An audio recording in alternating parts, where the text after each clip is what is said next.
What's good? I'm Skip. And I'm DJ. And this is DeCypherEd. Hip hop, man. I said hip hop.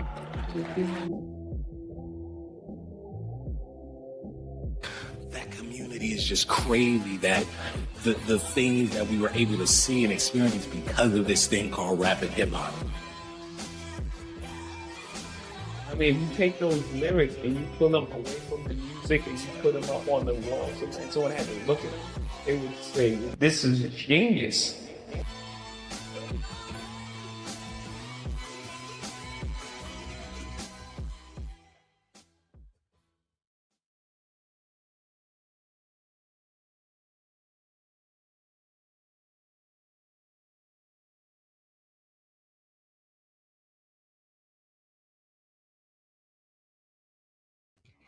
Yo, what's good, y'all? I'm Skip. And I'm DJ. And we are DeCypherEd. And today is, matter of fact, real quick, before we do any of that, hip hop, man. I say hip hop. Hey, man, this is a dope occasion, man. Like we told y'all 2026 was going to be a bit different for us. We're trying to not only give y'all the reactions and lyric breakdowns and stuff that y'all are used to, but we're also attempting to move forward in a way that kind of increases our imprint and our ability to communicate with the greater hip hop ecosystem. So before we get started with any of that, DJ, how you doing? I'm alive. Okay. All right. Man, I'm good, bro. How you doing, bro? You good? Man, I can't complain. Everything happened for a reason, so I won't complain about nothing. Mm-hmm. I won't complain about nothing. But like I was saying, real quick, before we get started, be sure to go ahead and share the stream, hit the like button. We want this to get out to as many people as possible, so our normal viewers know that we live, and the people who see the stuff that you share know that they got something going on too. But like I told y'all last week or so, and a couple weeks leading up to it, we are starting a new series, and the title of the series is DeCypher Presents Tell It to Tape. And Tell It to Tape is when we bring in an artist and we have a conversation about their latest project we just have an interview with them using information from their project to further get an understanding of what went into creating it, where's their mental process, all of the things that just go into the creation of that. And hopefully we get to know the artist better and get a better appreciation for what they're able to create. Mm-hmm. So with that being said, we are super honored to have our first artist interview for episode 1 of DeCypher Tell It to Tape. Alabama's own Helen out of Montgomery. You may have heard her from projects like Industry Games, Samson, the album, and now, most recently, Wish You Were There / Here, depending on how you see it. Ladies and gentlemen, we are glad to present to you Chika. Hello, everyone. Hi. Yo. What's going on? My boys, how are we doing? Yeah, she real, y'all. She real, y'all. Y'all see her down there. Yeah, I'll be outside sometimes.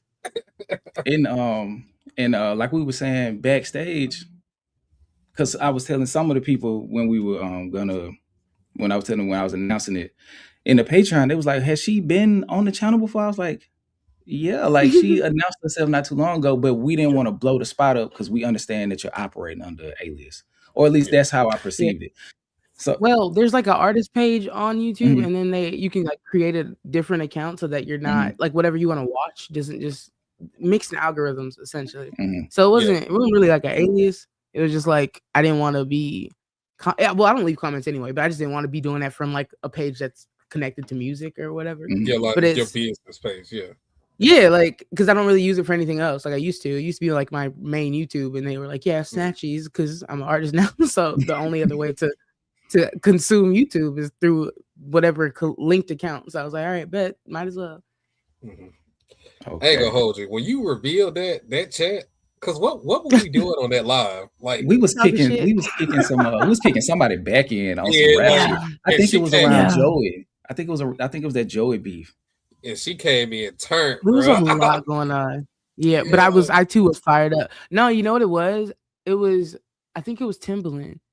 Oh yeah. Yeah. I still Yeah. feel a way about that shit. It was either that one or right before, but yeah, I got active. I'm sorry. I had Yeah, to. It's no. because the chat ate it up. They just didn't know who it was, but the chat ate it up because they was like, We "Oh, were she all a being so community that honest." night. Yeah, that shit was beautiful. But other than that, how you doing today? I'm doing really good. I'm presumably less stressed than y'all. If you want to tell everyone what happened. But for me, I had a restful day. I got to chill. They didn't. Okay. I mean, Because you want to tell us, Skip? Or I kind of told them, but I feel like if I tell them too much, they're gonna know where we work at. okay, Oh, never I mind. got you. I'll They had just a say something kerfuffle happened today. at work that they made everybody pause and change location. I'll say that. And get out. Abruptly. So, but I didn't have to change any locations today. So I'm speaking for myself. I had a great time, and I'm happy to be here. Chilling and creating and talking to you guys. Much appreciated. So like I said, this is for the wish you were here or wish you were there. I guess it's depending on what frame of mind you're kind of listening to the album because it kind of does speak to it Both from both sides. And DJ, where you want to get started, man? You kind of actually open up the project with a line that I always ask people because I mean we've interviewed like people from the city in the past and artists that we know in the past, and I've always like posed this question to everyone because it's interesting to see different or hear different perspectives on this because a lot of people feel differently about it. But hold on, let me get my that. Bill tells me. Oh, okay. All right, you say you just an Alabama girl. Yeah. Just an Alabama girl, but you already knew that. I love my city, but I ain't trying to move back. Absolutely not. And now it's interesting to me because coming from where we're from, right, in terms of like the exposure and things like that, as far as like artists and creators and things like that, most people feel so they have to move away to get that spark or get that exposure or to jumpstart whatever it is they're trying to do. And the fact that you opened up the project with that line, I thought that was kind of, I mean, first of all, it was fire, like a fire way to kick some shit off, but also it was just instant because you kind of just like answered my question right out the bat. Like, so just kind of elaborate your thought processes on when you first realized like you about to take off and you having to transition from leaving Alabama to where you are now. It wasn't really like an idea in my head that I had to leave Alabama for things to happen. However, once I did, I was like, oh, there really is no turning back. Because the thing about it is that I had graduated high school in 2015, and then I went to University of South Alabama for a year. Go Jaguars. Hated it. Yeah, go Jags. Love you guys. I love our song. Go Jags. You know how it goes. But but I went there, and honestly, I was like looking around. Everybody they liked being there. They liked the experience of being there, and I realized that I didn't, and I felt like it was like stolen valor. And so when I dropped out, I immediately started like posting on Instagram basically it was like Twitter. What was the name of that music app thing? The acapella one where basically the 4 squares and all that. Like I was playing around and part of the ones that you layer your vocals on.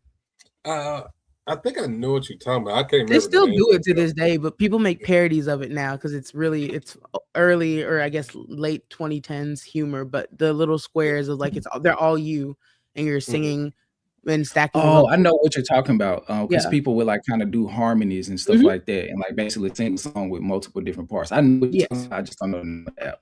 Yeah, I was doing I was playing around with stuff like that, but I knew that you could reach the world outside without having to leave your hometown via the internet. And so I was like, well, at least I know that at a certain point you can make money off of this. So build a platform.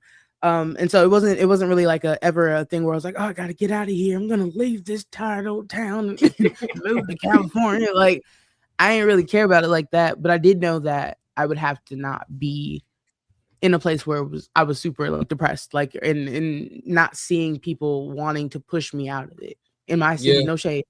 They did No, not no, like. no. By the time I That's left, real. she's from here. Oh shit. Yeah, I mean that's one thing I will say that like because things are like so stagnated in terms of like because Alabama, the state in general, is deep rooted in just tradition. You Yeah. know, so a lot of things don't change. So Nope. people become complacent because they know things will stay the same here. That's why a lot Yeah. of people, Alabama is like a destination for people who come to retire because Yeah, they stay they, there. You yeah, don't they try to stay get there. out. Yeah, you don't have to do anything. You have to do much. You get your bang for your buck because it's so much I land had and you I know. had the well, I guess I'll call it privilege of basically like I didn't have roots there essentially Okay, because my parents are from Nigeria. And so gotcha. I think it would have been a lot harder for me to leave if all of my family lived in Alabama. But at Hmm. that point, it was just my nuclear family. So my mom, my dad, my two sisters, and I'm the youngest. So one of them had already gone. And so the idea of staying in Alabama just wouldn't have made sense. It makes sense for no shade again, the white people, because it's like lineage on lineage. You know what I'm saying? Like they just if they know they're gonna have a place to come back to. Let's say my parents pick up and like be like, "Oh, we're going to Nigeria. Bye, y'all." Like, we're okay. So I'm gonna stay in Alabama. Like, I'm sorry, I can't. Yeah, Now I you're yeah, can't. displaced. yeah, No, yeah, for real. yeah. Now I'm really displaced. But Hmm. yeah, it was more that. I got you, and I appreciate that perspective because I mean that's definitely something that I wrestled with earlier on in my early 20s, as far as like because things didn't go the way I initially wanted to go through in college. I mean, I eventually finished, of course, but Mhm. it just Congrats. the I process did was not. a lot. The process was a lot longer than I thought it would be, and I got discouraged Mhm. early on, made a lot of bad choices, and Yeah. I'm thinking like I just need to leave here, start fresh. And then I had my Yeah. son. I That's. was like, now I got to make this Oh, shit work right here, you know. yeah. And I'm here now, you know what I'm saying. But I think that was That's just how dope. life Like, goes, man. yeah, how you opened up the album like that. I was like, okay, she about to kick some shit already. She on that Yeah, BS. I like. from the very beginning, the very first song is like I had in my notes for the song intro. I was like, you address such, you address politics, Russian collusion in specific, Trump, and our complex emotional connection and resonance with our cousin or Mhm. cousins. Yeah. Being Obama, it's like how are we balancing the appreciation for what that moment signified, but Mhm. also being able to be objective about things we may have had issues with. And that's a sentiment that has something directly to do with something that's going on in this current moment in time that we probably won't talk about because I don't want to put you in a bad place, but DJ probably knows exactly what I'm talking about. I do. Y'all know me. I But I'm do. like, lay it on me. I don't care. What do I we, we, have to we'll lose? do it towards the end because I don't want to For sabotage sure. what we're doing. Because if we get to For sure. talking, we'll look up. Oh, It's been yeah. 92 minutes and we ain't talked about a song. So, Yeah. um, one of the things that I wanted to ask you, as you continue to grow artistically and as a person, how are you handling all these complex concepts that seem to be all present at the same time? And some of them that I also had was like, felt like you kind of addressed like nihilism, childhood Yeah. innocence, possible buyer's remorse of adulthood in general, Hmm. and like on the more like morbid side, just mortality. So how are Mhm. you like making, I guess, like how are you coming to grips with all those things? Because it's nothing really that you can do to make them go away. You just kind of have to make peace with them. Like how are you going through the process to do that? You answer the question. You really just kind of have to make peace with them. And Hmm. I think that I spent the early part of my 20s and a lot of like my late teens, I guess, kind of contemplating life and being like, what are we doing? Why am I doing it? Why don't I feel like everybody else? Oh, this is happening. And like so much time feeling like almost infantilizing myself not on purpose until like you fast forward and it's 2026 and I'm about to be 29. And so like there's all of these different floating concepts in my head clearly because it's stuff that's been in my head. I just never had said it out loud. Um and it all is happening simultaneously. I can't really you can't compartmentalize life like that. I can't, at least. There are people who can, but that will lead me to mental illness, and I think that I think we've seen cracks like that in me as a person over time with trying to compartmentalize. I'm not the type of person who can do that. I can only exist as my full self at the time given. And so when I'm thinking about like adulthood and whether or not it would have been better if I wasn't here to see this time of my life, and thinking things like addiction and being like, yo, if I went out like this, technically I had a wild ride that was fun. Like it all coincides and it converges at this point where you realize you're just a person and you're just having this experience with everybody else. So even if you don't go into depth about each part of it, we should be talking to each other. And that's what the EP is. It's like a little break for everyone and a conversation to be had. Like, y'all see that crazy shit? Like, we're adults now. It's wild. Man, when the right bill come home, you really get to thinking like, fuck, I want to be 11. Yeah. Like old enough to like kind of be independent, but still young enough to not have real responsibility. Like I can wash my clothes, but I'm not responsible for getting anywhere. Yeah. Or handle anything without any parental supervision. Yeah. So I feel that 100%. I was listening to it and like I was like, damn. Like I just immediately thought about riding down a hill on a bike with your hands off the handlebars. Like as an adult, you probably wouldn't do that because of the knowledge you have. But as a kid, it's so freeing. It's like, hey, both hands out, like I'm Rose on the Titanic going down a steep ass hill with cars not in the driveway. I could run into any one of them. But it's like it's just the beauty of like those experiences because you are so free from so many of the things that you feel like over time the world weighs you down by. So I resonated with that a lot. Yeah, when I came home a couple years ago, like right before I started making the project, I spent like a lot of time in Alabama. Like I hadn't been back maybe since for like an extended period. I hadn't been back since maybe 2018, and it was around 2022 I started going back, maybe 23. After I made Samson, I just spent right around the time Samson dropped. Actually, I'd spent an extended amount of time in Alabama. I was just like, everything's different. Like things I loved aren't here anymore, and then like storefronts feel smaller now because you've gotten taller, and like all these different. That's so weird, bro. Looking at like you said, storefronts or going back to your old school or like old build. Like Winn-Dixie here. What is this? Like a furniture store? Like it's weird that perspective like that. Like when you think about like, bro, this shit used to be big as fuck. This shit's small, though. Like what is this? Felt huge. The world felt huge. And you come back and you're like, oh, it's not just the distant memory. Like, and that's why it feels small. No, like literally physical changes of the things and people around you too. You're like, oh, I feel like that person. I'm no longer that person. And that reality doesn't even exist anymore. Yeah. It is literally a memory. Excuse me, I'm 29. I shouldn't be thinking about these things. Okay. I should be able to la-di-da and ignorantly walk around, but nah, I gotta go home and see shit changing. And now we got Nazis in real time. I'm upset. Bro. Yeah. Oh my God. Bro. No, sorry, girlie. I'm sorry. That shit. No, like Nazis in real time.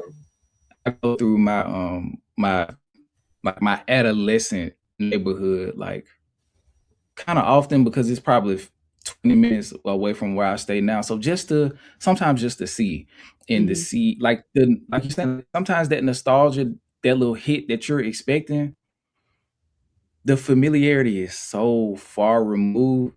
It almost feels like it's like you know where you are, but it's not familiar. It's like when somebody walk up to you and like, man, how you been? Man, I ain't seen you since 2007. And it's like you know the face, but you can't remember the name or where you know them from.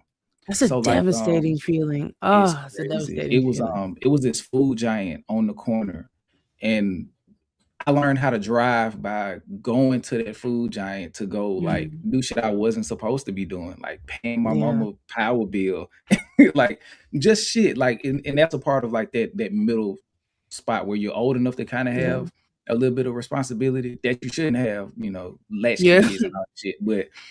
But anyway, like that food giant no longer exists. It's like a municipal building. So like Yeah. a huge part of my childhood no longer exists. Like Yeah, there's no none more. of There's those no memories, landmark for it anymore. it's hard to even recall them. Yeah. And like it's one song that we're gonna talk about later, and I was just listening to it. It's just like, damn, it's like the last maybe 12, I think, or so bars of that song, and it's Mhm. just like, damn. One of the lines you said is it's like, I'm just glad I'm glad I get to list them. Yeah. Yeah. So many moments. I'm glad I got to listen. It's funny because I was thinking about the same as we're discussing this. That's why the project ties in together. So I don't mind whatever order we go into.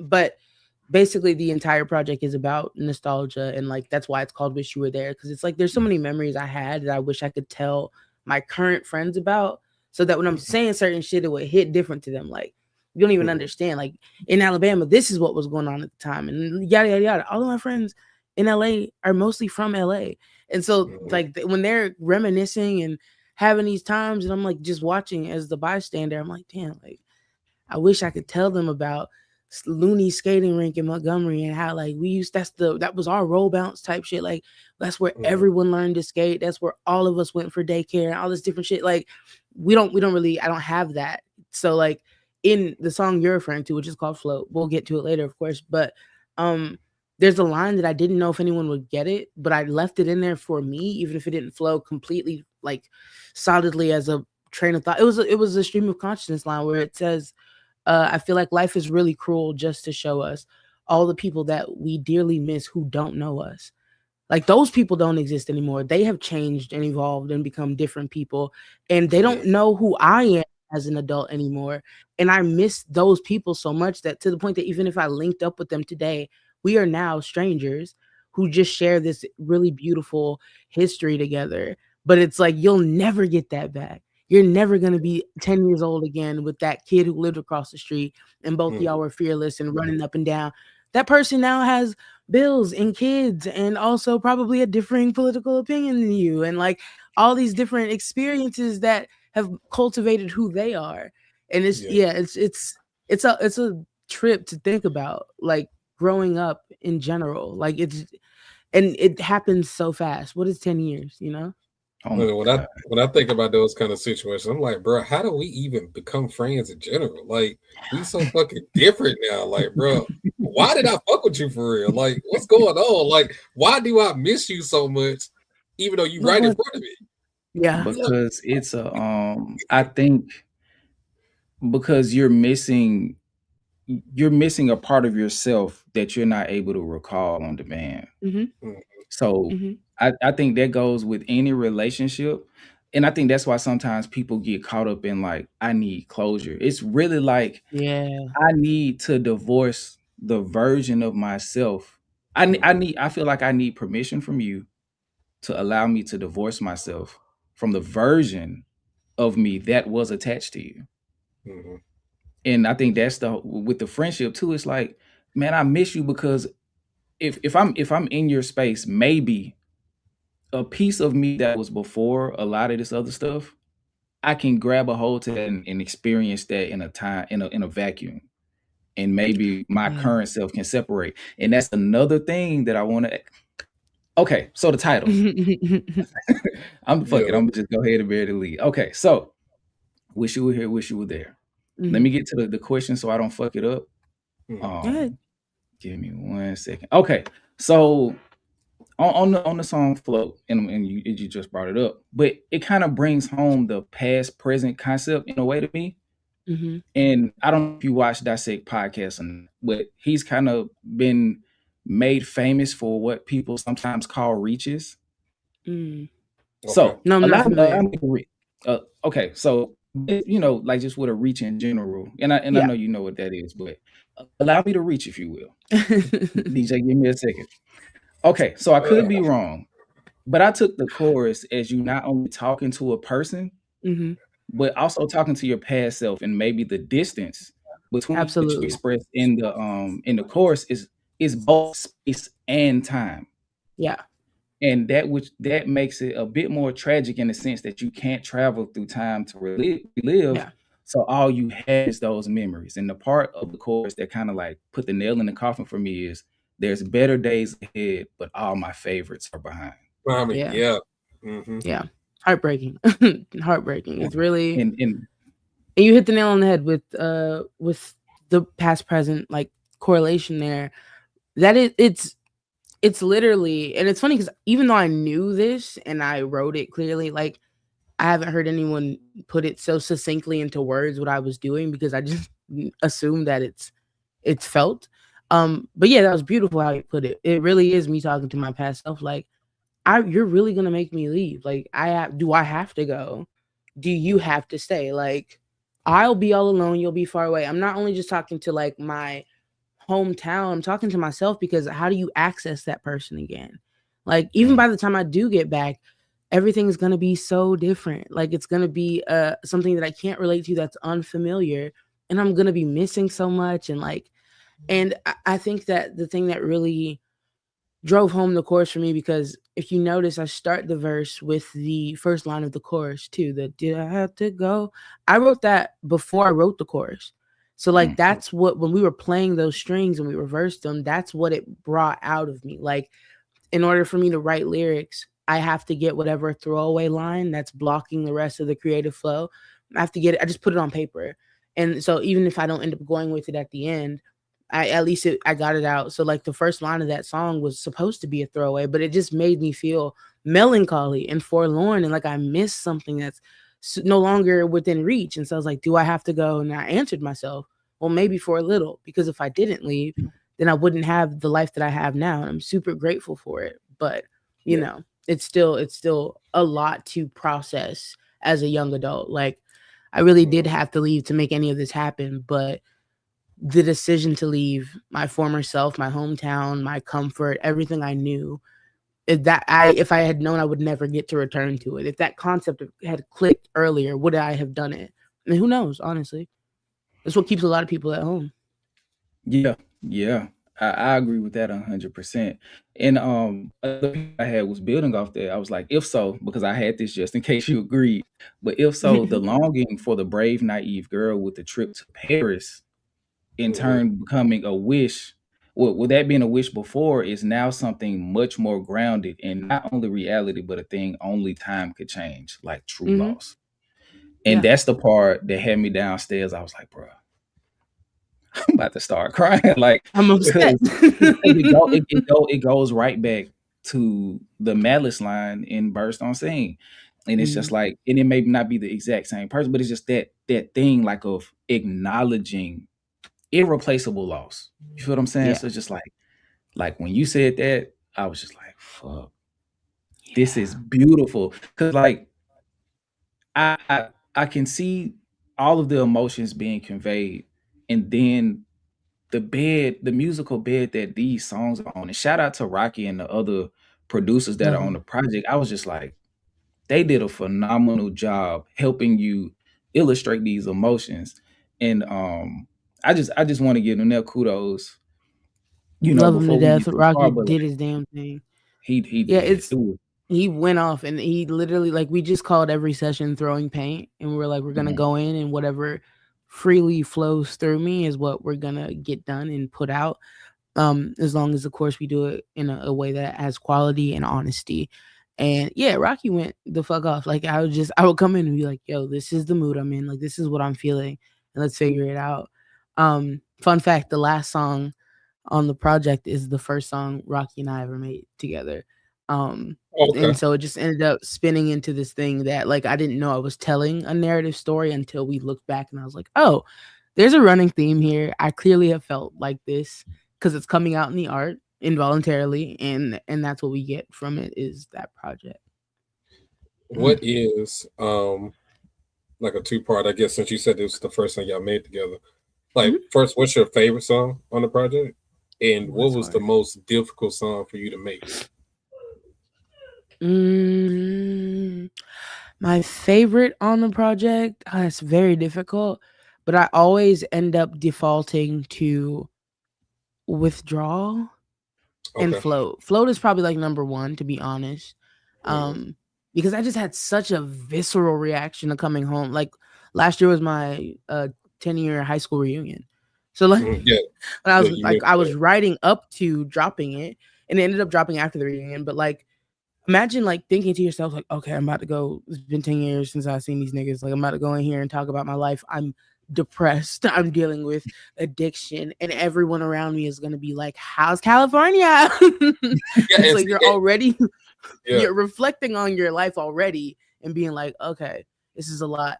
And then to be writing it beforehand, dreading it, and then come home and experience the reunion and it be this beautiful, very affirming thing, and then to release the project. It's like I went through every stage of whatever growth I needed to by the time that the song came out. So it has a special place in my heart because I literally through season felt every single word of that song of like, oh damn, like you did leave home and you at first thought you were gonna talk shit, which is why we start the project. Like just a girl from Alabama, but you already knew that. And I love my city, but I ain't trying to move back because I thought I was gonna go in, and I realized no, fuck, I miss it. I miss yeah, everything about that.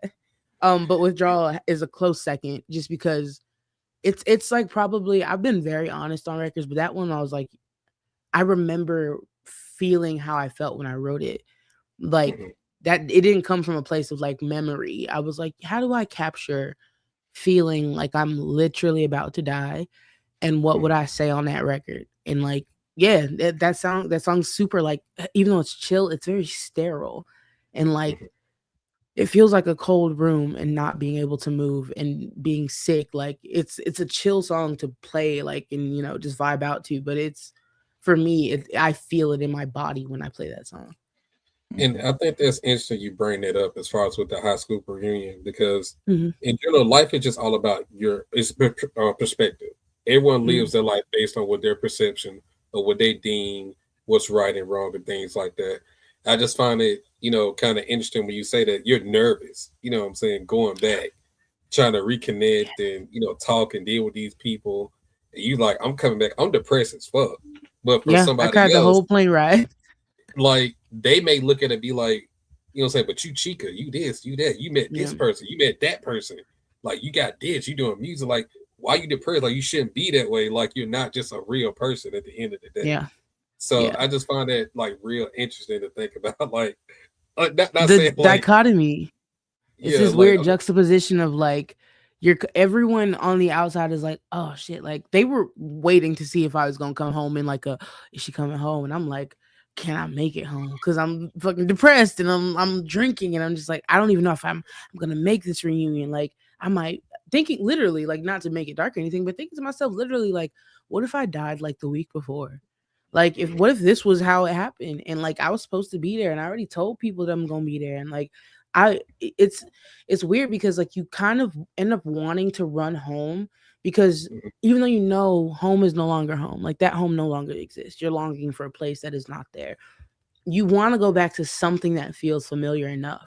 And so in the time, like the week before my reunion, I had like relapsed and was just drinking heavily and thinking I wasn't going to see none of these people. And so like by the time I even got on the plane, I'm crying the entire way home, like listening to old Wale and being like, I remember being in high school and the album about nothing dropped a year. Yeah, like just like a little dumb bitch in first class, just like, oh, what's going on? They like handed me snacks. I'm like, thank you. Like it's a lot. It's a lot. That was 2015. You're right. How about nothing? Sure was. 2015. Sure Goddamn was. right. March 31st. And that album, not to break what we got going, I listened to that. I went and reviewed that album again last year. What'd That's you a think? classic album, bro. It's good as fuck, bro. That is a classic album. What? Okay. Can I say something controversial here, Brad? Hey, say what you gotta say. Okay, and also I feel like I've earned the right to say this because I was on the street team for that album. Like literally promoting the fuck out of it. Had all the stuff. It's funny how your taste changes as you age too. This is all about nostalgia and aging and shit. Oh no. Okay, I'm not gonna get into that because I'm gonna steer a whole left about some shit. Like, go ahead. I would have loved it. I would have loved it regardless. No. It's just crazy because I listened to that with different ears now, and I'm like, but me back then, you couldn't tell me shit. Like you couldn't tell me anything about that project at all. And like I listened to it as an adult, and I'm like, okay, there's still my faves on it and stuff, but I'm like, I don't know. I don't know how my music's gonna age either. So we give grace and we're like, it did its thing for the time being, but I definitely stuff just starts sounding different. And not bad either. I just was like, but stuff that used to hit me emotionally. I'm like, dang, what happened? Like, am I changing? I don't know. I hope I'm not becoming cynical is my point. I think it's a level of, as you grow, I think with exposure comes, you can decide you can't really even decide, but one or two things happen. You gain positive perspective on a thing, or you get desensitized to it, right? Mm-hmm. So let's say you go through a heartbreak. You may come out of that and be like, you know what, everything happens for a reason. I learned something with this person in these bad situations that I wouldn't have learned in any other situation. So now I'm better, and hopefully they're better. Or I'm about to dog every person that I come across because I got to recreate the feeling that I felt when that person did me how they did me. So it's like, I said, this is one of the quotes I'm picking up now. Like, the only difference between a villain and a hero is how they deal with trauma. Mm-hmm. Right? So, with the, I kind of forgot where I was going. Oh, but with the Wale point, I think it's just, as you grow, different experiences, as you take in content, your vantage point changes through your experience. So it's probably just like, hey, I went through some more shit that kind of just altered how I view these words. So, but I think the purpose of, well, not the purpose, but one of the qualities of classic music is how much of it can stand the test of time. So I didn't like it at first. Really? I mean, like when it first came out, like, reception. I was so kind of like hung up on what I wanted The Gifted to be. That's crazy because I love The Gifted. I talk about The Gifted all the time, and I say he's a third of that album away from it being like a era defining classic album for me. Like I feel like he don't like the clappers. He don't like clappers. I don't like clappers either.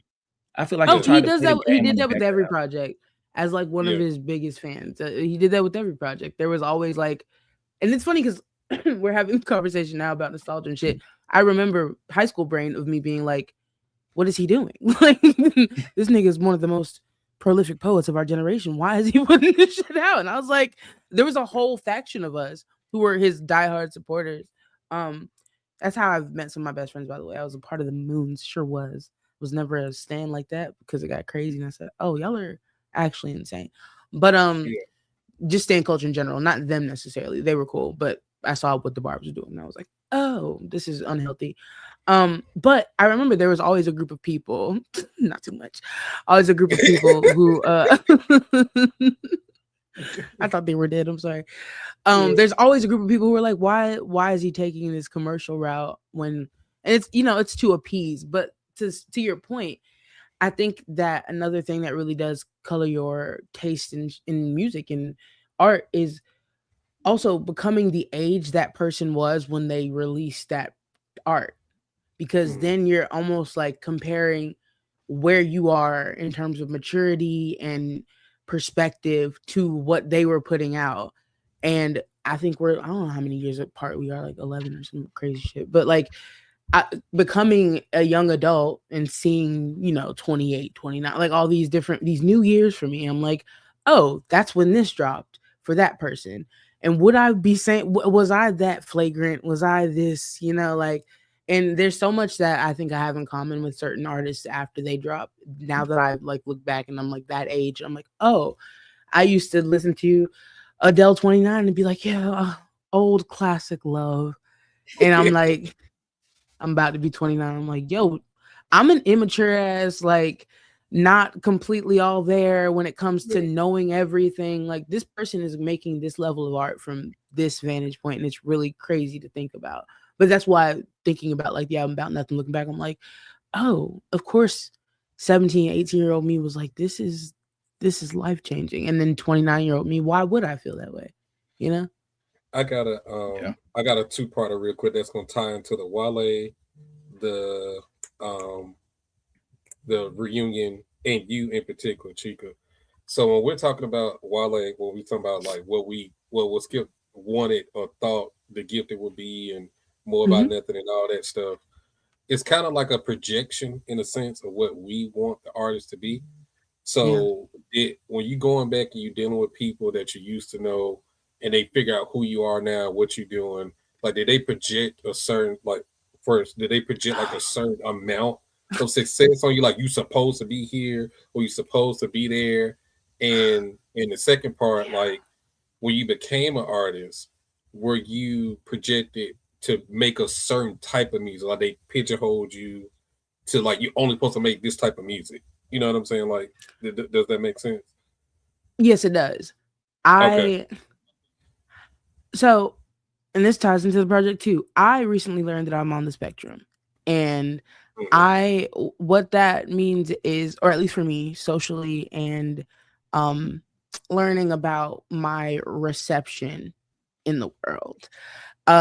Basically, shit's been projected onto me my entire life, so much so, and I also didn't really fit that mold, but it didn't stand out enough for people to ask enough questions, which is why I found out when I was 27. But I already had felt pressure to be a certain thing because I'd seen what not being that thing could yield me. So in terms of being very young, and like if I wasn't into school and I was more into music, I saw what that yielded. I'm like, okay, cool. I'm also queer, so I see how they treat the gay niggas out here. Got it.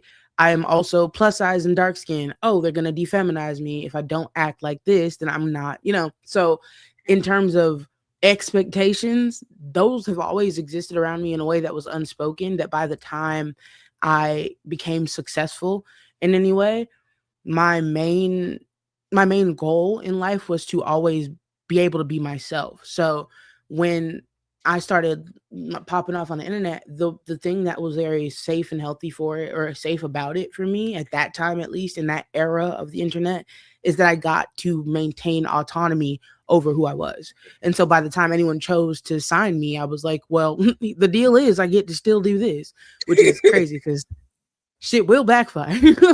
But like I was like, I still get to be myself. I have all my passwords. You do not get to tell me what the fuck to do. You don't tweet for me. You don't post for me. You like none of that shit. Like, and when it comes to the music, get the fuck out the studio. There are no A&Rs. Like, we're not. You can't come in.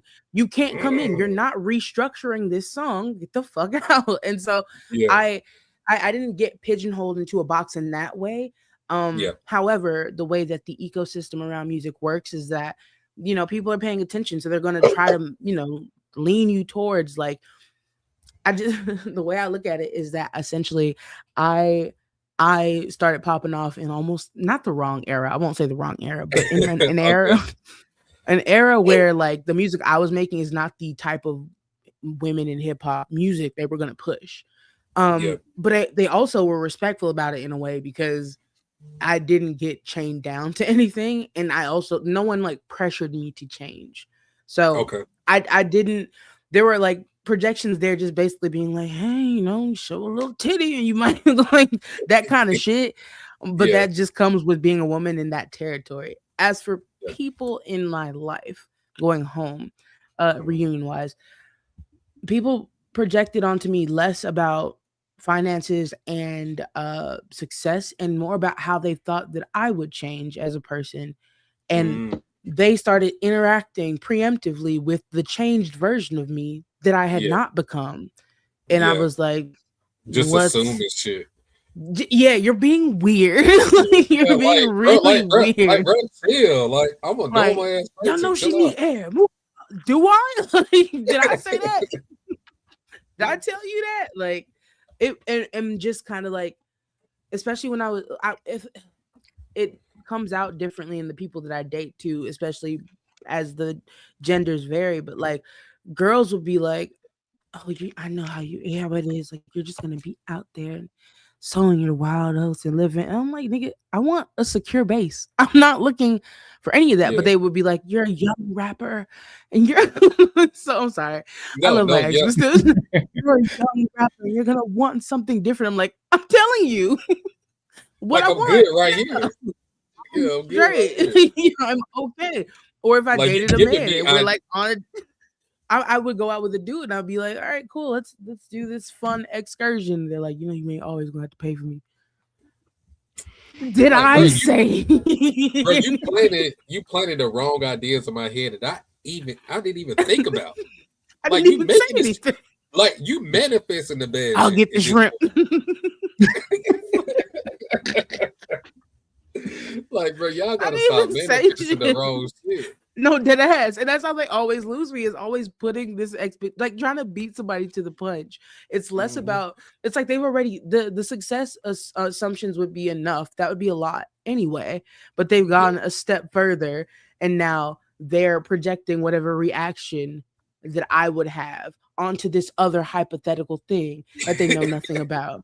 All fake. That's exhausting. Yeah. Exhausting. Man. Oh my God. I remember when the channel like started taking off and stuff.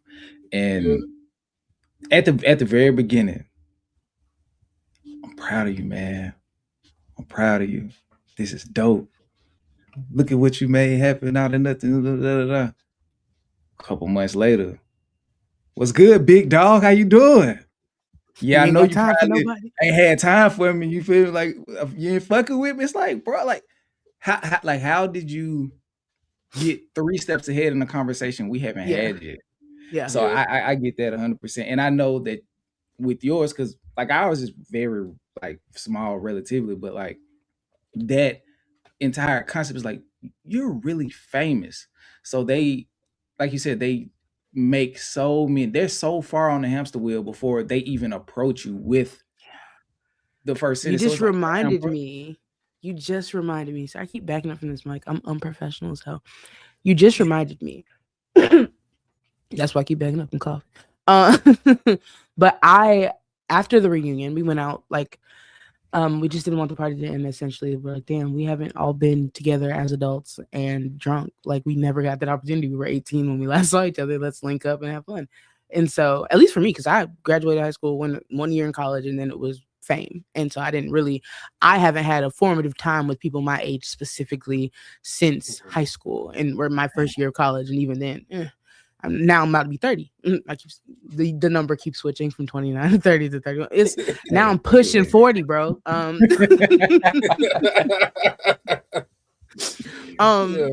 But so we all went out, and one of my friends had gotten like drunk and was talking to me.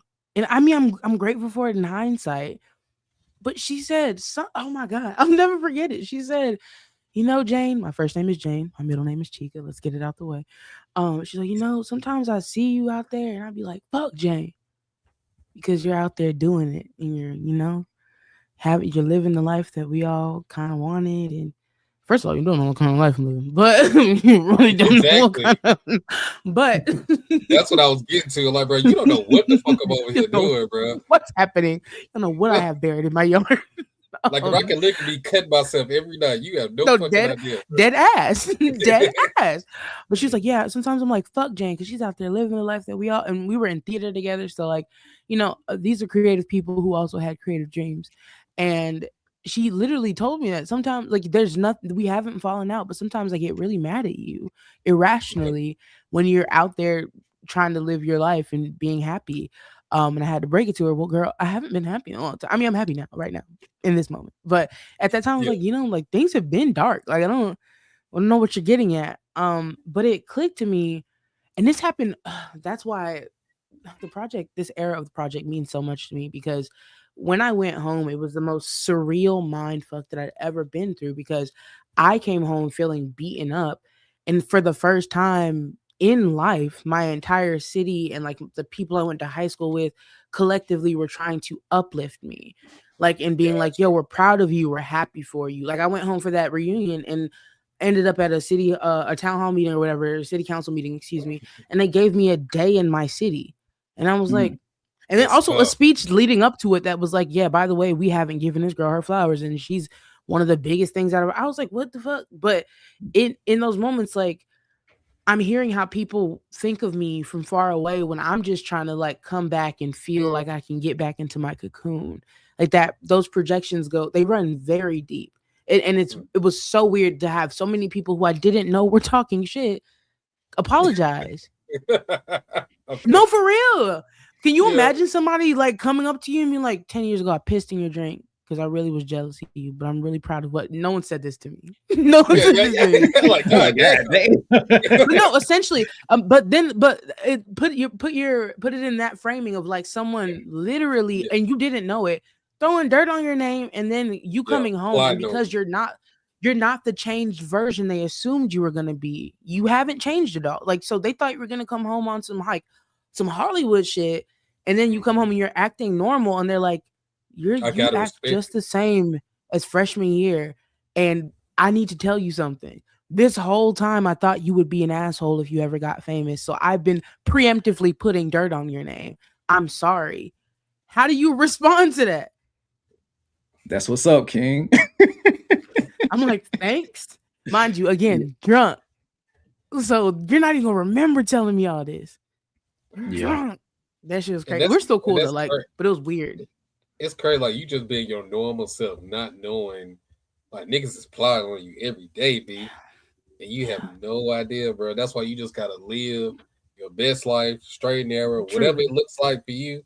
Because that, I think that kind of ties back into what we were talking about earlier, backstage, when we were talking about just like projecting or saying certain things before they happen, kind of keeping it close to the jacket. You know what I'm saying? Because niggas out here is trying to sabotage shit every day, bro. At every point. Like, we could have said some shit and not say that this was going to happen, but like somebody, because people be watching our shit, bro. That's one thing I've come to realize and accept.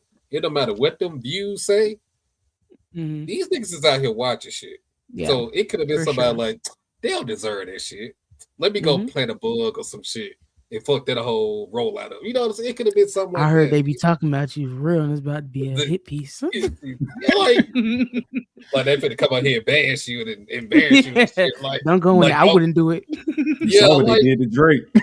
Yeah, that's what I'm saying, man. Like, you see how they switched on Cole? Oh my god! Oh my god! I told you I'm a viewer. I'm about to say, see, that's how we know she been here, bro. That's how I know, bro. Oh my god! That's what the biggest narratives, bro. Yeah. As an aside, and we're gonna get back to withdrawal real quick, but like just going through the comments and like seeing what they've been saying about our reaction to the birthday blitz, I kind of had an idea, but it's just like, damn, like they want to talk to us. So like the thing about J. Cole fans is they're normal, their innate disposition is nice. So they want to say like really bad things, but it's not that bad. Like, it's like, ooh, you scumbag. You guys be missing the point. But if it would have been like Drake fans or something, the words would have been much more harsh. And it's just like, but I think it's because they kind of pride themselves on his little persona. They try to live vicariously through his image. Like, you're like, I have to stay righteous. Hip hop Jesus. Man, I have fake morals. Yeah. And no, that ass like. I had resistance. They projected what they thought we were gonna say from the very beginning. So like I could tell like what part they were kind of commenting to based off what they were saying. So it's like, oh, okay, you thought we was gonna do a little hit piece, but like the whole video outside of maybe like the back half, we're really like entrenched in cold praise. But can I make a comment? Go ahead. I feel like I don't know if I ever truly recovered from the Cole and No Name situation. And so when all of that dropped, that patriarchy, let's go. Look. Let's go. So when he recently dropped, I was just like, Cole, don't piss me off. Like it was because the No Name thing happened, and then we know the Kendrick, the battle, whatever, and then we Port Antonio, like we got all the, and then now I will check everything out. My whole reason for saying this, mind you, is not even to shit on him. It was to say that I haven't seen the reaction yet, but I do know they be on y'all ass because I'm aware. But yeah, I just don't. I haven't. I had mentioned that on my story, and it sounded like shade. And I need to clear it up. I have no personal feelings towards him, but I haven't checked it out, and I don't. I don't know when I will. I just sometimes I'm like, please, there's too much happening. Jermaine. It was one comment I remember reading on there. They was like, see, y'all thought they were gonna be bashing Cole the whole time. And they saying that it's fire. See, ha ha ha ha. Like, bruh, chill, because they dog. came in like she said, like just to make her point from earlier. Yeah. They were 3 steps ahead in the chess game. We haven't even established we're gonna play yet. Yeah. They got rooks up the board, and I didn't even know we were playing the game. So, you know, eventually we kind of gave them what they were asking for, but even still, it was conflicting. Like we didn't get to a point of resolution either way. It's like, okay, we want to like this because it is good, but and this is a question I do want to ask, and I promise we're gonna get back because the project is super important. Okay, so because you said something, yeah, and I was I had a feeling, I had like a lingering feeling because I watch your streams of consciousness on Instagram, so I was like, okay, sorry, if the right trigger happens, we're gonna have a lengthy conversation. So, but this is like artist specific. Do you ever feel like there is a part of the persona that has been either built by you or built around you that you have to uphold in your music? Do you ever reach a point of conflict with what you feel like people are going to expect? And I know you said earlier, like you shoot away like the A&Rs and shit, but just like with the people who consume it, do you feel like you have to present yourself a certain way to be what you feel like they want you to be? I feel like people like me because I'm talented. So as long as I'm being talented, hopefully they're still there. And I know there's a lot of other reasons why people may like me, be it personality, politics, like just sonics, simply just listening to my music. Like that's fine. But what you're asking me about is other people's perception. And like earlier I alluded to, I'm on the spectrum. I don't fucking like being perceived. So the last thing I'm going to do is ask myself, and I've gotten better about it because I'm technically a business now. But when I started this, when I started putting music out, do you think I wanted to know what people were saying about me if it wasn't good? Okay. Yeah. Like there's constructive criticism, clearly, duh. And like, you know, if it's getting filtered through the right people, the right lens, you can receive how people look at you, and you can have that difference that sometimes it's a clash of difference between how you see yourself and how other people view you. But that would have sent me into a crisis of personality that I just cannot afford to have. And especially back then I was a lot less stable. So yeah, like there's definitely stuff that people probably do expect from me, but I don't ever feel pressured to give it because I never promised it. I promised to be myself and to make something for not just me, but for other people. And also, if I can selfishly add, for people like me, like, because I know how lonely in the world I have felt. So if there's a lid for every pot, then I know if this doesn't make sense to one, there's a little Chika out there somewhere, or an older version of myself out there who will see themselves reflected back in the music that I'm putting out. So when my approach to it is never like, okay, how can I give them that Chika that I am that person. I am the person who is talking to them. And so thematically, there's always going to be that through line. A lot about me doesn't change. Even if I'm mature, I'm still chaotic as fuck. Even if I'm like in love, I like hoe shit. I'm going to talk about hoe shit in very intricate ways. Like but there's never like, damn, on industry games, like this, I guess, is a good example. That project, even though it resonates with me and I listen back to it, I'm like, let's fucking go. I went stupid. I'm also like, damn, to be 21, 22 without a care in the world and green as fuck, you know? I can't bring them green no more. I'm woke. My eyes are open to realities that I did not know about back when I was making that kind of music. And it's the same kind of music, but it's going to change with everything, like we talked about earlier, with everything that I experience. So no, whatever expectations, I think at this point, I've tried to manage it to the point that everyone who supports me expects me to show up as myself. And in that way, my treat back to them is trying to be the best version of myself, but never just something to please them. I don't So care. you never lost. Sorry. So you never lost who you were for a rap image.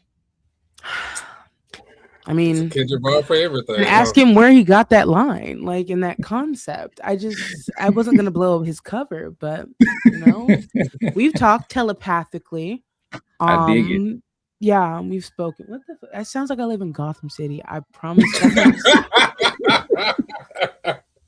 I'm in like such a chill part of LA. They're just so rambunctious over here. I'm so sorry. Sound like GTA playing. No, for real. And it's been quiet all day. I've had the most peaceful day. It's like as soon as we hopped on, you saw me look over to the side, like, "Are you kidding?" Yeah. I hate it. I hate it. Well, to get back to the album real quick, I got a question for you. So on the song "Stemming," right? You said disruptive attention got deficits. My dysfunction is definite. My main muscle need medicine. When I'm locked in, it's heaven sent. First of all, that's fucking flames. That's fucking fire shit. First off. Thank you. Secondly, I know you mentioned being on the spectrum a couple times now. So I guess we kind of talk about that a little bit. Like, stemming can come in different forms. And with my journey that I'm on right now, because my son is autistic, and a lot of the way he stems, like he does it through like repetition. Like he does the same thing over and over. Like he'll draw the same thing over and over. He'll watch the same video over and over. He'll listen to the same song over and over and over. Like he'll watch videos, the same ones over and over, because he knows how they're going to end, and he needs to know something that starts, middle, and end. Like he needs that in order for his function to go. It's a sense of resolution. Yeah. So, like, what would be, I guess, your form of stemming? Like, with that line in particular, would it be the music, or would it be something else for you? I feel like, and that's a great question too. I feel like I just have to be doing stuff, which is why everything looks like a side quest for me. I'm for real. No, literally, quite literally, that's how things happen. So it's funny, being like late diagnosed, because you then have to kind of approach your understanding of yourself from a past tense lens and reframe things. So things that you didn't think were stemming, you're like, oh, is that why I was doing that? Like, is that what brought me? Because I personally I wasn't taking into account that I was even different. It wasn't until adulthood where I was like, is that where all of this feeling of being in the wrong place, is that where it stemmed from? Is it that like I've been fundamentally note-taking my entire life of the things that made me different and then masking them so that I could fit in with society and feel normal? It wasn't a cumulative thing where I was like, oh, this is why, and that makes sense. It was all these different areas of me being like, that's weird. Okay, well, people don't like that, so don't do that. And so a lot of my stemming, I only recognize now. I don't know if I even have a main thing. But I just actually, I take that back. I kind of do, but this feels like more of an excuse, even though I know it's not. It's going to sound crazy, but it's going to sound actually double crazy because of what I'm about to call it. Okay. I'm going to say this with the straightest of faces. So I have an oral fixation. That sounds crazy. It sounds nuts. However, need to be chewing gum. If I'm not chewing gum, need to be smoking. If I'm not smoking, need a drink with a straw. Like and you know what's crazy? What I learned about it is that that's actually a form of like breath work and like monitoring how I didn't even know that's why I was doing it. It's a sense of connectivity too. It's a connectivity issue. That's one thing that we've been talking about, because he likes to touch and feel and things like that. So sensory things. Yeah, like so. But also I have ADHD, and so putting those two things together, there's certain things that would be calming, and there's certain things that I need to stimulate me in order to even begin doing anything.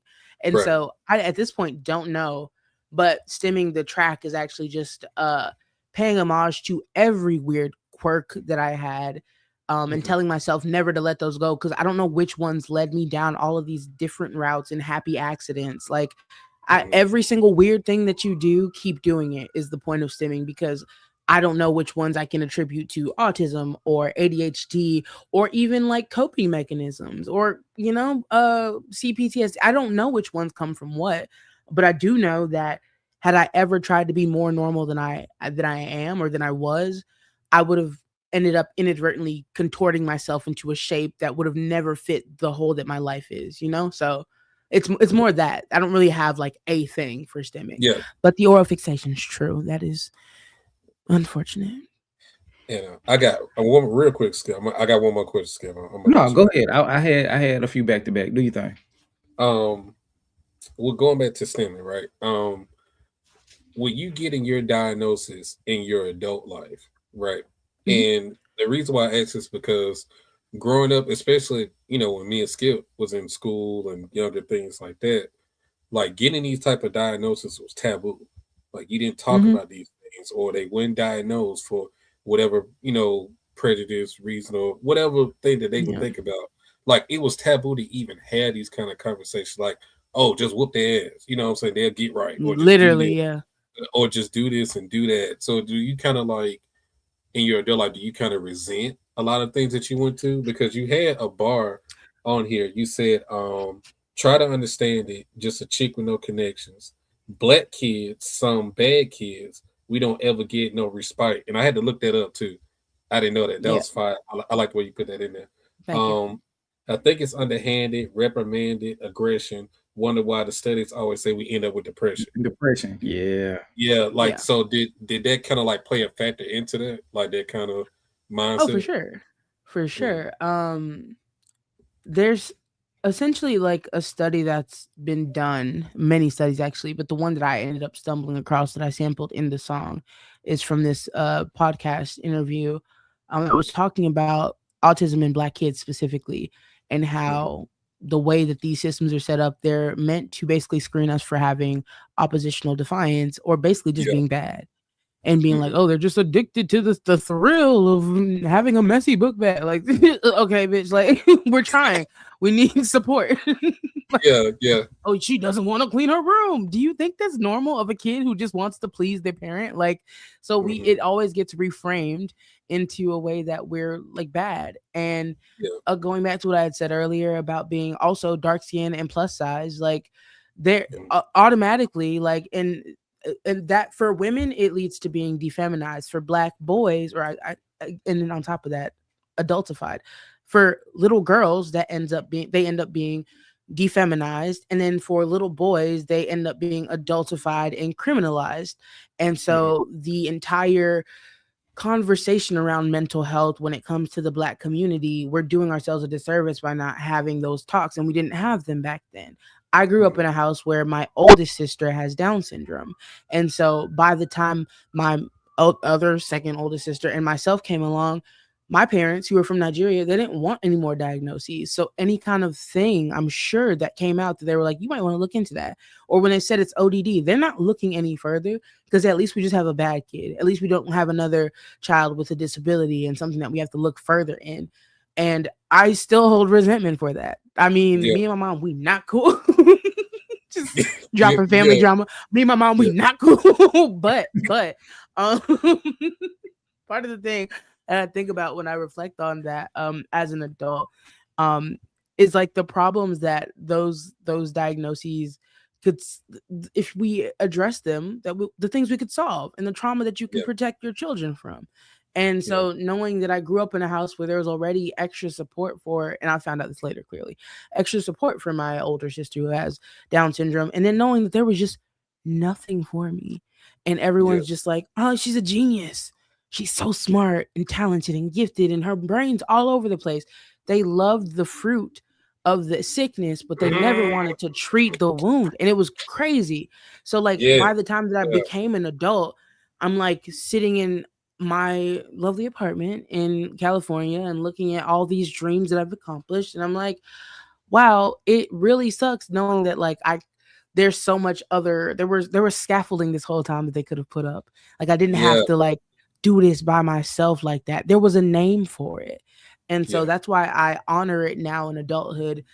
I know people get really annoyed and pissed off when people's like, everyone says they're on the spectrum, but I think it's more that we're trying to like affirm to ourselves. And I saw Yeah. this comment, like it just popped up in this window over here a few minutes ago, but it was like basically asking, does late diagnosis help recontextualize a lot of things that happened to me as a kid? Yes. There's so many Absolutely. moments where I didn't know. I felt like I was just being, and I was in hindsight, but I feel like I was just being attacked because I deserved to be attacked.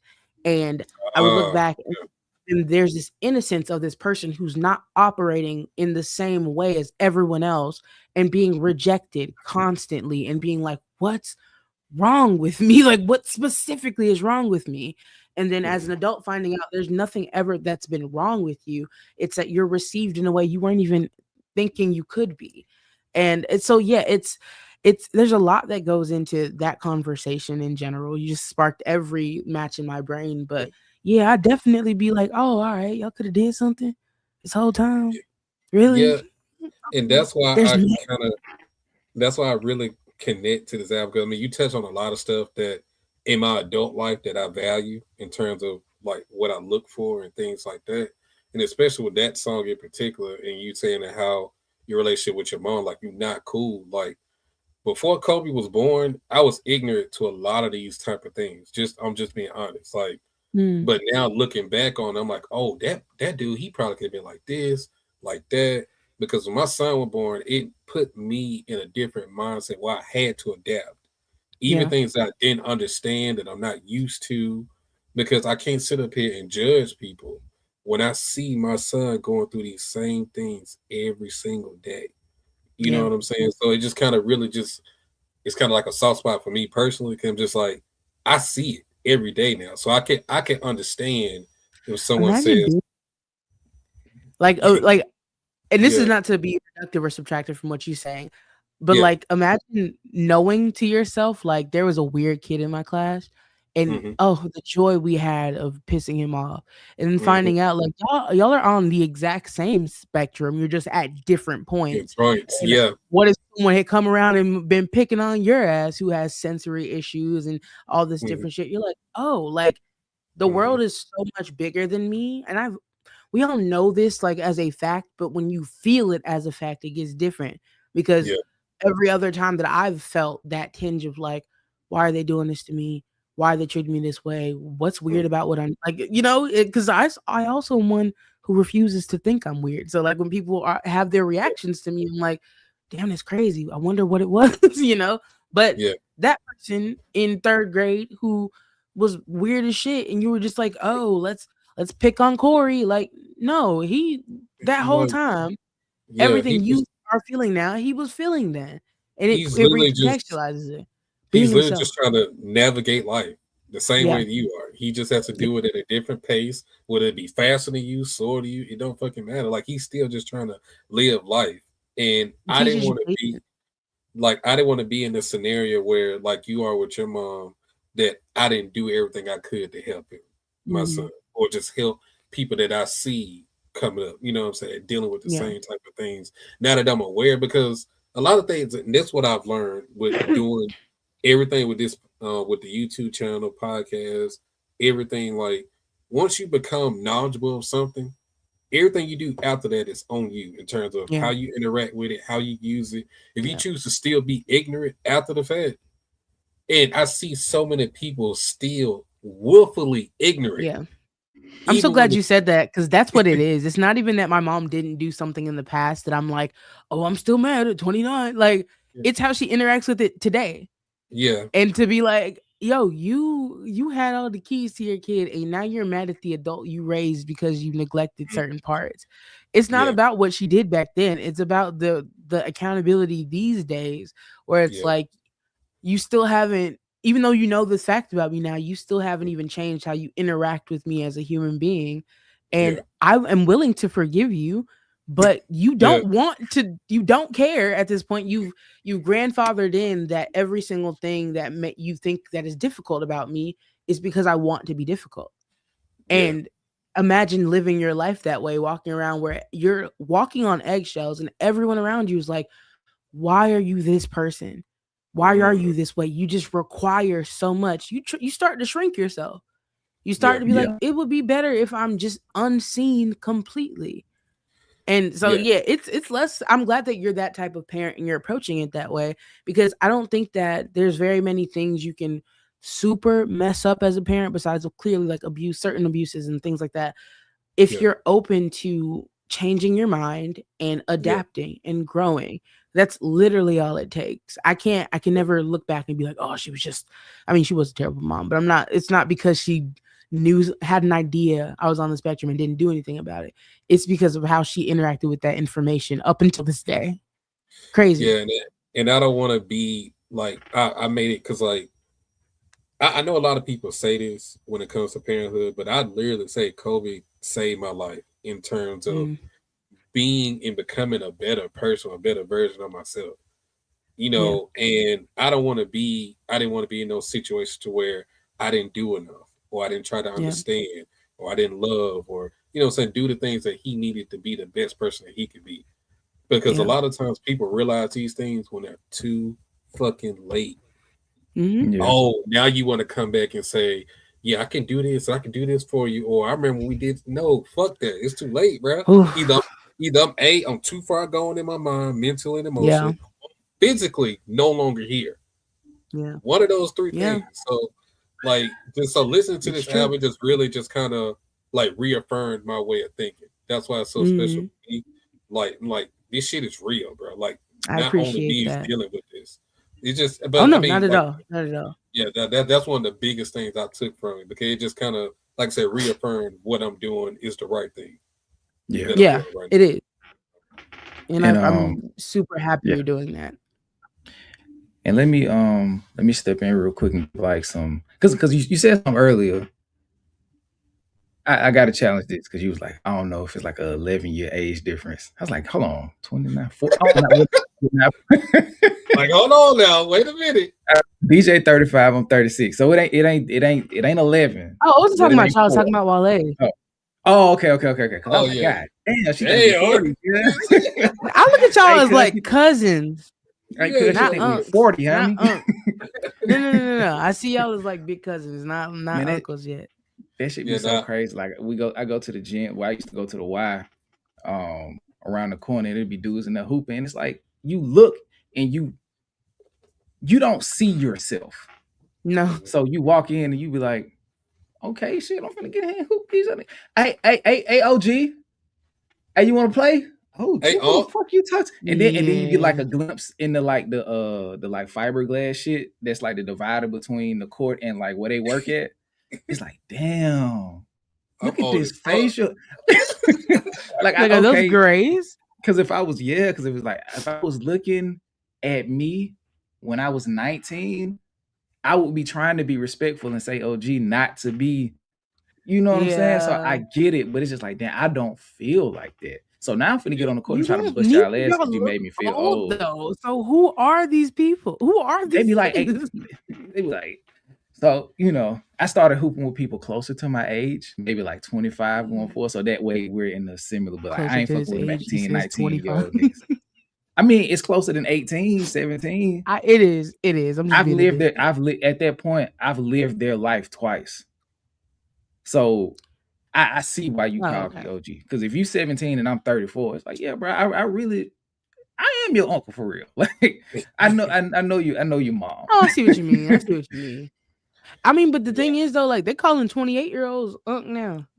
Man, that's the age, the range has gone down. So at this point, I just think it's funny, period. Like, to all be elderly, like, I still see it myself as a kid. And again, it kind of goes into that arrested development we talked about with COVID, but I don't know. It's just so funny to watch cycles repeat, because we all are like that. Like, once they hit 34, 35, they're gonna be like, people gonna be calling them fucking dinosaurs at that point. Because if they calling me auntie and they calling niggas 28, 29 it's just gonna keep shifting. So it's really funny that you even say that, because I don't see you guys as old at all. I at appreciate that. all. I appreciate Y'all that. remind me of the people I went to school with. Like, I Yeah. mean, I also think that's because we from Alabama, so like there's some Yeah, kind of like that's Yeah. familial Hell yeah. familial vibe where I get it. I see yeah, y'all. And when I learned yeah, y'all from Alabama, locked in, I was like, okay, I can trust their opinions, or at least yeah, argue and on the same level. And yeah. let me I'll be build on that. 46 in April.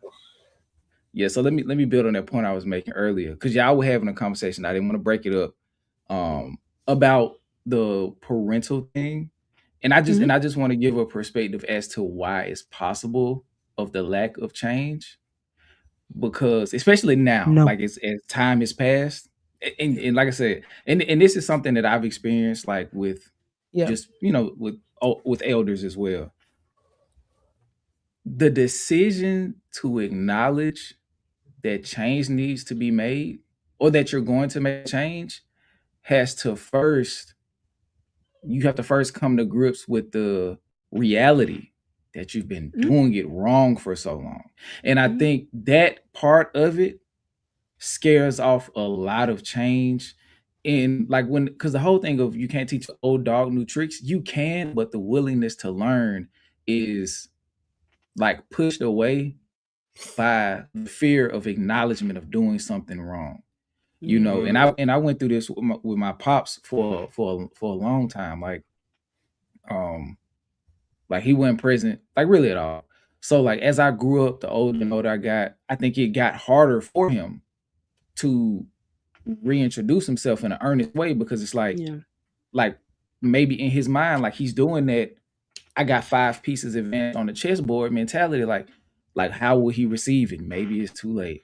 Like like he's a man now. Like how was he gonna? Yeah. And then by the time he can't, like he tried to come around, I was willing to, but he was still so caught up in that perspective that it's like, okay, it'll never work. And I hope that doesn't, you know what I'm saying, happen for you, because I feel like I'm at a point now where I don't think it'll I don't think it'll ever I don't think it'll ever happen. And Yeah. that's, but like at least like in your perspective, like you did have the experience. So hopefully there's something like seeded from the relationship that y'all can like have in common, and hopefully Yeah. get to a point of understanding. That's what I hope. Like It's I'm gonna probably pray on that before I go to sleep, and not to That's be like very on some beautiful, J. and I Cole actually really pretentious shit. appreciate Yeah, it. I tried, man. I did. yeah. I've gone no contact and hop back and forth and hop back and forth. I think that it's healthy sometimes Hmm. to begin the mourning process of the parent you never had. I don't Uh, need to wait for them to pass to start mourning. In mhm, fact, it might be a good thing to get a head start on it so that I'm not dealing with all of these complex emotions once they're no longer here. I lost my dad in 2024, mhm. and Rest in the peace. the wildest thing to me, thank you, appreciate it. The wildest thing to me is that like once I realized it was happening, because I came home because my mental health was bad. I was just like, I need to see my parents. I need to just be in Alabama and see my parents. And 6 days later, my dad dies, and I'm like, well, first of all, I wouldn't have been at home if my mental health wasn't at like the lowest it was. So like it felt weirdly like God for me to even be in my parents' house when he passed. It was like he waited. But I had to come to terms with a lot of the stuff that he did as I'm watching like him in his final days. And I'm thinking to myself also of all of the things, the quirks and the different like personality traits. And I'm realizing like every grudge I didn't really hold many against him because I really loved my dad, even though he was himself. But I didn't hold many grudges against him. But even the small things that I realized that I was gonna hold on to, I started to realize like, oh, he's on the spectrum too. And how do you Mhm. stay mad at somebody right now when you're learning about like how I don't even know that he knew. Like I know now because you get it from a parent. The gene is Hmm. in one of your parents or whatever. Um, but then looking back, I'm like, okay, he was navigating through a lot. He probably didn't know. I'm not even sure if they had those diagnoses in West Africa. And when he got here, if it was just rewarded that he was a genius man, he just went into civil engineering and made a family for himself and never addressed these things, had these quirks. My mom hated them and now she hates me, but I'm of him. Like, so every trait that is, and so when it comes to the parental aspect of coming to terms with and reintroduction, I think that I and many others, and this is why I'm speaking to it, it's less about me and more about the fact that a lot of people do get to a point where they're like, okay, my parent is just a human and they're Yeah. doing the best with what they have at any point. But that type of forgiveness, if you are blessed with a child who'll give it to you, I'm not saying that you have to be perfect for the rest of your life with them, but you got to show up. You don't really have an option at that point to ever reject them again, because to open that door for healing is a point that many people don't get to. So if you have someone who's willing to even touch that doorknob and they open the door after so much healing or after so much like conditioning to teach the new dog, the new trick to the dog. Yeah. The trick is then opening the door. Don't throw a hot fucking coal in the dog's face, because you're gonna have to walk it back as far as all that trauma was. Walk it all the way back, because now I got to trust you again. I'm about to be, again for the 15th time, 29. I'm not finna keep opening this damn door, bro. Like, no, I didn't ask. I ain't asked for the house to be built, nigga. I'm a fuck trophy. I'm just here because y'all had a good time, and then 9 months later, and now I gotta be the mature adult and be like, okay, come in. Damn it, she shot me again. Yeah. I think that it's okay to start having, if you get the opportunity to like build and rebuild, of course take it. But if it's doing more harm to you than good, like, I wish her the best in the rest of her life, and that it's happy and that she can live in whatever fictional world she built for herself. And that's not even shade. I'm not trying to be funny at all. I'm literally saying, like, there's a world that she's built for herself that I think at a certain point, if you have respect for your elders, I respect that that's the life you've chosen. I don't want to be a part of it. I'm so good on it, because if I don't start rebuilding now, then for myself, what can I give to anybody? Yeah. Like, you said so many things that were just like a key part of like my journey to where I am now. Because like with my parents, like, they was married pretty much my whole up until I turned 19.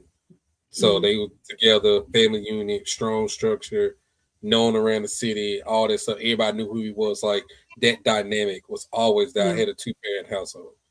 But come to find out, I mean, when they went to shit when I went to college, basically they would holding on things to where they was unhappy for a long fucking time. But of course, I didn't know that. They didn't show that to me. So when the divorce happened and I figured out a lot of shit that he was doing that was fucked up, a lot of shit that she was doing that was fucked up, it fucked my whole world up. Like, as far as like how I view things, because I felt so my stability was gone.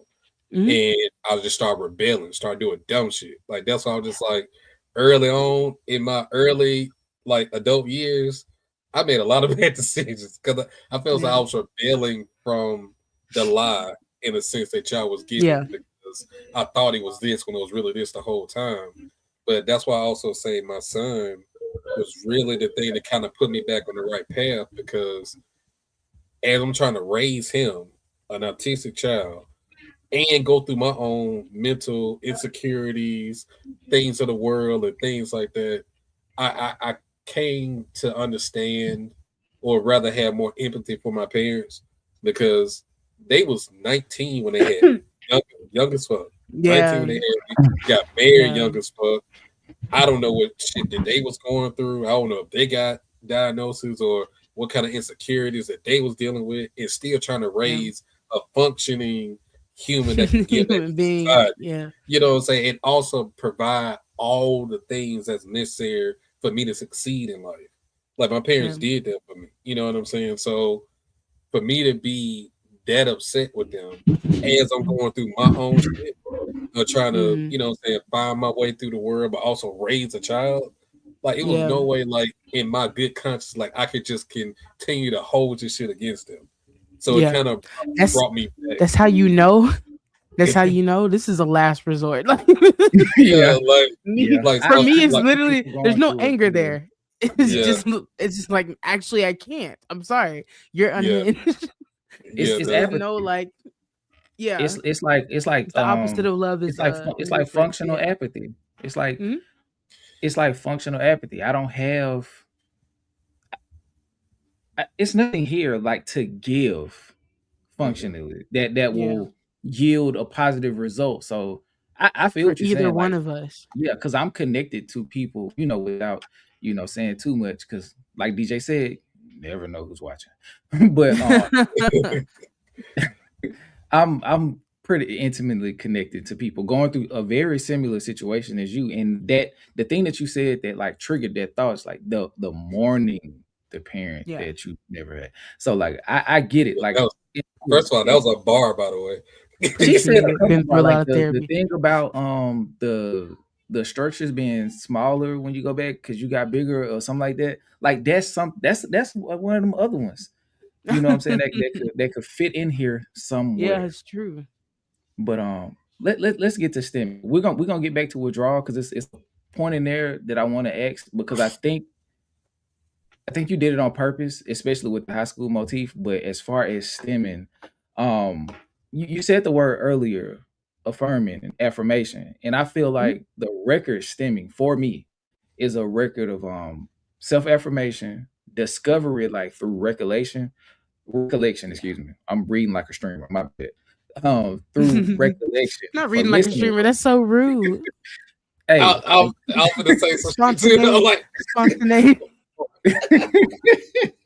I was gonna say some shit. I ain't gonna do it. And I was saying, and I had kind of Yeah. been saying that like before his little situation, but like since Yeah. I got I want into to be this like messy so YouTube bad. space, I watch a lot of like streamers, not that side, but like people in the hip hop space, to like learn and pick little stuff that I feel like I can use and stuff that I need to know not to do and all this other shit.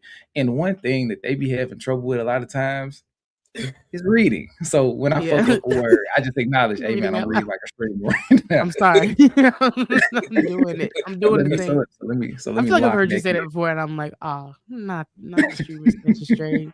Yeah.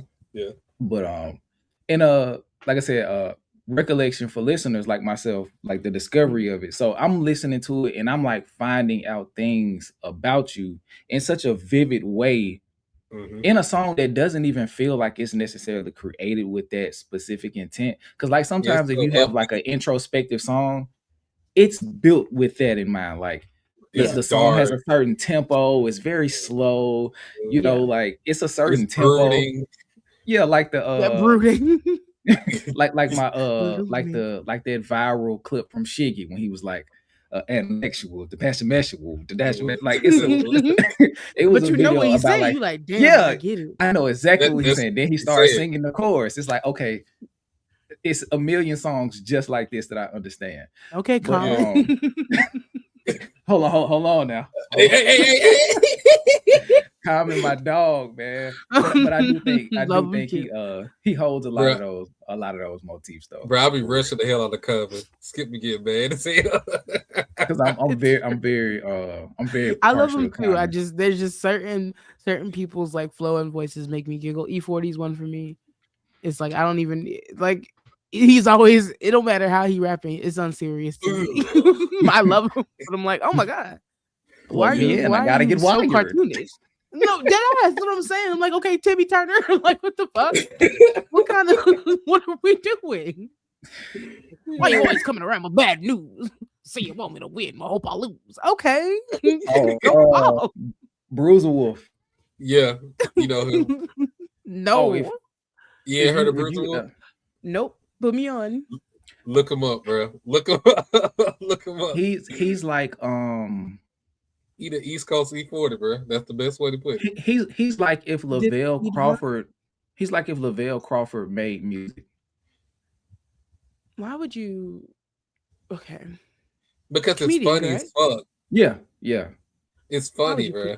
Visual, like I'm unwell. Like I'm unsettled by the actual combination of those things. It's like this very strange like juxtaposition between I don't know if you dead ass serious or if you're literally a parody of like three different people at once. Like it's hard to tell because the level of wit in his bars, it's like nah. You're self-aware. You understand, and if this is a bit, you've committed to it so much that I feel like if I meet you in person, you may talk how you rap. or it'll be the complete opposite. It won't be anything in between. Yeah, I want to be that much of an enigma. I'm so just violently myself. People know this is not a shtick. This is just me. When you listen to him, I think that shit is super intentional. Because like some of the bars in them, like, nah, that's too hard for you to be playing around with some shit. Like you thought about that for a second. Yeah. You put pen to paper and wrote that shit down. That was tough. I love those types of artists, though. That's so fun, though. For me, I think that's performance art at its peak, where it's like, this could be so bad, but because the quality and the level of like intellect behind it is so good that it's transcended whatever I expected it to be. Like, this is not bad music, and it's not just, oh, this is a genius rapper. It's like they've gone to a 3-dimensional space or a 4-dimensional space where they're in my psyche now, where I'm questioning the legitimacy of this person and what they are presenting me completely. They've broken out of like me passively streaming, and I'm like, I need to know more about your psyche. Like, that's crazy to me. I love that kind of shit. You said Bruiser Wolf is it the name? Yeah. Looking it up. It's like it doesn't matter what song of his I listen to, nothing in me will ever be able to call it trash. Okay, good. It's something like so unique in. What you say? He was some type of villain? Like what you say? I think I might have said that bro sounds like a cartoon villain or some shit. But it's like from a specific like genre. Like I can't remember exactly what I said, but maybe like old, like maybe from like the Smurf era, like some shit like that. Like it's a very specific dialect he has. The wit that he displays is like, in his own way, it's extremely beautiful. Yeah. He looks like what? Oh, you saying? I don't know what he looked like. You just pulled him up. Oh, okay. I didn't want this to come off as shade, so I stopped myself. But he looks like he's related to Chance the Rapper, like uncle or something. He do. I'm sorry. I said he looks like an old Chance. Oh, okay. Animated. Very. Because I feel like you can draw Chance fairly easily if you got a decent hand on you. Not that you could draw your real easy. You look easy to draw. Had included. Shout out to Chance. He had an incredible album. You're not gonna put me in no view. He did. We talked about that last time. That was so fucking good. My God, I'm so mad for him with the Grammy snub, but whatever. But I can't believe you just said that. Why would you say that? You the one said his face easy to draw. He said that. Yeah, I take, like I said, I will take ownership because I didn't say anything like that. I know you got to live here and we don't. So I don't want to put you in a situation that once you hit the end button on this, that you got to answer for anything we say. Like, hey, that's them Alabama. No, to be honest, can I be so real with you? Yeah. I don't give a fuck. And there's multiple reasons, right? First of all, you kind of touched on one essentially Alabama niggas. People don't. If a New Yorker is rude, they're just like, oh, no, they're not rude. They're from New York. If I'm colorful with my language and the way I describe things, I don't know, children on planes, all of a sudden it's like I literally am Ursula and I'm not making a hyperbolic statement. So I, at this point, have no fear. And it's more so like get used to how other people from other regions talk. Like when people in the dirty South say wench, it don't mean like the actual meaning of the word. Like there are different ways that we play around with each other and colloquialisms that we use that are funny. So even like you say easy to draw, that shit's hilarious, first of all. But secondly, nobody's gonna be like, damn, someone say he got a simple face. No. Oh shit! My boy channel ain't got that many edges, dog. It's not complicated. So I just simply don't care. We can talk how we want to talk. There's nothing that I can walk away from here and be like, damn, I shouldn't have said that. Who gives a fuck? The world's burning outside. Yeah, we're gonna get bro. It really and also like I said, like in the South, like whatever word that you want to call it, like Russian, roasting, cracking, Johnson, it's a turn. Like we're like 9 times out of 10 before it gets to the point, like, hey dog, I want to fight. Everything before that is endearment. Yeah. Mhm. Everything before that is endearment. And I You know what think I'm it's a saying? way that we wage our own, or like we gauge our own safety, like amongst each other, because like there's certain places that we'll take it, but we'll never take it too far, type shit. Mhm. Like, so I know that in a room where someone is willing to like we ribbon like that with me, they know that like if there's ever we're in mixed company, anything like that, like they don't have that familiarity. And so the way that I talk here with you guys, of course, clearly, or just online, like I'm talking to the people who know me by now. Like if it reaches outside of my audience, whatever, but they know that like I'm essentially, first of all, a pacifist. I don't like fighting. I don't like violence. I don't like any of this shit. Okay. I would rather just mind my business and chill. But I'm a really calm person because I get overstimulated by so much. So if there's ever a point where the language reaches like a height, it's a performance of my own self. It's not, it's so I don't know. I don't know. I just think that a lot of different people from different backgrounds get away with shit because of their archetype more than like their actual intentions, and then vice versa for me. At this point, I don't give a fuck. The halo effect will never work for me. Nobody's gonna be like, look at her, doesn't she look like an angel? I just don't, even though I am, and that's fine. But you're not gonna take the jokes away from me, the humor of it all. Like I'm gonna be ratchet. You're gonna get this Montgomery, Alabama, absolutely. Talk your shit. Oh no, fuck Montgomery. Go Hornets. Okay. Okay, hold on. Oh my god, like that was a classic like live stream moment. Like it'll be times where I'm trying to make a very succinct point, and 2 hours later, I never got to it. Like I'll be watching back, and I'm damn. I went from talking about how I feel about ASAP Rocky's rollout to whether or not Israel is connected to whatever in America. And it's just like, how the fuck did I get here? Yeah. And That road you map know, is crazy. it is, bro. So let me get back to this, because if I don't, we ain't gonna never get through it. Okay. So damn, let me just start this over from the beginning. This is a record of self-affirmation, discovery, as we listeners are consuming it. And it's a couple of decisions that show the best and not so great parts of this music shit. For instance, being able to build a relationship with fucking Stevie Wonder. Oh yeah. Yeah, I wanted to talk about that. Yeah. And having him on Samson and getting a fire verse from Freddie Gibbs, to getting to a point where a social pariah now in this day and age has been mentioned on one of your earlier works, and then having a relationship with or an interaction with a rapper that was by your definition shitty.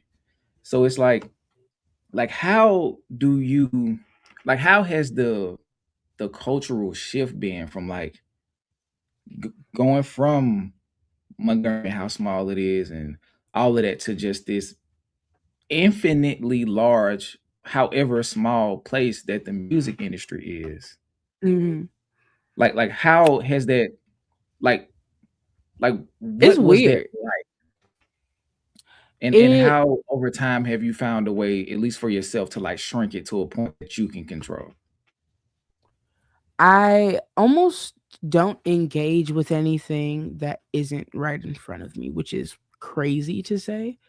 But it's the concept of object permanence that has saved me in many ways, because for me, also it's hurt me as well. It's I'm sure have interacted with object permanence in some way, because I feel like you have ADHD, Skip. But it's out of sight, out of mind. Out of sight, out of mind. And so as I've grown and changed and become these different versions of myself and met these different people, I no longer was interacting with the old version of myself, unless it was in introspection.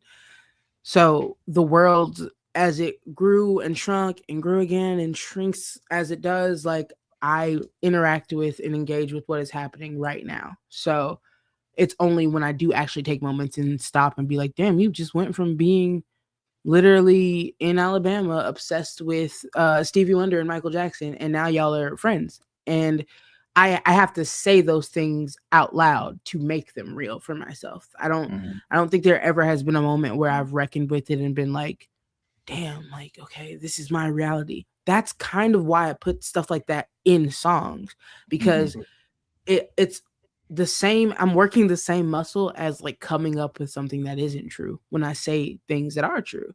I remember when I was talking to my friend Hayes, shout out to him if he's watching, also an Alabama boy. Well, he's from technically Meridian, but he was with us. He was outside. He was listening. Yeah, he around the corner. Yeah, for sure. But I was talking to him and I was telling him, I was like, I met Dave Chappelle at Stevie Wonder's 75th birthday party. What kind of fucking sentence is that? Like, there is no reckoning with that and like being like, yep, that's just true now. Like, you know, so I only really engage with how my life has changed when it's time to be grateful. And I really do wish, I'm not even saying that like it's some wise practice of mine. I kind of wish it was different. And I wish that I could in each moment embody what it is to have met these different people and made these different connections and brushed elbows with all the, if I could bring that to the forefront of my mind, first of all, I would have to remind myself less of who I am. I wouldn't have to need as many pick-me-ups because so much of my lore is insane. But I'm also glad that it does fade to the background because I'm normal still. And I'd rather be normal than not, I guess. Why you giggle like that? It is, okay. He's in the anime, so lore is like a core word into, you feel me? Like, not you, man. His central being. Like, he just got me like strung out on fucking Attack on Titan, and I can't stop watching it. And my homie just told me to watch that. I can't. I want to be an anime girly so bad. I'm not built for it. It's oh my god, like, and I'm one of them. I'm like a normie, I guess. Like, the only anime that I've really watched is Dragon Ball Z. So they're like, you gotta watch it. You gotta watch it. You gotta watch That's it. Nigga shit. So I exactly. So they was fighting the whole time. So like, so I started watching it. But a week and a half ago, DJ. About 2 weeks ago. 2 weeks ago. I'm halfway through it. Like, I can't stop. Yeah. And it's just like, look, y'all made me throw my life away to catch up. And what do you have to say about that? Who, me? I'm not too mad about it. Oh, okay. See, I think I wish I was an anime girl, but the pacing, maybe you don't have ADHD, or maybe we're all just different. But the pacing of anime for me, I can't. I'm sorry. What are these long walking sequences? Why do I need Foley art of hearing footsteps? If you don't get to the joke or to the drama, like sometimes I'm like, these graphic, like the animation is beautiful. It's gorgeous. It's an art form of its own. I don't need 30 seconds of air and wind blowing and me looking at this two-dimensional character as he contemplates life. Because guess what? I do that. I don't want to watch someone else stare off in the distance and just. And they do, especially like in the first season, they did a lot of internal exposition. It's like what internal monologue. The self conversations. Yeah, it's so you wouldn't get past that, but it's so much carnage and so much shit going on that if somehow you were able to, that would be the piece to pull you further.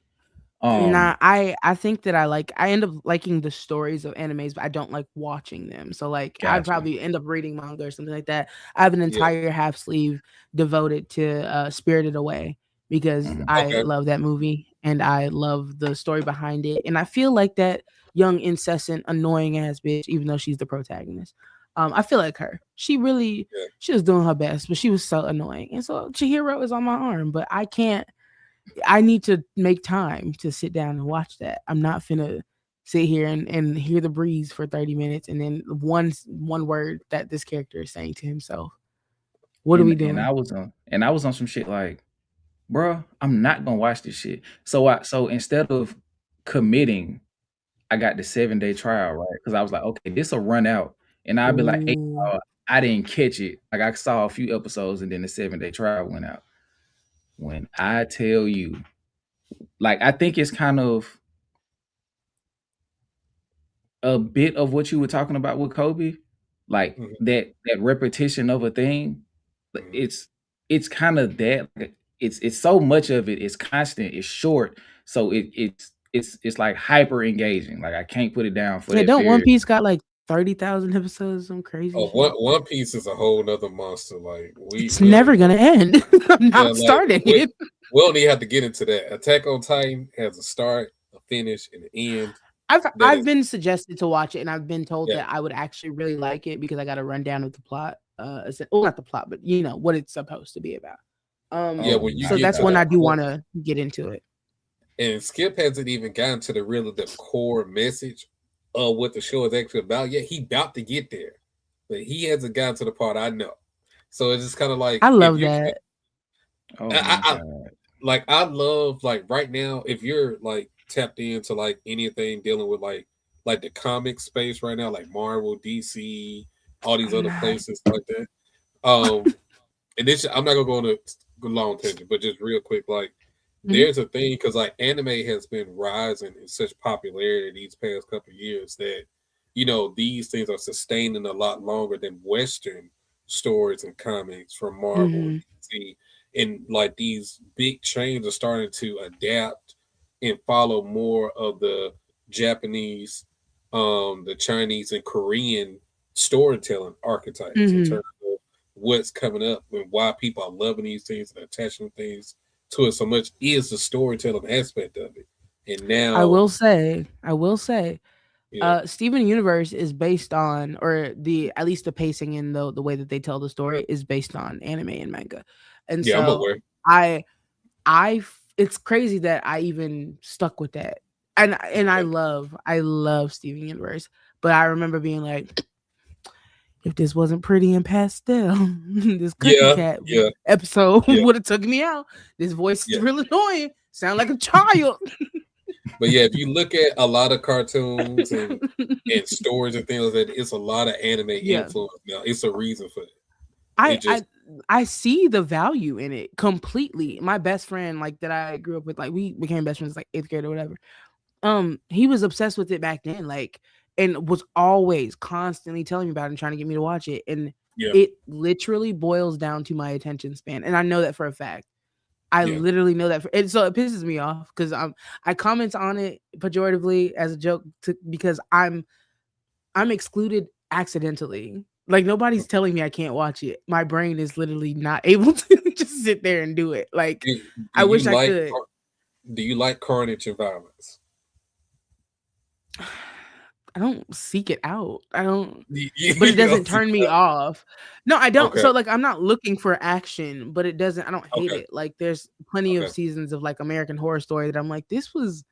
Hey Man, guys, this was a lot, man, but man, I American watched Horror all of Story. them. Man, let's just stop My right there because favorite I can go season on of to you. AHS is like Freak Show, and everyone's like, "That's the grossest season.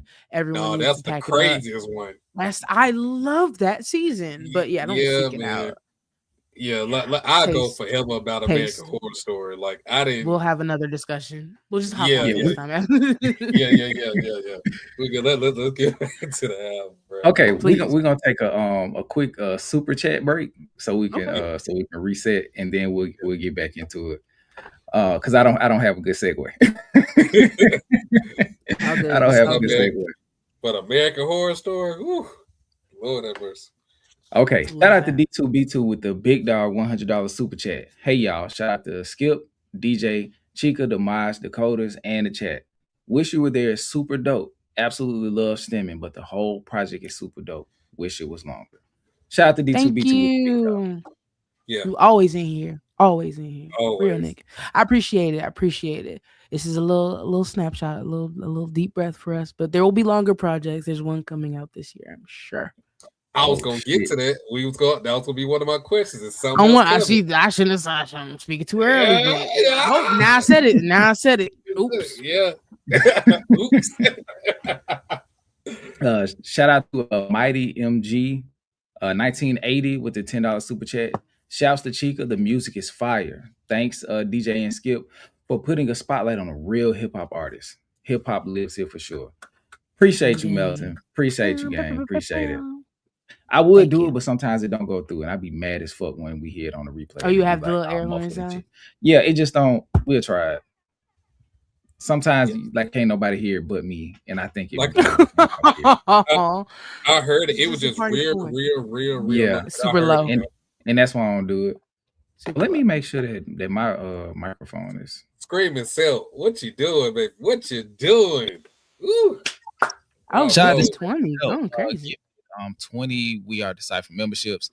If you get gifted a membership, go check out the Road to 100 series and early access to all of that stuff. We're gonna keep going because that's not the purpose of it. But shout out to yourself. Twin Folk Tech, $20 super chat. What's good, fam? Unfortunately, I got to be replay gang, but wanted to drop by and show love. Skip and DJ, I'm so proud of y'all. And Chika, you are so talented, and you have one of the greatest Tiny Desk sets of all time. Period. Thank you so much. I know you might not be here, but when you listen back, I appreciate that. And also, you're correct. Talk your shit. You're just right. I love it. I love it. Talk your shit.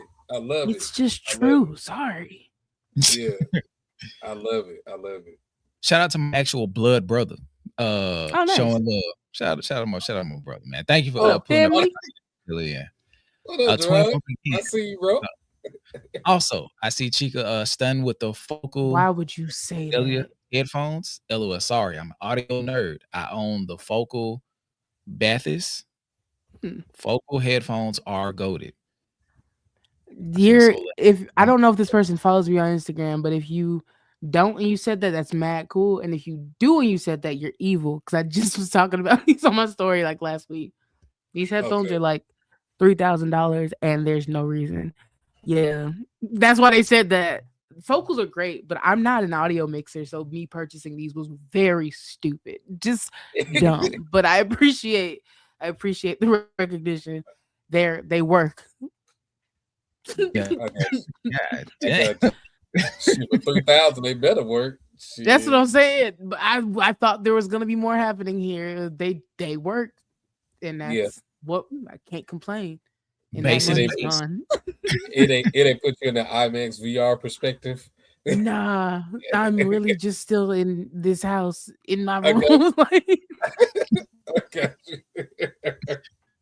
And shout out to Scream Cell again with the additional gifted 20 We Are DeCypherEd memberships. Again, go check out the Road to 100. We put a lot of work into that. We're about halfway after we get through. Well, yeah, after we finish the fall off and what we got coming next Saturday, we're gonna get back on it, and we're gonna wrap that up as fast as possible. That's all I can say. We're gonna try as fast as possible. Yeah, no, I mean this week is jam packed, bro. Grammys, cold, other shit. Like it's a lot of government. There's too much going on, to be honest. Like, it really is. Like it's a lot of shit going on right now, bro. Yeah.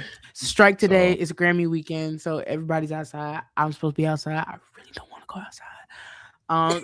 I'm literally my manager was like, text me, and I know you have to, you're doing the thing later. I was like, yeah, just he's like, let me know about. I said, right. I still have not texted him. I haven't decided. I don't want to go anywhere, but I know it's good to talk to people. That's what you're supposed to do. You have that job. You might run into a key piece of what you're creating this year that you didn't know you needed. That's how I feel about everything, and then I'd be regretting shit. I don't know. Like I went out a couple nights ago for another event, and I was grateful that I did because it was things happen.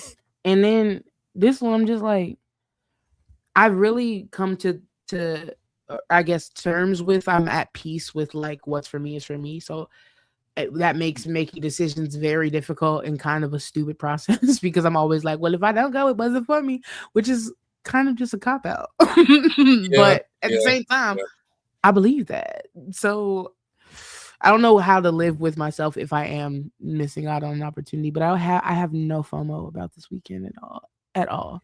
Yeah, because I know at it's gonna all. be hectic. I know it's gonna be So hectic. hectic.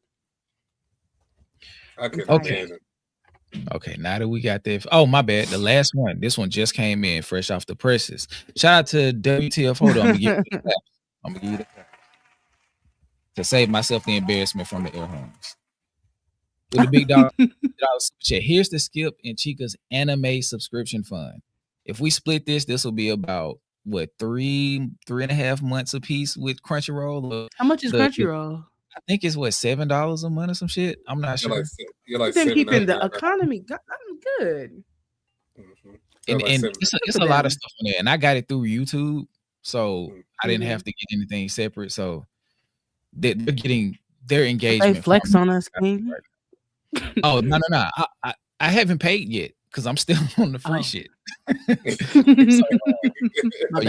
It's not a flex. Misunderstood you there. Tomorrow, I might get rid of it because if we shut down again, I won't have the funding. Hey, damn! This came at the wrong time. Cause guess what? I just got skipped. What? No. YouTube Premium. Isn't it great? Isn't it great? I will never go as long as we're creating content on YouTube and getting money from it. I'm never going back to regular YouTube. There's no they made it so insufferable to have a regular YouTube, and I've had premium for years now, and I mean, if it ever were to if I ever get an ad, sometimes I forget I'm not at home. The way the disgust creeps onto my face in any public setting that I click on a YouTube video and I get an ad, it's like you called my mom a bitch and I'm cool with her.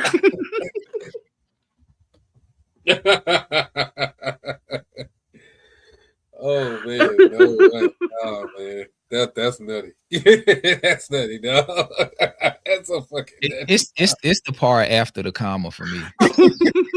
It's the part after the comma. Oh shit! I'm sorry. I apologize. Hey, no, that's nutty. Too honest. Nutty. Too honest. You are in a safe space. Thank you so much. I feel it clearly. Okay, so let's get back to the stem because it's some great bars from here that DJ kind of touched on earlier.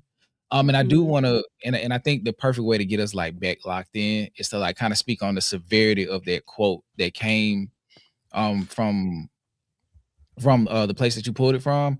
But I was saying that this excerpt kind of speaks to the consistent and sometimes intentional misunderstanding or disregard for our Black youth in particular when we are a little bit different from what's considered normal.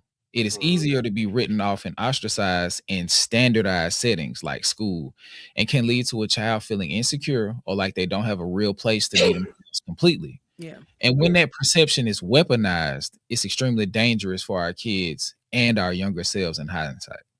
And that was just my dissertations.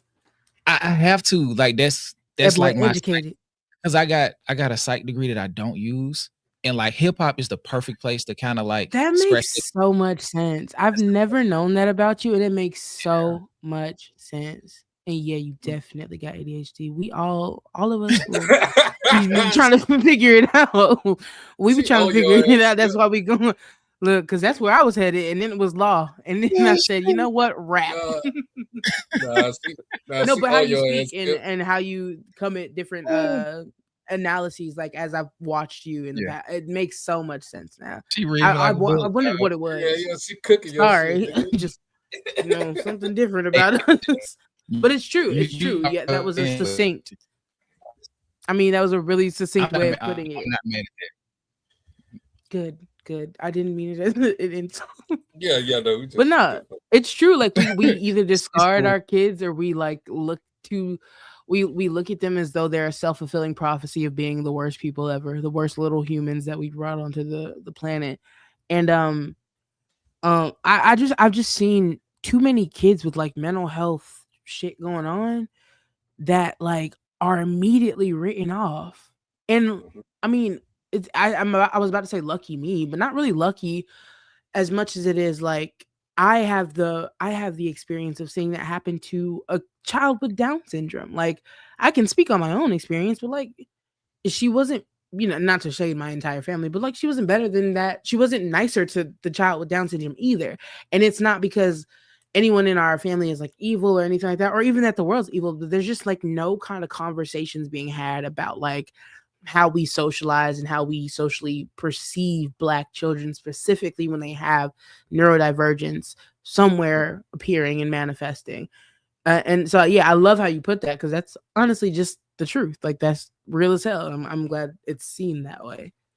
And when you were speaking earlier, I was of course I was listening, but maybe like my new pseudo diagnosis is like I'm starting to realize, like, so you were talking and I was able to just extrapolate one word from it, and the word was community, and that took me on a thought journey to where I've heard this sentiment before. Pusha T's verse on community, when he was discussing this very same thing, and it's just like it just gives me and this is the second clips parallel that you've had in this particular conversation. So I'm And like, he just followed me a few months ago. I think we might just be on the same got wavelength. Y'all tapped into the same frequency. We could be cousins. I'm gonna reach out to you and see if we can make something happen. You know, figure it out. I was like, damn, like that's kind of crazy. But a couple of the bars that like struck me, that had me doing research, and I love that particular thing, because when you learn something new, I was talking about this when we were discussing Earl Sweatshirt on one of the Road to 100 episodes. A brilliant thing that he does, and other people that you can tell read books, they will put something from a book that takes you on a completely different narrative journey, and then you come back to the verse, and it may not even give the verse more context, but you learn so much from that one line that you almost come back a different person. Yeah. You know what I'm saying? So like with this, I had a miniature art history class from this couplet of lines, the Michelangelo 2D face paint. Before I knew it, I was watching a video of someone drawing the face on a blank piece of paper over the what's the name, and then after that, I'm looking at Mona Lisa. That's some neurodivergent shit. That's some neurodivergent shit. We got him. I'm just like, because I felt like it was too specific for me not to give it. I'm like, oh, she's doing something here. Yeah, okay, that line is like I think it's my Michelangelo 2D, my Mona Lisa got angles, but what I said before that was sculpting with tools of a painter. Like, and it's true. Like, a lot of people look at neurodivergence as something that's reductive, when in actuality it's learning to work in the world with different tools than everybody else, and using those tools to bring something better to light. So I may not have the same tools to paint the image that everyone else is painting, but like I can absolutely strike at a stone enough to create like dust to create granite. You know what I'm saying? Like, you know, there's always a way to paint the picture, even if you don't have a brush. And that's what a lot of people with neurodivergence have to do in a world that is not built to cater to us. And I didn't know that I was doing most of that stuff until I learned what people hated me for, and I realized, oh, these are just ways that I function, ways that I communicate that rub other people the wrong way, because they're also different from me. And it's this wild journey that stemming, and I mean, me learning in general about, you know, myself, that's a wild journey to go on, to be like, oh, damn, I'm not even on the same like wavelength at all, like that anyone else has been on. It's a wonder. That's what I think to myself now. It's a wonder I made it this far. Like, I'm super, that's why I'm like, never stop stimming, because whatever you did, you survived this long without even knowing that you were different like that, until someone started listing out all the things that you have in common with this group. You get tested and you're like, oh damn, I'm glad that I'm here, because someone definitely could have read this way that I interact the wrong way and I wouldn't be, you know? It's a weird thing to look back on, but very rewarding too. Yeah, because you said my neuro lover divergence ain't need of no savior, and that like kind of just culminates like all of this, like you're saying. At least I took from the Michelangelo, after I looked it up, like it may be however it is to you, but there's a method. And it's probably because I was kind of feeling seen in the moment too. So it's like, that's how I explain it. Like, that's how I rationalize it to myself. Like, you may see disarray or whatever the case is, but everything is kind of in a place that I need it in, because this is a method to my madness. It's more that meets the eye. It's all depending on your point of view. You know, you can walk in and be like, hey man, why is that over there? I promise you, I put that over there for a very specific reason. I may not even remember it at the time, but I promise it's over there for a specific reason. I've noticed over the past few months, like when I'm being, I guess, still in a way that like, or actually, you know what? Let's be so fucking real. If I'm zooted, stoned, and I'm listening to myself, like think about like, okay, so I want to go lay on the couch. Well, I know that out there in the living room, the lights are set to bright fluorescent white. And before I want to walk out there, I know that I want it to be a cooler tone. I'm not trying to walk out there and be blinded. So I need to set my hue lights to this setting. And then when oh damn, I left the candle right next to the couch, I'm gonna kick that over. So I'm sitting here like I could be fried out of my mind, and I'm listening to myself walk myself through all of the sensory needs that it will take me getting through in order for me just to lay on the couch. And when I start to reflect on it like that, I'm like, I'm an adult now. There was a young kid who was doing that constantly. And just to kind of stay out of the way. Like, I know people get pissed off when I change the lights, so I gotta wait till it's quiet enough and there's nobody here and I gotta do, like when you asked earlier about like what my stimming is, like that's why I don't know what they are, because it literally is this weird stream of consciousness that's constantly happening where I'm just making these little adjustments every single time and being like, okay, like this works here, this works here. And eventually I'm able to walk out there and it's 66 degrees and the lights are pink and purple and the TV is at 27 and I know that there's no candles, so I won't stub my toe, and I can go lay out there on the daybed and watch The Office. Like all of these very intricate details that are specific to my neurodivergence, but don't read that way to most people, when in actuality, it took so many steps. And I'm just sitting there fried and like, I'll stare off in the distance and then be like, okay, cool, got it. Know what I need to do. And then I go on autopilot mode and just go and do everything until I'm able to settle. And I see that in you. I just want to talk about it. We can. Hey, I got some recommendations. I feel seen. We're gonna have to talk. We have to talk backstage. But I feel, and just know, like, I don't feel any way because you're not the first person to say it. Like my wife said this shit all the time. Like, I love that. She knows you. She sees you.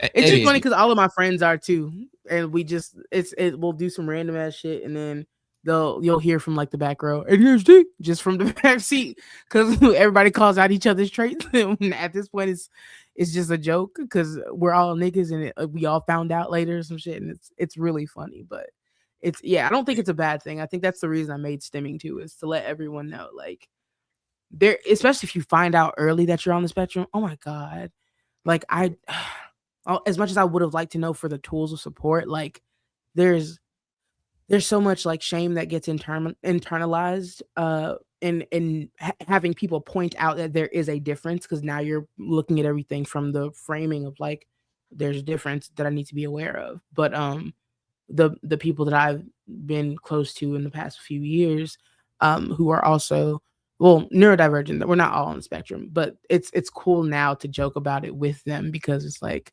it recontextualizes everything that we do, and it kind of makes it into less of a debilitating thing and more like okay, we're all different and this is why. Hey, real quick side note. I used to watch this guy who used to do videos about The Office. When you mentioned The Office, and he had a theory that the core of The Office is just basically to show different levels or different phases of neurodivergence. Of like mental disabilities. And I was gonna say, you gotta say mental illness. I'm like, what? Oh well, I mean, I guess technically. Yeah. What do you think Michael Scott would be diagnosed with if he was You know, diagnosed? it's so funny that you even asked me this because you know I've looked it up. You know I've gone into it. That's You why know I I asked. have. That's why And I they say asked. this nigga is histrionic. That's what they say. Yeah. He said he's histrionic. And the way that I look at it, he's fucking immature is what he is. And he has Arrested Development as well. And the way that I just, because one of my friends has not watched The Office, I was talking about it a couple days ago. The way that I described it is like, imagine a 12-year-old who's only been socialized by TV and movies, and he's trying to make that happen in real life. And so everything he does is lame as hell because it's all tropes. It's all from something else. Like I brought up the scene where they're at the hospital and he parks where the ambulance is supposed to be. They're like, sir, you can't park there. And he throws his keys over the fence and goes, I just did. It looks directly into the camera like he did that shit. Like, nigga, how are you? Yeah. You're like, a dumbass. Why the fuck would you do that shit? So at that point, like at most points when I think about neurodivergence and like mental health and all that, I don't even know what I don't think I would put a label on Michael Scott. And because they didn't, it's really funny. Like I think that labels are important for knowing and identifying what support needs are necessary. But at the end of the day, ain't everybody just weird as hell? Yeah. And like people be like, oh, everyone thinks they're not neurodivergent. I would like to throw on the table, maybe we all are to varying degrees. It's a spectrum. That's literally it literally is a spectrum, not even just like autism spectrum. Every mental like idiosyncrasy, like there's different things that pop up in all of us that are catered to specifically our experiences that make us weird to others. Real strange. And just because more people in this group find you weird doesn't mean that I think we should automatically be like, yeah, watch out for her. You know, she red, the color red really make her sad. So like, okay, the fuck. And what about it? Sad is crazy. And what about it? Are you going to do something about? Okay, then you don't know what memories I have connected to the color red. I just think it's all everything. But Michael, he's just a special case. One of the best written characters on television, like of our generation. So well written. Especially if you watch from episode 1 all the way to the end. Yeah. Like, have you watched the like super fan episodes that are on like Peacock or whatever? I watched some of them. I didn't get a chance to watch all of them yet because, as you know, The Office is what 7, 8 seasons. It's 9 seasons. I think it's 9. 9. Yeah, check him. Get your boy. Get your boy now. Get your mans. You gotta do better. So it's really 18 seasons. It's really 18 seasons because you gotta watch it twice to understand it once. It's 18. Who's watched it only twice? It's actually, you know, it's funny. I think it's a comfort show for me. It is mine. It is mine. Yeah. One of mine. But it's on pause right now, literally in the living room, and I was watching to like fall asleep last night. The fan episodes. Because I mean, as someone who knows in this scene every fucking season like 12 times, my good friend was like, "Did you know they have the extended cuts on there?" And I was like, "Absolutely not. Nobody told me this." And they really did that. Like they ate with that. It's such a stupid show, but still so like great. Yeah. It's relatable. Like it has emotion. It has everything that you can think of in one. If you touches really on just everything. sit down and watch it. Yeah, it touches on everything. Callback. Michael Scott and DJ probably could tell me if I'm overreaching with this. Michael Scott is Bruiser Wolf.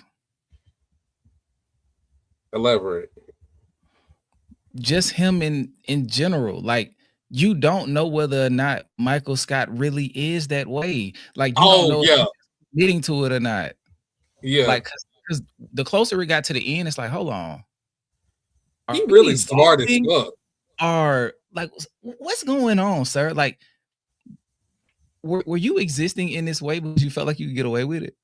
Yeah, like he's smart as fuck, low key. And then the closer it got to the end, where we started to see finality in the story, you started to express yourself in a way that's more consistent. Wise. Yeah, it's wise. Especially when his hair started actually graying. Oh no, you coming? That made a real nigga cry. It did. It sure did. Like, bro, I think that like more so. It feels like Michael's journey. It kind of shows that like even the most unhinged individual, all it would really take is them finding happiness to chill out. You know, like Yeah. all it took was like he got his bitch and Yeah. was like, as soon as dead ass, like that's No, all Holly it was took. a real And that's one. the only she was, and they really wrote her character well too, because like they were made Yeah. for each other. But that's literally all it took for him to stop being a fucking weirdo. Like the Like, the Threat just Level somebody to Midnight, the episode where like they're Michael in Scored. there watching this Yeah. terrible self-made movie. And it's the first time you see a moment of reflection with Michael where she's like, I'm sorry, it's great. And he said, no, it's not. It sucks. And that's okay. Let's go in there and watch it. The Yeah. character's now turned off for him as well, where he's like, I have someone who sees me for me so much so that I don't have to put on this facade and even try to convince her that I'm taking myself seriously. We can both not take me seriously together. He just wanted someone to feed into his delusion so he could have that sense of, and that's why I love him, because he's all of us. We're all just weirdos who either ended up finding our people and settling the fuck down so we look normal, or you're just like me, outside running around doing what you want, side quests everywhere. One day. We're gonna talk about this side quest soundtrack song eventually. Okay, DJ, you got any direction you want to go with the project, or can I go real? I got something real quick, and then I'll let you go, because like you actually touched on a lot of my other questions I had already. But it's one in particular. It's a reference that you called it to a couple times during the album. I just wanted to know like your thought process of what it actually means to you. You referenced the candy shop or just candy in general, like a couple of times throughout the album. So I just wanted to know, like, is that like a point of like comfort, like a safe space, a comfort space, or like is it a certain person like attached to it? Like I just want to know. It's more. It's so candy in general is like a childlike thing, and so in a theme and thematically, it's feeding into the nostalgia. And I mentioned it on the intro. I'm like, selling candy is the only real means to get work, because literally we were kids, we couldn't get jobs or anything like that, and the main export as a kid in school, if you needed something, was, for us at least, if you could finesse getting one of them little candy boxes that had like the variety in them. I think it was like 30 different types of like, so they had like Twix and the Snickers and Kit Kat, and you would take one of the variety boxes to school and sell each bar for $1. And so there was like some people who had school programs that did that, but I went to I was in the magnet program. We didn't do shit like that. So there wasn't, even then they were collecting money for school. I needed to make some money to finesse. And so I needed to be able to move around. Throw some honey buns in there. You know what exactly. I'm saying? No, for real. Exactly. And so by the time my parents started going grocery shopping at like Sam's Club at this point, and we had, moved on up from Walmart, and we were at Sam's Club, I'd be like, yeah, we got a school project this week, and we're just gonna we gotta all bring in chocolate. And my parents from Nigeria, they're like, what the fuck y'all bringing in chocolate for? I'm like, no, seriously, it's half my grade, so I need that. Throw that in the car. I need it. Rub me that. Just full gangster shit. Throw it in there. Why you asking questions? But yeah, it was something. By the time that you sold the first box, you could afford to buy your own, and you don't have to ask your parents to get you another one. And so that's the reference I was making. It's like, now I have this big important job where most of it is reflecting on myself, the world, and my life. But also I complain about it a lot because it's caused me to have to sacrifice a lot of humanity, perceived humanity, I guess, because I'm still a person. But that's why I brought up candy, because that was we did not care about anything else. It was like, find what's accessible to you as a young person, as a kid, make it work. And I think that has been a running theme throughout my life, is like, find the thing and make it work in every scenario. It started with candy, and now we're 29 and a rapper. Spent my whole adult life. Side note, the stuff that I was talking about earlier with how you juggled all of those different themes in the first song, I also, like, cynically kind of took the introduction of candy and how it related to the progression into all of the adult things. It's like an entry point to drugs as well. Yeah. I mentioned that too. We Yeah, I were was like, warned. What was 'cause it? Everyone's got a vice. We were warned advice, about yeah. them pills. It is an entryway. Like we hustling on the side, selling candy. Like it turns into other things eventually. 'Cause I Yeah. was like, It's supposed to be a snapshot of like it all starts somewhere, and by the time it's all gone so far, like from where you started, you're like, oh, the more things change, the more they stay the same, facts. essentially. And Now that's you what got that song's about. now you got people be like, oh, it's just a little myth. It's just a little crack. It's It's a okay. little fent. It's This just a ain't little that fent. kind of fent. It's the It's good just shit. a little It's bit. You it's know the what I'm safe saying? shit. It's just a little No, I bit. was literally just watching a video of this girl who was like, "Yeah, my boyfriend convinced me that it wasn't the bad type of fentanyl, it's the good type." The fuck? I said, You are she said, gonna "I know, die, guys. It man. sounds crazy." I said, "Yeah, it does." She got clean, thank God, but she said that's how she Okay. rationalized it. Oh, She lucky to be in child. to tell that stupid ass No, story. really. You are going to Quite die, literally. man. Let's get Good heavy thing. real quick. Let's move to what I Okay. feel like is probably Mhm. the part of the album where I think we walk into a tonal shift.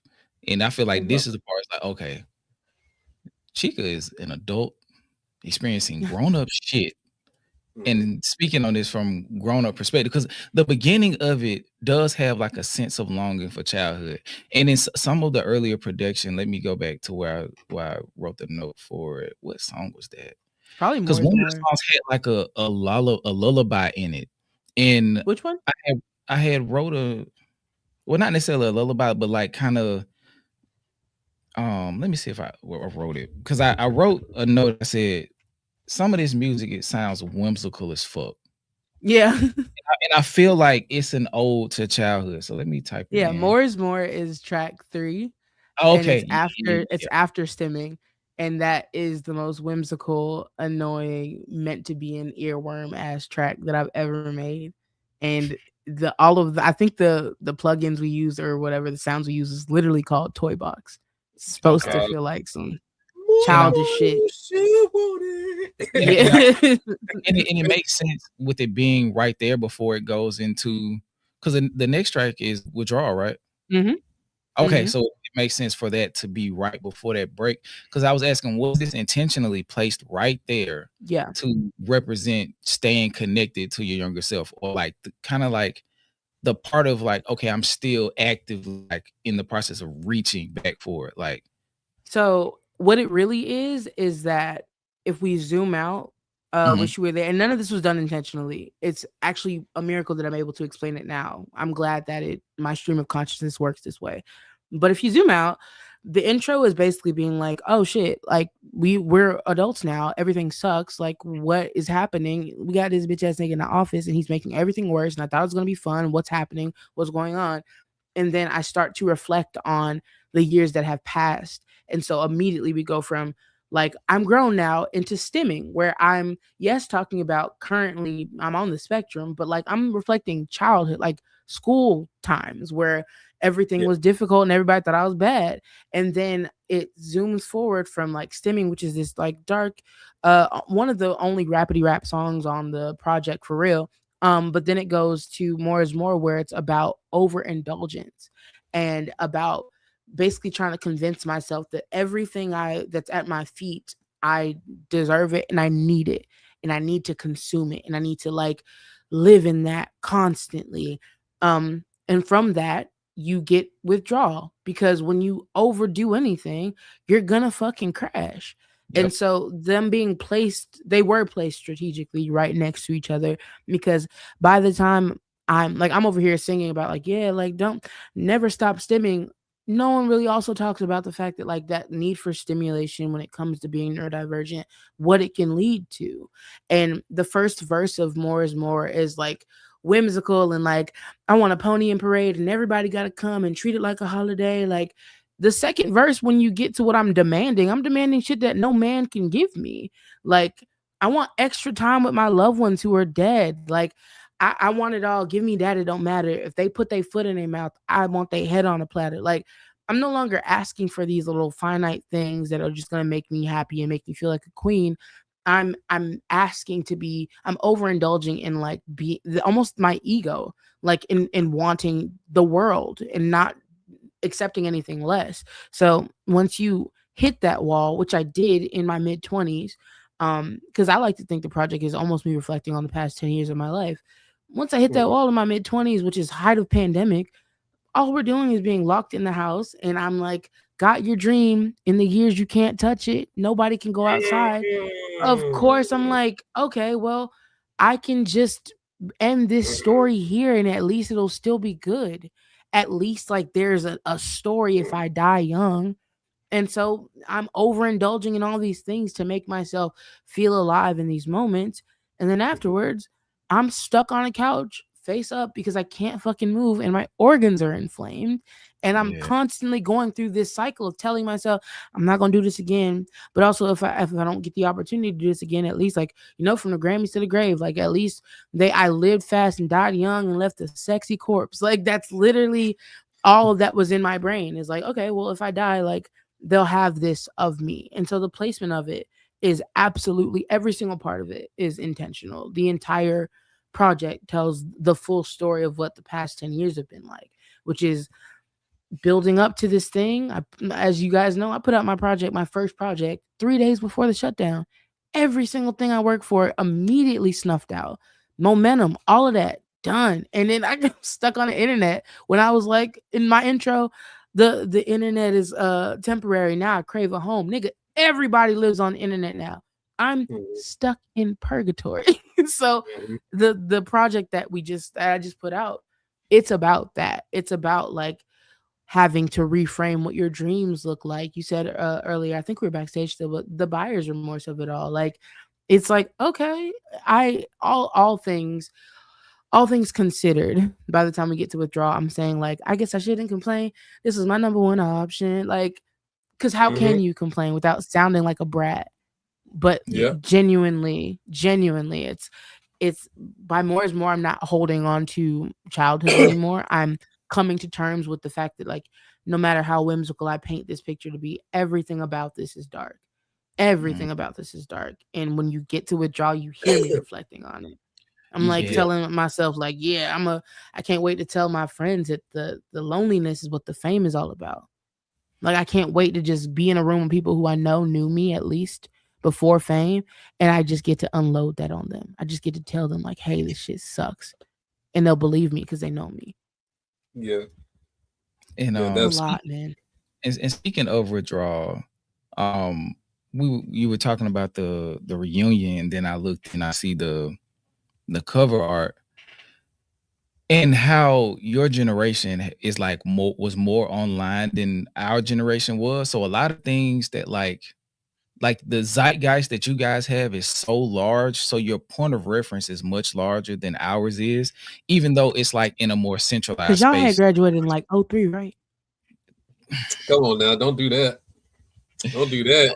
Oh, 08 now. Come on now. Oh my bad. Sorry. I'm bad at math.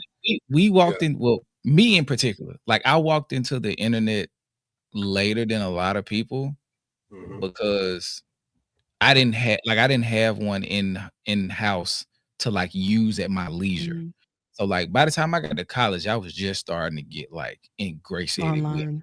Yeah. So in like the whole internet culture, like once it was its own living, breathing thing, I'm still in 2025, 2026, realizing what was going on in 2013.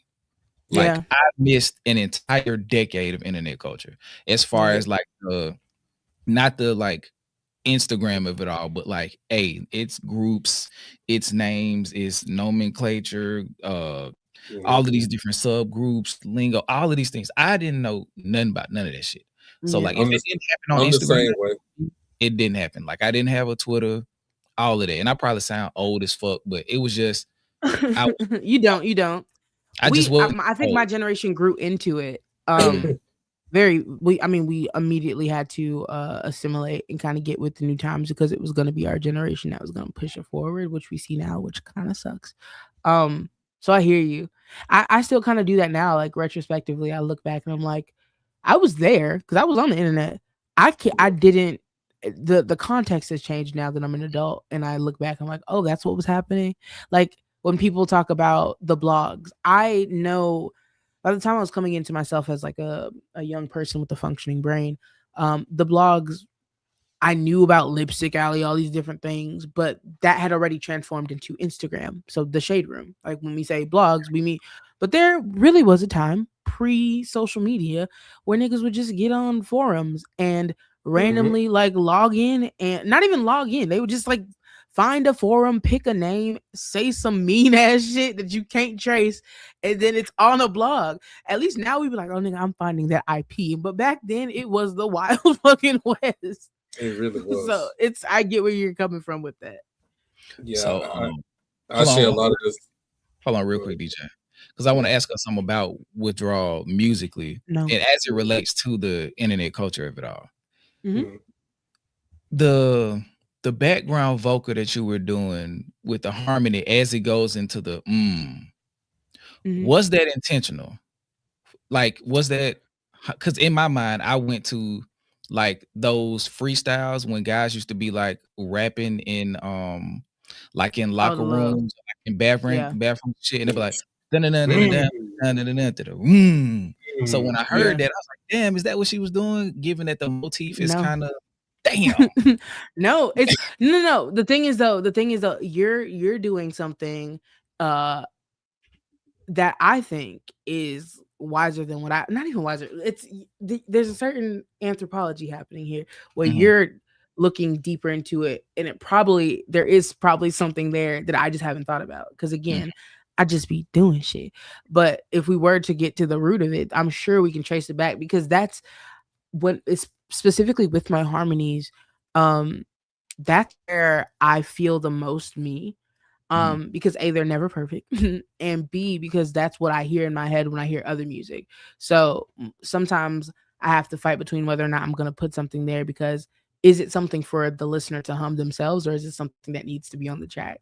And so when with the on there, as I was writing the lyrics to it, like I could hear that underneath, and it's almost like I do those things to not keep time, but it was needed there for me. Like whatever I yield to whatever melodies are requested of me from the ether type shit. So the weren't necessarily like internet culture. It was more so like that's what I grew up listening to. Like that's what I heard. Like I'm very much so just influenced by sounds around me. And so clearly something was sparked somewhere between me making the song and long ago, where like feeling that like gritty underneath, like I needed it there, and so I just threw it there and was like, all right, let's make that feel like it belongs there, you know. Because one of them in particular that I remember that sticks with me the most, the cadence that you had rapping was almost similar. So I'm like, did she? Yeah, so that's why I was like, oh, you know what? That's true. When we can catch on my wide awake, I'm soaking, you know. I was like, that was a dope, like, especially with the whole hearing back into times past and speaking on the reunion. I was like, that's dope as fuck. So I'ma just assume that you said yes. I think you're more on the nose than I am. Like you probably know something that I don't, because I just literally it feels right. It feels right. When I was talking to my friend who I referenced earlier, Hayes, who I really feel like y'all remind me of, and that's why I'm so comfortable here. But he was talking about Metro's project, and he was like, yeah, that's some shit for like the people who used to listen to him who grew up, just like us, but like older. And it's funny because the music I make, I think, captures an era that I love that just grew up. It doesn't really ever change. Like my golden era for hip hop is not necessarily you guys's or the generation that's come after us. Like when I think of like, oh, hip hop, to be honest, and I know this is sacrilegious, and I'm not saying it in a disrespectful way, but like I didn't grow up on Jay-Z. I left the comment one time when y'all were having a discussion. I was like, yo, Boosie was fucking huge in Alabama. Like we loved that nigga. You know, like different regions, eras, and time eras, time periods. Like So for me, that's what influences my sound, but I was very heavily on the internet at that time. So you pulling that out, like, I think that is actually a very like such a cool piece of like history. Again, it's something anthropological going on here. Like, it's really smart. Not Skip is creating lore for the album. That was a nice little callback to earlier, so I thought that'd be. I'm saying that right It's there. all in the lore. It's all in the lore. But the one And thing no, I wanted Withdraw to feel kind of like how it feels to talk on the phone when you're hungover. Like, there is kind of a certain like just rushing to just get it out. Like, that makes well, sense. people are you good? Like, no sleep, no escaping this lingering hit. Some lick in my mouth and my body ain't pain in my eyes and the drought in my eyes. Like, I'm just trying to say it all before I throw up. That's tough. This was that piece of the song so visually, like, it's such a dope visual offering. Like, cause I see it. I almost can feel those descriptions as you're giving them. Like, I had to highlight that part and put it in my notes for the interview. I was just like, that's the beautiful part of music when people say, I gotta go be an artist, so I'm leaving the genre. It's like, why? Look at the fucking literature that takes place in this art form or in this genre specifically. It's just like, I see this. Like, I go to the place where she is when I'm listening to this part. You feel what I'm saying? Like, because then it goes into like my reunions this year and how the loneliness is what the fame is about. It's that progression from that. Well, from the sickness into that, and how it's all kind of sort of like one thing, or like it can be it's all connected rather than it being one thing. And then you looking to lock back in, and then the internal voice is like almost your biggest hater. No, for sure she is. She's a little bitch ass nigga, and we don't support her. We don't even no, the craziest part about Withdrawal specifically is that this is one of the first songs I just let myself have no structure on. I was like, there's structure now that the song is done, because for me, I need to pull it back somewhere. There needs to be an anchor point for me to return to. But if you look at the beginning of the song, all of that is stream of consciousness. Like, because what is the hook? There isn't one. The only repeated melodic line is really like the, damn it, I'm trying to breathe. Don't even know what I need. Or like, damn it, I don't feel like myself. I feel like somebody else. Like, I couldn't really match anything else up, because the first three stanzas, I would say, of the song, usually it's like, verse, pre-hook, hook, or just verse, hook, or like, sometimes you get 3 hooks in a song and it's really weird, but you tied together. This song had I wasn't trying to take it anywhere. I was like, okay, tell the fucking truth. What does it feel like? And usually it's so funny, I have it right here. I didn't do this on purpose, but usually I sit with like my laptop, or excuse me, my iPad, and I'm writing out my lyrics like by hand with my Apple Pencil, and then I sit and I'll bring my mic over and I'll record it, and I'll have this just in case I need to read it. But this song, I didn't have this in front of me, and I turned on the mic and I was like punching every single line, and not melodically. I was literally like, as the beat was rolling, like feeling different things. And I would just like do the performance and then stop it and then listen back up into the point. And by then I knew what I wanted to say. So like it was building itself in a very organic way that I've never done before. Which is why it's so nice to watch you reflect on it and pull up all these different things that I never really thought about, because I was just like playing around. And see, and this is right here is the reason why I'm not gonna let what's going on right now, this whole passive listening bullshit, I'm not letting these niggas get this narrative off. When you got people like you explaining how intricate, as far as how detailed you're trying to make the music, what the intentions are, what you're feeling, or even if you don't know what the intention is, how much work you're putting into it, and saying how critical you are of your own work.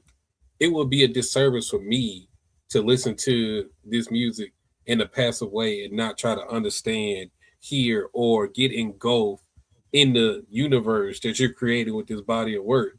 Like now, and this ain't just about the J. Cole shit. This is just about how people are trying to turn, basically with all the AI shit, they're trying to turn us into NPCs, and I don't like that shit. And it just kind of brought it with the J. Cole shit even further into the forefront when they saying y'all listen too deep, y'all thinking too hard, y'all just supposed to like, bro. Y'all not doing this shit to me, bro. Like, cause these niggas when they make this music, we care. We care. care. And especially the niggas that y'all tout as top tier lyricists. Why the fuck would we not listen to what the fuck they said? Yeah. I think that it gets so weird because in hip hop, like, which is why with this project I approach it differently. There is such a culture of like kind of just wanting to flex the skill, which is, I mean, great. Like, I love it, and it's a sport. We all want to be better and more agile at what we're doing. But there's also a storytelling aspect that can only be captured in such spoken word of like just being able to like know the cadence of how to say something, the arrangement. Like I love words. And so like, in even just the choice of vocabulary for certain things, like it can be two words that mean the exact same thing, but you need it to hit in a way that's like, I'm not saying crazy, I'm saying diabolical. You know what I'm saying? Like it's diction, it's how you choose certain things. And so with this project for me, I thought that it would be a little bit pretentious to try to come back into the musical space on some rapidy rap shit for real. Not because I can't do it or because I didn't want to, but just like who's talking directly to the people right now? Like I think all of us as artists, we want to be able to curate our audience clearly. So we are constantly telling everyone about ourselves. In hopes that someone finds that relatable. But I would much rather in this case evoke a feeling, I think. And so passive listening just doesn't work. And I think that what that does is it kind of weeds out certain people from the audience. Now, whether you want that, it's up to you to figure out. Or if you didn't know that's what you'd get, it's up to you to make peace with. But I want to make people feel something. I don't want them to, because every single thing that I do, I'm over here like literally like, damn, there's gonna be somebody who's had alcohol poisoning and has felt this shit and knows what it feels like to just be like, is it either kill me or let's not do this again. And you listen to Withdrawal and damn, what a vibey song, but also every single fucking word she said, I feel it. That's what I'm going for. That's what I'm going for. Exactly. And that's what I know, that's what I feel. So I'm just like, I'm not gonna allow like to gaslight me into thinking that I'm wrong for listening to what somebody said on the song. Like, what are you talking about? Like, that just makes no sense to me. So it just to hear you break that down like the anti-intellectual movement. Yeah, just you're not gonna do that to me, bro. No. Oh god, that was. Hold on, let me get together. I have a question for y'all. Go ahead. How do y'all feel? This could start a lengthy conversation, but it's on my brain. How do y'all feel about the gatekeepers of hip hop? Oh shit, we talked about this. And how they have, if they have done a good job of ushering in and give me okay, so let me just I ain't gonna give you no examples because they personal, but I will give you a thesis. Okay. I think that the golden era of people I looked up to, no shade, no names, did a shit job of like protecting what they got to experience, ushering in a new generation, mentoring, and then having us, because now I'm pushing 40. There's a younger hip hop generation that I cannot tell shit to because of I know first of all the landscape has changed, but also none of them niggas helped at all. And I think also, if we're gonna wake it up, I think also actually, I know this to be a fact, and I didn't mean for this to be topical at all. The women really ain't had we didn't have no options.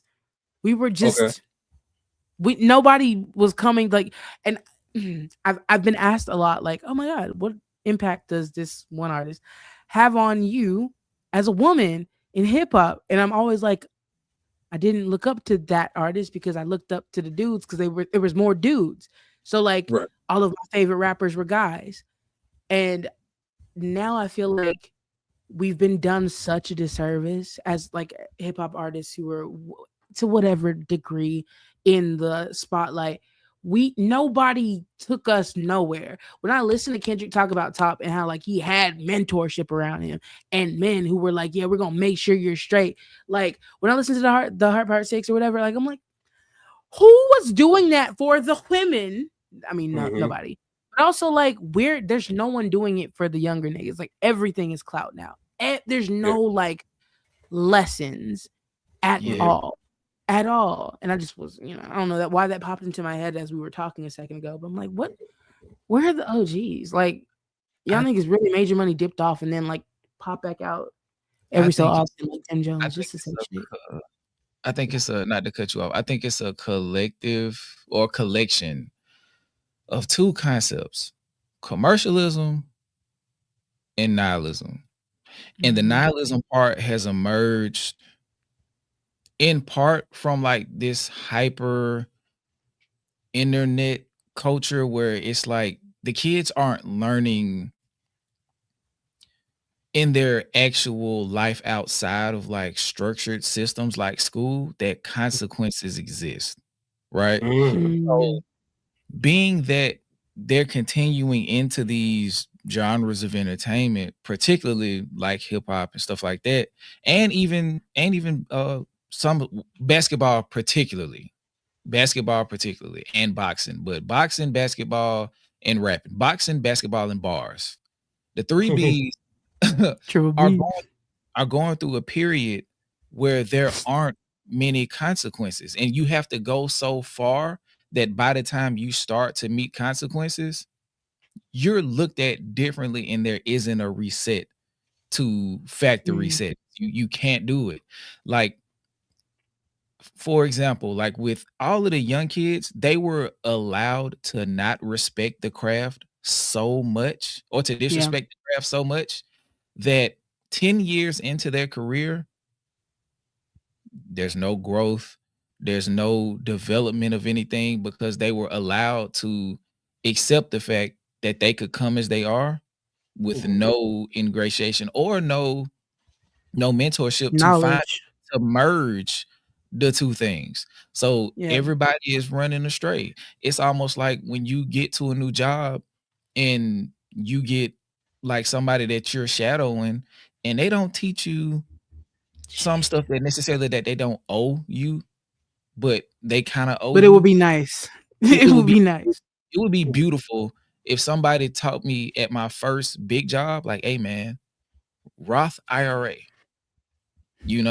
or don't do the minimum because you want more of your check now. You should do this way because it'll affect how your taxes go, this, that, and the third. But in reference to hip hop and the gatekeepers of it, it's like, hey man, represent yourself a certain way. Don't go down a pathway that while it may be fruitful immediately, you're going to look back 5 years from now, you're not going to be able to get back to a place that's respectable. Like, for example, the academics thing. Like, he recently got exposed for basically putting himself in a corner so specific that he can't get out of it. The payola shit. He said if basically if I sell my opinion, I'm not needed. And now in a fit of rage, he admitted to the fact that he gets paid is crazy. So it's just like, okay, bro, we kind of already knew. And like DJ said earlier, it's a Kendrick line for everything. But as it relates to even just media, and now we're in this place where we can't have nuance. Because we've gotten to this place where like I have arguments with my homeboys all the time. I'll be like, bro, let's stop making shit so black and white. It don't have to be this or this. It doesn't have to be the tale of two extremes. And I feel like now in media where we're supposed to be, or just older people in general, like the people who are wise should be able to help introduce people to the gray area that's in between the two opposite poles. And since we don't have that, it's either you Black Thought or you Young Thug. It's like, it's true. why? Like, where is the follow up to ASAP Rocky? Yeah. That's people say losing recipes all the time, but I feel that like, and hip hop's so young as a genre that I ask this with complete and utter respect. I'm like, yo, what happens when if we're not doing that protective thing and that ushering in of new? I feel like the ones right above us kind of said, fuck y'all, figure it out. And then I don't know, be that they don't understand the generation, or they're just like, oh, I mean, because things did change. We went from physical to streaming to, a lot has changed from the time that the people that we studied were doing music and vice versa. But like, there was so much cultural and like knowledge exchange, amongst generations that could have happened and just didn't. And I feel like we're all kind of like on our own. And maybe the reason this popped in my head is because the other day I saw. I think it was like yesterday, actually. I saw on the Joe Budden podcast, they were like, this generation of rappers is pussy. And I'm like, are we, or did we not have any? Because were you outside saying fuck the police? Like, you know what I'm saying? Like, even that, an act. But like, we didn't have anybody in this space, like, to pick us up and teach us shit. And then when you do hear the rare stories of those who did, they end up being some of the most talented and successful stories in this genre. It's because they had that. And I feel like, not to shit on Cole, because we keep talking about him, but when I hear conversations about him, one of the main critiques that I see is that, like, when you take on artists under an artist label, you're always going to want to be top dog. So you're not going to, necessarily do everything, even subconsciously. But I feel like that paintbrush, we can use that paintbrush to paint all of the rappers who came right before us. Like my generation. I'm 28. I keep saying my age. I'm like, I'm so young. But no, I think you could paint everyone with that same brush, because what were they doing to be with us except for like, like there was, I don't know. I one of the things that this project, as I was reflecting and like just writing kind of about like my real life, like personal growth or whatever, and I was listening to GNX, and we had just come off of all of us. We won with the whole Drake shit. I was listening and just kind of thinking and really grateful for where hip hop was, and is. But then I was also like, damn, they left us out to dry, bro. Like, we're by ourselves. You either figure out the media shit, which is also ever changing and stupid. I'm sorry. Once everyone has the same influencer voice and cadence, you realize that nobody's being authentic anymore. So now there's a correct way to be fake real.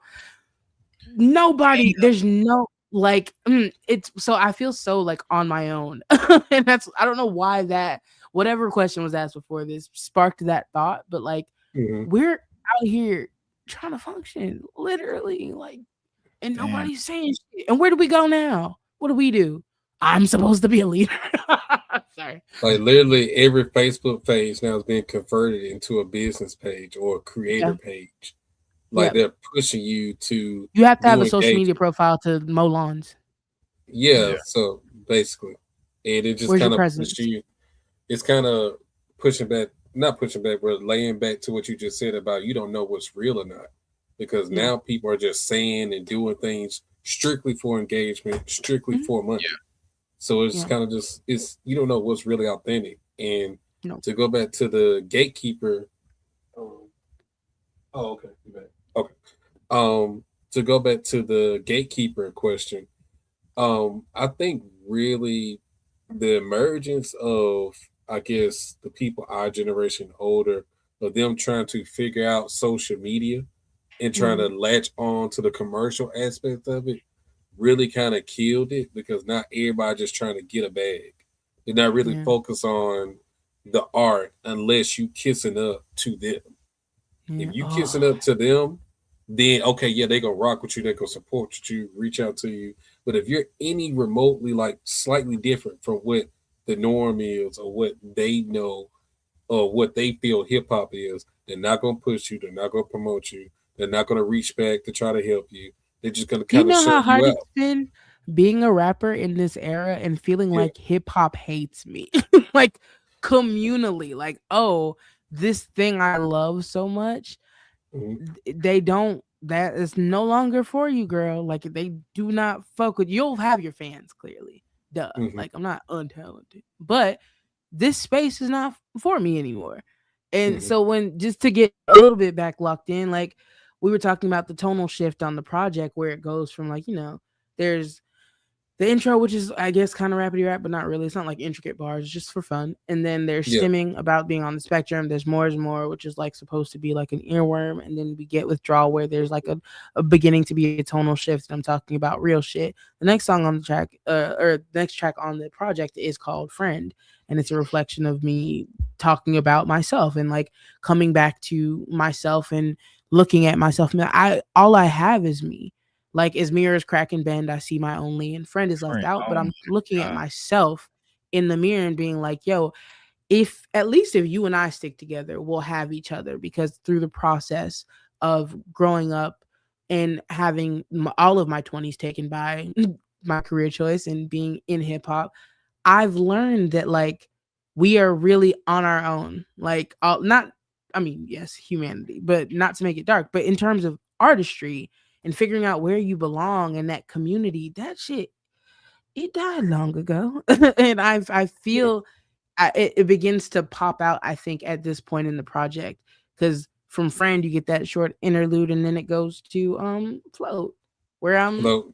I'm more so reflecting on my hometown than I am actually living it up and having fun out here. And we can say COVID is the reason for that, which I'm sure it is true, but I think Mhm. the connectivity of it all just at some point got zapped.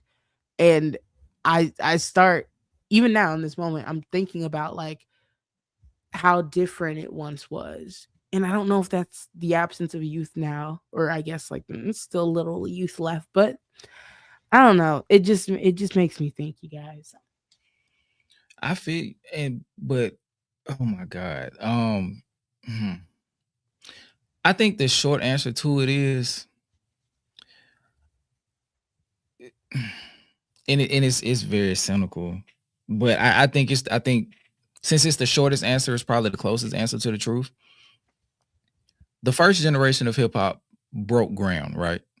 Mhm. Let's say 60 feet below ground, there's a massive like um a massive diamond, or like you get into the mine where the diamonds are, but you don't know it's there. Mhm. So at the very beginning, they're breaking ground on this thing and they're starting to explore it. And the thing that's uniting the collective group is enjoying this new thing together. So they're Mhm. all on this journey just to uncover and see what can be of this thing, right? So Mhm.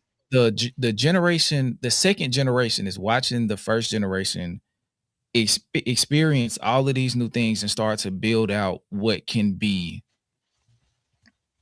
um what can be the genre that we now know as hip hop. So the second generation goes in with that information with a little bit of fellowship from that first generation, but they continue to dig, and then as they're at least 55% through their like career of digging, they look at the first generation and see that it wasn't necessarily fruitful for the first generation.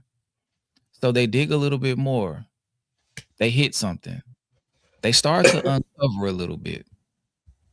And at that moment, the decision is made, at least in my theory, to take a little bit of that diamond and go home, or tell everybody that it's a diamond down here.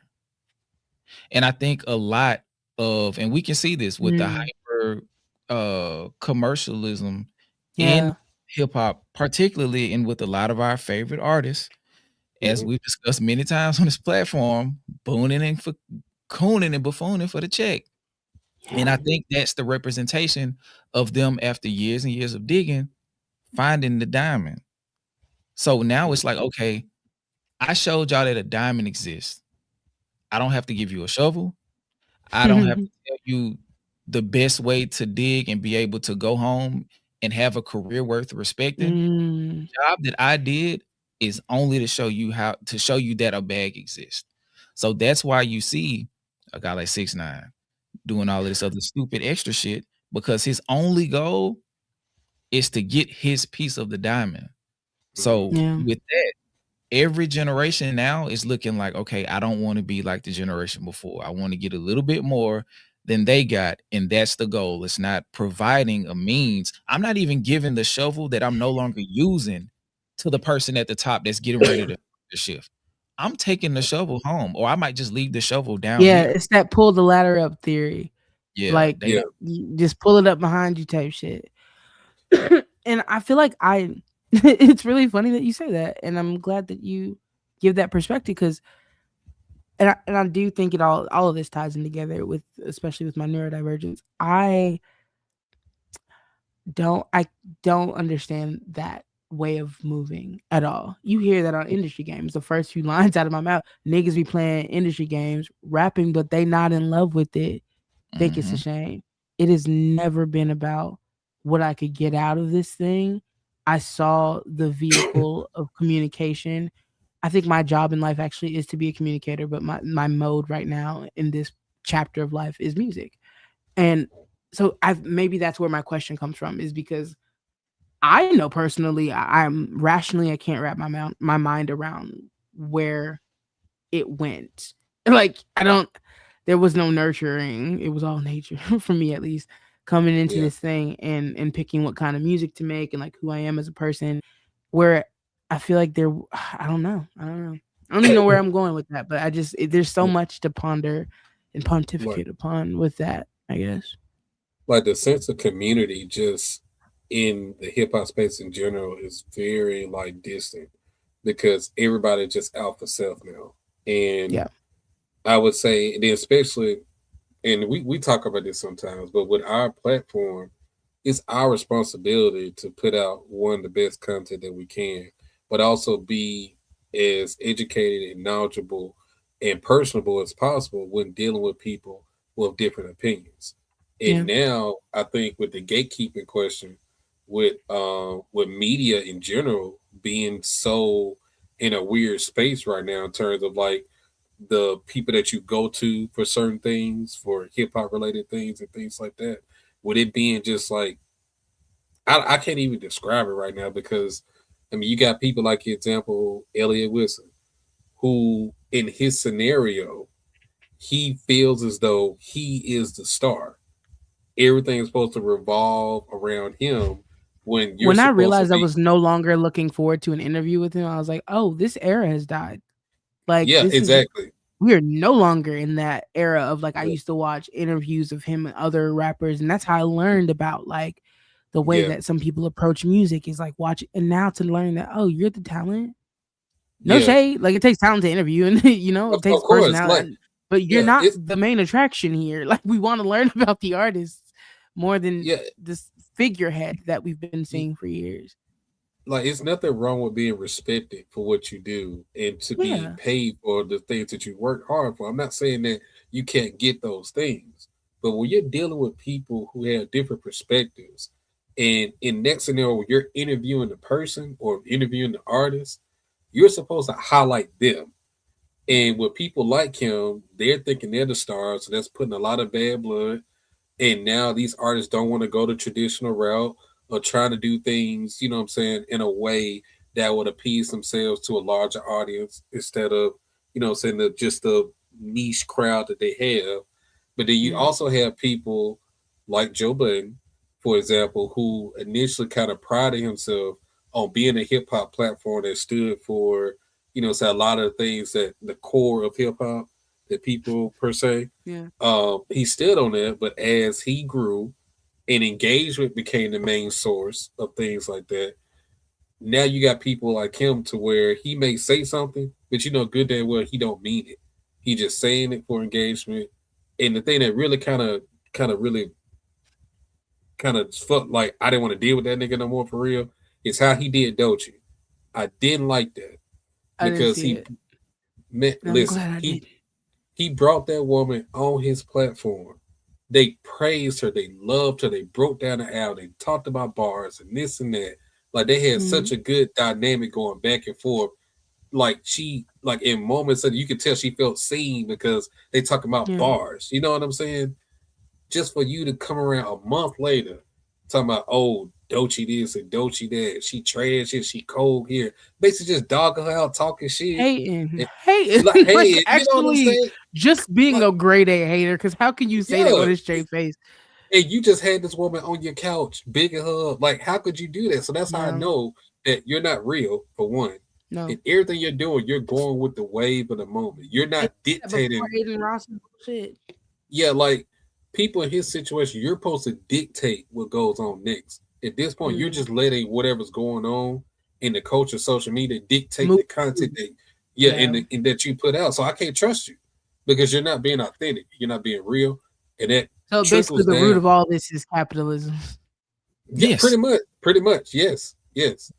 I mean, usually that's where I find myself, is where like, oh yeah, we're all for the love of money is the root of all evil, clearly. But like, yeah, it's just kind of like when you see how it shifts culture as well. Yeah. And I hate that. I hate, like, because you asked a beautiful question, and it's so many different directions. Like we could really like go our separate ways, spend a month compiling information, peer review articles, go speak to other people important in different fields, and we would probably still come back to that very same answer. It's hyper commercialism. Yeah. It's because I think now any like the old adage, if you do anything, if you're good at anything, don't do it for free, right? Right. Once you get to a point where you don't do it for free, you have intrinsically put a value that you can quantify on that thing. So now you also start to get to a point as you go further and further, the quality of the thing is not defined by the quantity you receive for it. So if that's not important, the only thing left on the table is the quantity you receive for it, which is how you dictate your value in the space. So if all I have to do to maintain engagement and retention, which will continue to boost me to get more engagement and retention, is stay in front of shit, regardless of how I'm perceived, human nature dictates in most cases that's going to be the thing. You feel what I'm saying? So that's why I keep bringing it back to that neurodivergence, because I could fucking never.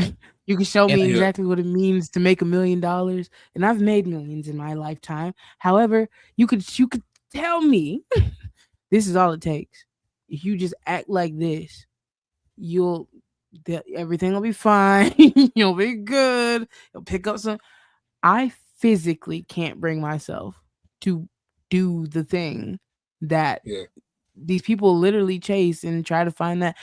I don't know if that means I'm not a sociopath. I hope it does, but I just can't do it. I can't. That engagement shit is not for me. Not to say I'm a regular person. Getting engagement feels good. It rewards. There's certain reward systems in our brain. Duh. Like if I talk about, for example, my friend, my neighbor downstairs made me infused chicken parmesan last night, and I made him and his girl infused blueberry muffins, and I just randomly on some shit, because I was like, yeah, offered my neighbor some butter last night, and we're making each other infused meals. The shit went viral, or like not viral, but like it picked up engagement and blew up into this whole thing about community, which is great, and that feels good. You could never, if that wasn't already in me, you could never get me to bake some. First of all, make weed butter and then bake for somebody who ain't family, who I don't know. There's people who are able to turn that weird thing on of performance of humanhood, is what I call it. Like performing humanity. I can't fucking do that.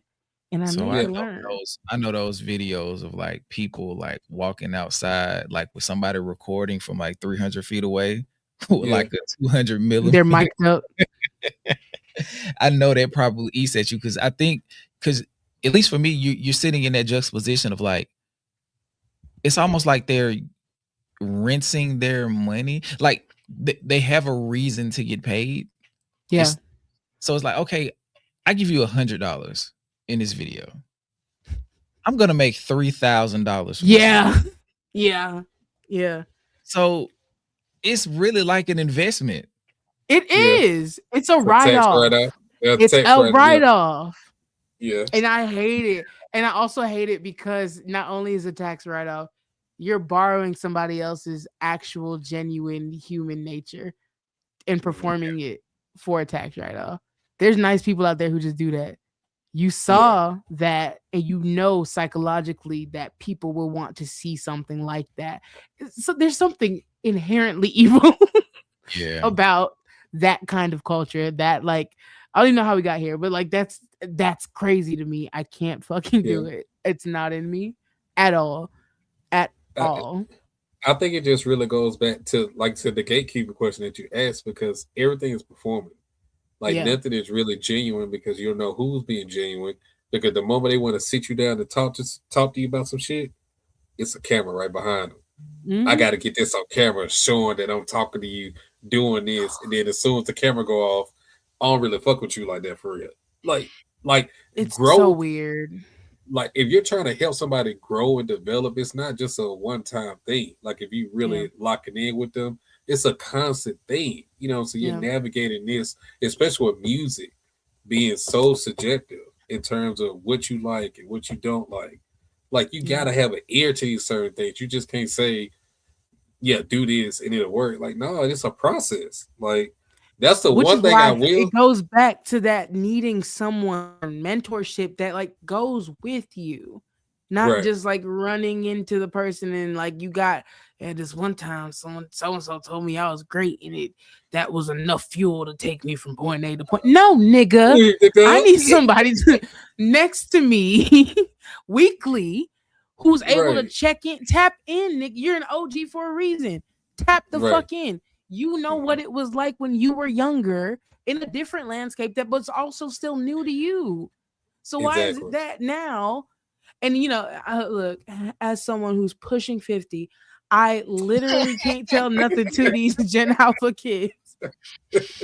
I can't say nothing to these Gen Alpha kids because they're going to be like, all right, old lady. Yeah, sure. Yeah. Well, sure. 6, 7, whatever the fuck they're saying now. Like, they're not going to listen to me. But I'm saying as somebody who was there wanting to listen to my OGs, I'm like, oh, they don't exist. That's great. They love to write songs about them, but they don't want to be them. I'm not gonna lie, 6, 7 is one of those things that actually make me feel old. Because for one, no one can tell me what the fuck it means. You keep saying it, and I don't know what the fuck you're talking about. 6, 7, like bro, shut. It makes me feel old, but it makes me also feel crazy because I get what they're doing. Like, we all had our stupid internet shit. I mean, you see how I'm exhausted, but we all had our weird internet shit, and I'm sure as we crowded around our friend's computer learning to crank that Soulja Boy, my parents probably were like, "What are these children doing?" Literally, like they're like, "What is you?" Bro, we literally had digitized belts. Bro. We had clear. We had clear Air Force Ones, clear plastic Air Force Ones. Air Force One jellies, bro. Disgusting work, bro. Disgusting work. Trying to match socks with your shirt, just nasty work, bro. I'll still do that. Not too much. I'm saying, but like not through the clear sneaks though. Yeah, it's true. That's actually with the fog. Fog nasty work. Because it still had the holes in it, so you're generating the heat off your feet and it's putting steam on the inside condensation of the shoe. in your shoe. Disgusting work. So that means your feet probably okay. But yeah, it's just there's like candida happening down there. Everybody had a disgusting era, and I think the one thing I think this is probably like a big turnoff with the generational gap, which probably also leads to this. We're not allowing the next generation to go through their disgusting period. I feel like I'm not stopping them. I feel like I'm not a hindrance. What I mean is not stopping them, but it's turning us off to a point of disengagement. Oh, Okay. well, yeah. So when they emerge, and let me explain. I'm gonna give you a direct example in music. You don't have to say anything. You can just blink 3 times if you understand where I'm coming from. And I don't even know if I necessarily agree, but it might be because I'm not buying what I'm selling right now. But anyway, okay. Tyler the Creator, right? Mm-hmm. Chronically Online. I feel like I know where you're going. Go ahead. Directly in the midst of his disgusting stage, right? But it was very on brand for his generation. The thing is, he was a big enough public figure to be the poster child for the ills of that era. So now, people like me, I'm extremely conflicted when it comes to Tyler the Creator now. Absolutely. Because as I said before, I didn't have that internet era, so I don't understand that. So now, a part of me, while I still listen to his, like he dropped the Port Harbor, about whatever the fuck it was on Christmas. Sag Harbor. It's like this is really fucking good. But a part of me is like, Tyler, I need you to say something. I need you to remedy this for me. Because I haven't got to the point where I'm willing to just let that be what that was. And I think that's one of the biggest things, at least from like generation down. We don't allow them to reach a point where we feel like we can start to look them eye to eye. And by the time they get there, they're disenchanted with us and we're disenchanted with them. So we forget when we get to a certain age that, hey, bro, we had an era where we was doing some lame, corny, stupid shit. And we eventually got to a point, if we grew and matured, to a point where that was a point in our life that we can now say that we moved beyond because we have grown wisdom and perspective. But we're getting so caught up and like, nah, fuck that. He was doing it. He knew. See, I'm conflicted, and this is coming from somebody who I like Tyler as a person. Huh? I have resistance. Held back. See, here's the thing. Fake morals. But also, there's multiple things that can be true at once. Of course. I think that as we're now online and we're seeing more commentary about what is socially acceptable and what is not, even though the pendulum always swings in the opposite direction, meaning we see things come back around, including like stuff like the R slurs back in style now. And it's like, okay, thought we were done. I think now that we're at a place where we see so much social commentary, it's now that like we know, so they must have known back then. And so there's more of like a retrospective or retroactive. Yeah. But also, I remember being 20 and I'm not that far behind. It's who's afforded the privilege in order to do certain shit. And not saying that he should have been aware of that privilege, because some people aren't until they realize like, oh, I really made it out by the skin of my teeth and nobody said nothing about that. And he probably doesn't want to revisit it. All I'm saying is I've never been given the privilege of just doing some nut shit and saying some of the nut shit that we've seen some of these nut ass niggas say. And so I don't hold it against him or anybody else in that predicament, because like I also don't think he's a bad person. Like genuinely, I don't. And I hate we got bigger fish to fry ass nigga, because that means they can't think of two things at once. They can't walk and chew gum. They can't walk and chew gum. That's not what I'm getting at. I'm more so saying like if you were to take certain things in isolation that have been said about me, or things that I've even said or done in isolation, and put them out there and be like, okay, judge for yourself, people would have a million different perspectives on me. I kind of try to go by output. But I'll end this by saying, Wildin', what was going on? And it's not my job to, dissect it, but I see where, not where he was coming from. Like, I agree, but I know where some of those things might have come from in him as a person. I guess it's like too much. I missed that whole Wild West era of shit that was going on Twitter. I didn't. I did not. All that. Yeah, I missed. I was all really that. conflicted on him as a person. No, genuinely, like I was like, this man doesn't seem, and he's I don't know how old he is. He's like a few years older than me. He's like 30, he's 33, I think. Yeah, like he's pushing 40 as well. So at this point, I know that he's grown. Yeah. But for me, as a young tot, the ingenue is what they call me. I'm a spring chicken. Anyway, no, I was there. I was there for the shit, and I remember thinking like, this is scary and weird and off-putting, and everyone was like, "Oh, it's art," and I was like, "Okay, it's not for me."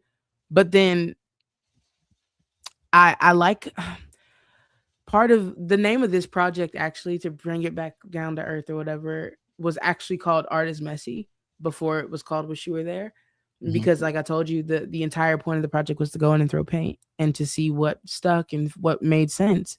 And the theme and motif behind the title Art is Messy is that life is messy. And so if we're getting different pieces of people at different points in life, inevitably at the end of this painting, it's going to look like a fucking disaster, because we're going in and making bold strokes and changing shit up and editing ourselves, and it's never going to be the most perfect portrait. So I try to come from that perspective when I look back on things that people have done, unless they're just absolutely abysmal.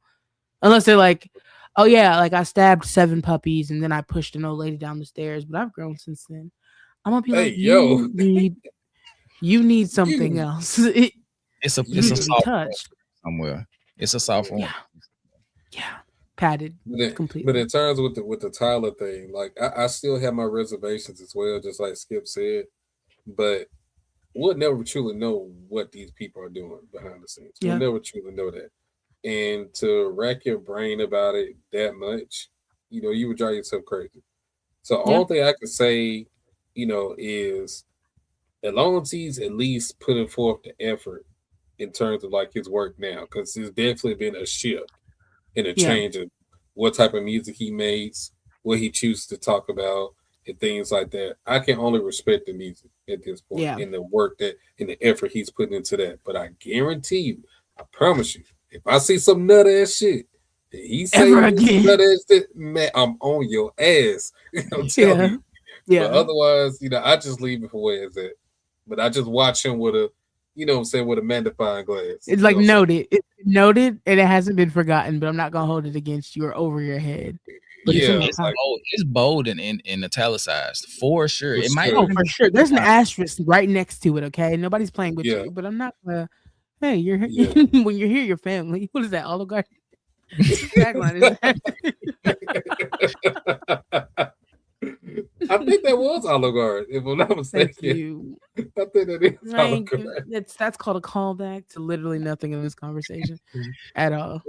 It's crazy, bro. I want to ask you a question. I was listening to Chika. I want to ask you a question. I was listening to the project earlier today and times before, because earlier this week I got to drive. My wife just bought another car, so I was like the first person to drive it on the freeway. Oh, okay. And, nothing crazy. I went to work early, so it was like my first time. Like just when if you get to the point in life where you like start to have kids and you start to experience points in your life that aren't yours anymore, you start to enjoy stuff as simple as driving to wherever your destination is by yourself. So I was like, So I looked at the runtime. I was like, perfect opportunity. This is drive. From starting the engine to pulling into the parking deck at work. Perfect. So I'm listening to it. It's made and I get to this song in particular, but throughout the album, I'm hearing you go from rapping to singing, soulfully to rapping to singing. Then I get to the song This Time. And I have a question. Have you ever considered, or do you feel that there is any potential of a neo soul artist sitting inside of your spirit. I knew you were gonna ask that just in the way you framed it. Also, you are an orator. I really like how you put that together. Hell no. Something about Neo Soul. Well, she cooked your shit skill. Boy, hell no. Now, very, No, I really do love how you framed the question. I really do. Hell no. And it's something about me, I think. Fuck no, baby. No, for real. Like something in me really I like what it something about neo soul and modern jazz make my fictional balls itch. I don't know what it is. Can't do it. I want to. Like that's the fucked up part about it. Like I remember telling my friend that I don't like jazz, and he's like, "What do you mean?" And I was like, "Well, yeah, I mean like Ella Fitzgerald, I like Coltrane, like listing off all this shit that is jazz." And so I can't say I don't like jazz, but something neo soul hits in the same space for me. I don't know what that is. I don't know. And look, I'm gonna say it real. I don't think it's internalized anti-blackness. Like I don't know what it is, but something about it. I'm like, oh my god! Like I think I know what you mean. It makes me so tired. Tired. I wonder, and like I said, I got one right, so I'm cool. I got one right. You know what I'm saying? So I can live with being wrong sometimes. I don't even think you're wrong. I just think whatever I do, if I did it, it would be classified as neo soul because I'm black. But I don't think that I want. I don't like in terms of directionally and even production wise. Like this time is one of those songs that I made to be a vibe because I don't have one of those for me that I am saying. I don't want to make another one, but even though I can appreciate it, not just the one that I made, like if that's from anyone else, I'm into it. Like I'm like, this is a vibe. Like but in terms of making it, there's a certain place I approach my writing from. That one just made sense, but I could never be like, let's pivot for specifically neo. So like, I don't know what my writing style actually is. When it comes to melodic tracks, they almost give Disney to me because I'm a theater kid, first of all. And every song or like young thing that I learned when I was a kid was from movies and from musicals and stuff like that. My song structure writing came from not just kids writing, but like theater actors and musical shit. Like that's why Samson is it's a score, the entire thing from top to bottom. Even this, like everything's tied in that way. So I couldn't intentionally go there, but if that sound, if it happened, it would not have been intentional. That's why I said, boy, hell nah, because I couldn't choose it ever in life. I would get so sleepy, guys. I couldn't. I thought you was about to say, because you brought up Common earlier, and a big issue with a lot of people who are Common detractors is that there is a air of I have to do this a particular type of way. So I was wondering if that was your particular reservation with neo soul, because there is kind of like not necessarily plug and play, but kind of like it's a dance you have to do. Like you can't just be a freelance dancer in the neo soul genre. You kind of have to know that it's kind of it'll just be a different variation of the two step. Yeah. Like you might have to go a little bit more earthy, or the auntie aesthetic. You're gonna have to be like. You want to know what it really is now that you touched on it? Because what I kept thinking about was Jill Scott, and I love Jill Scott. How the fuck ever? Let's wake it up. I have a very strong aversion to boxes people want to place me in, because I'm like, why'd you say that? Why'd you say me looking at you directly? Why'd you ask that?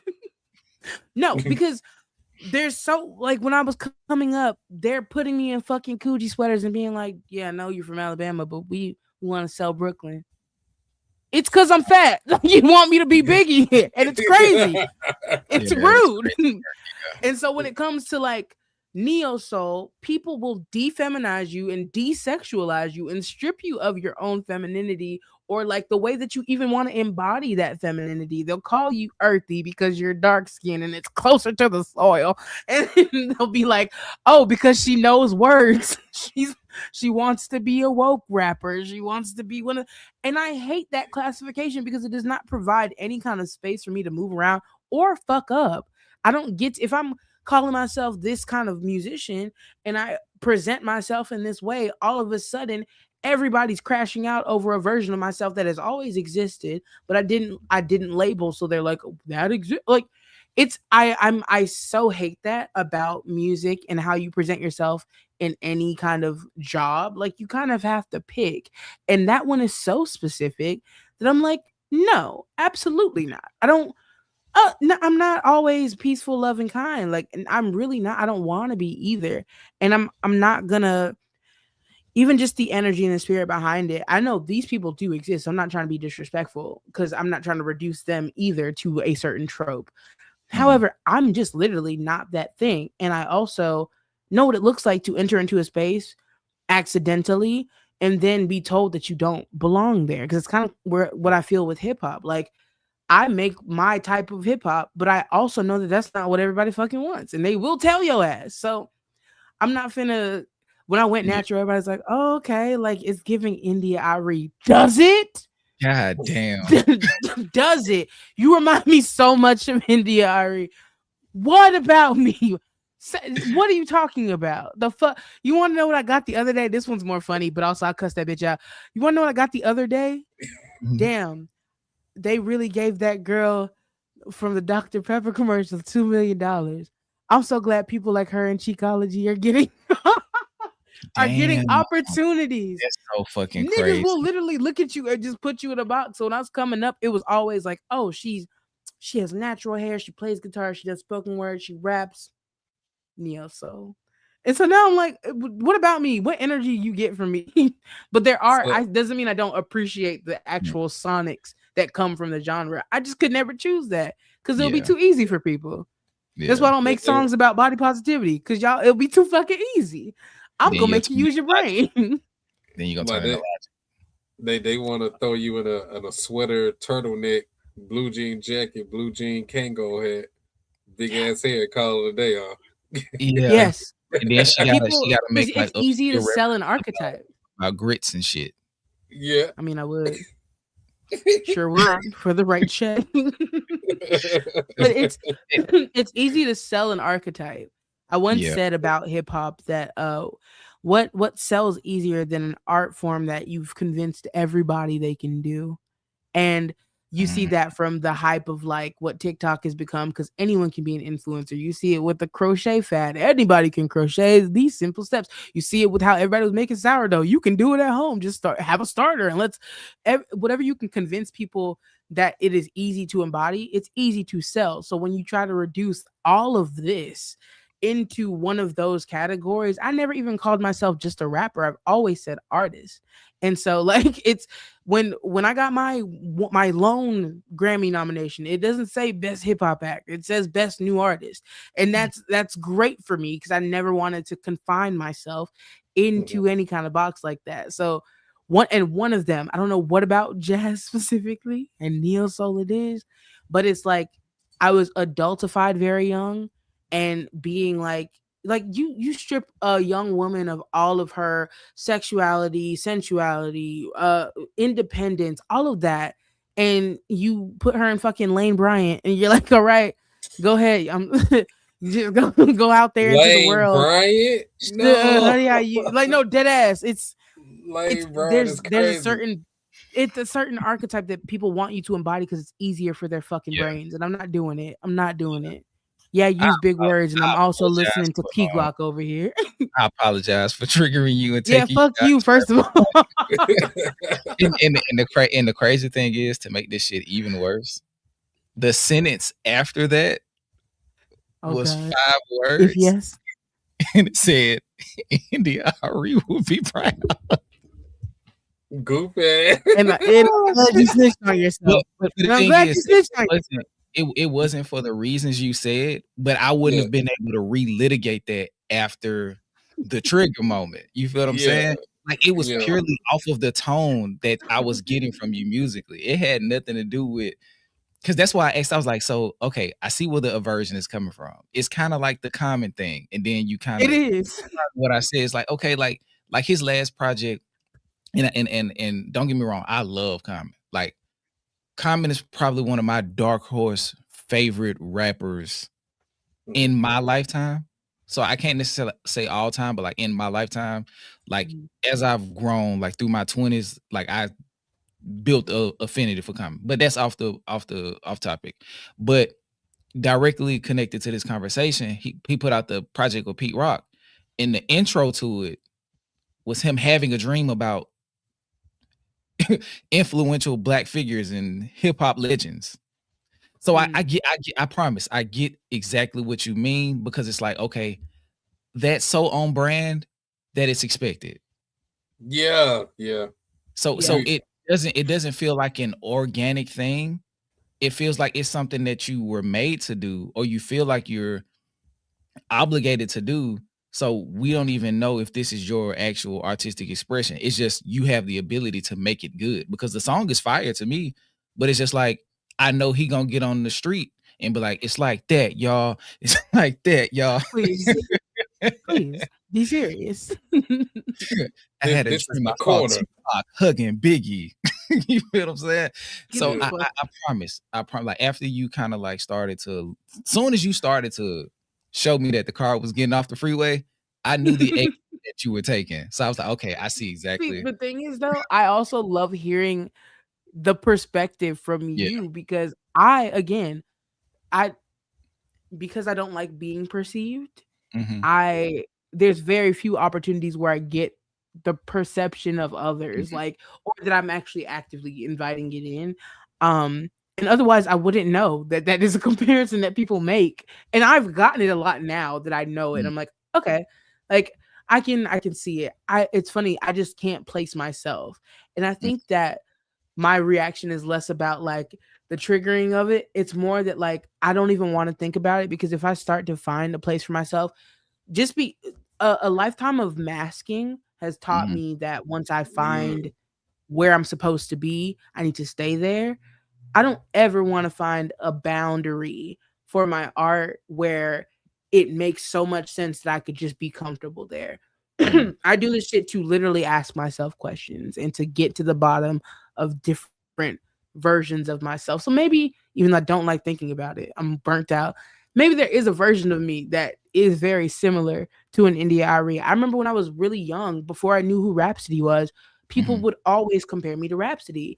And I would get offended at the fact that there was even a comparison being made, period.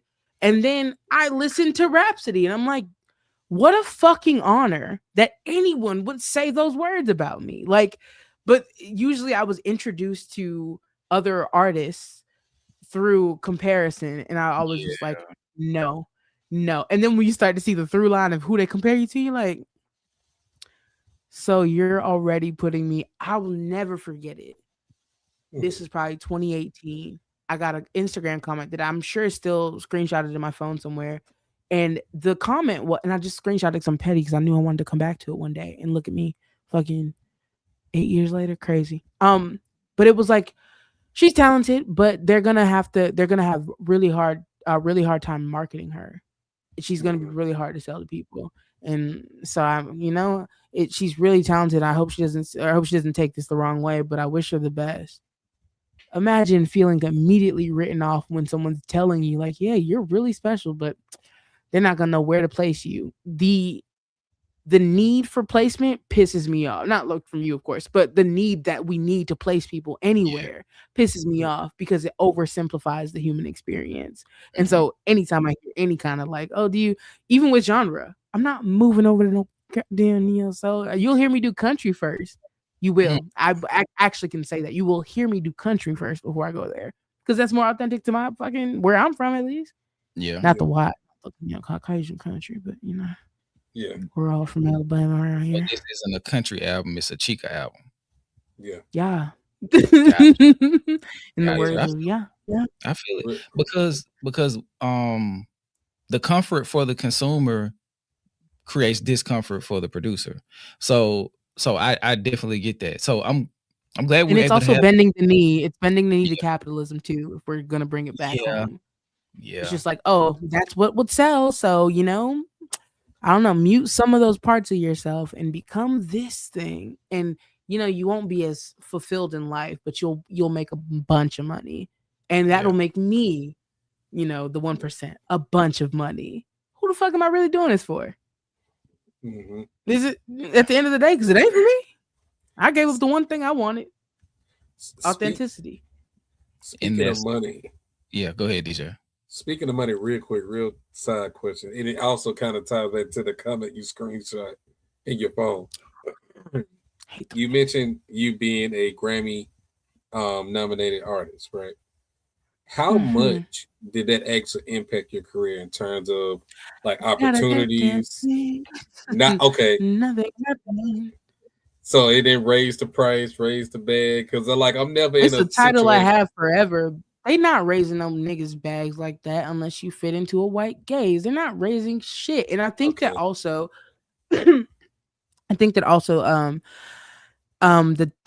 got nominated in 2020 technically. Like what the whole everything was changing then. It literally doesn't, and I hate to say this.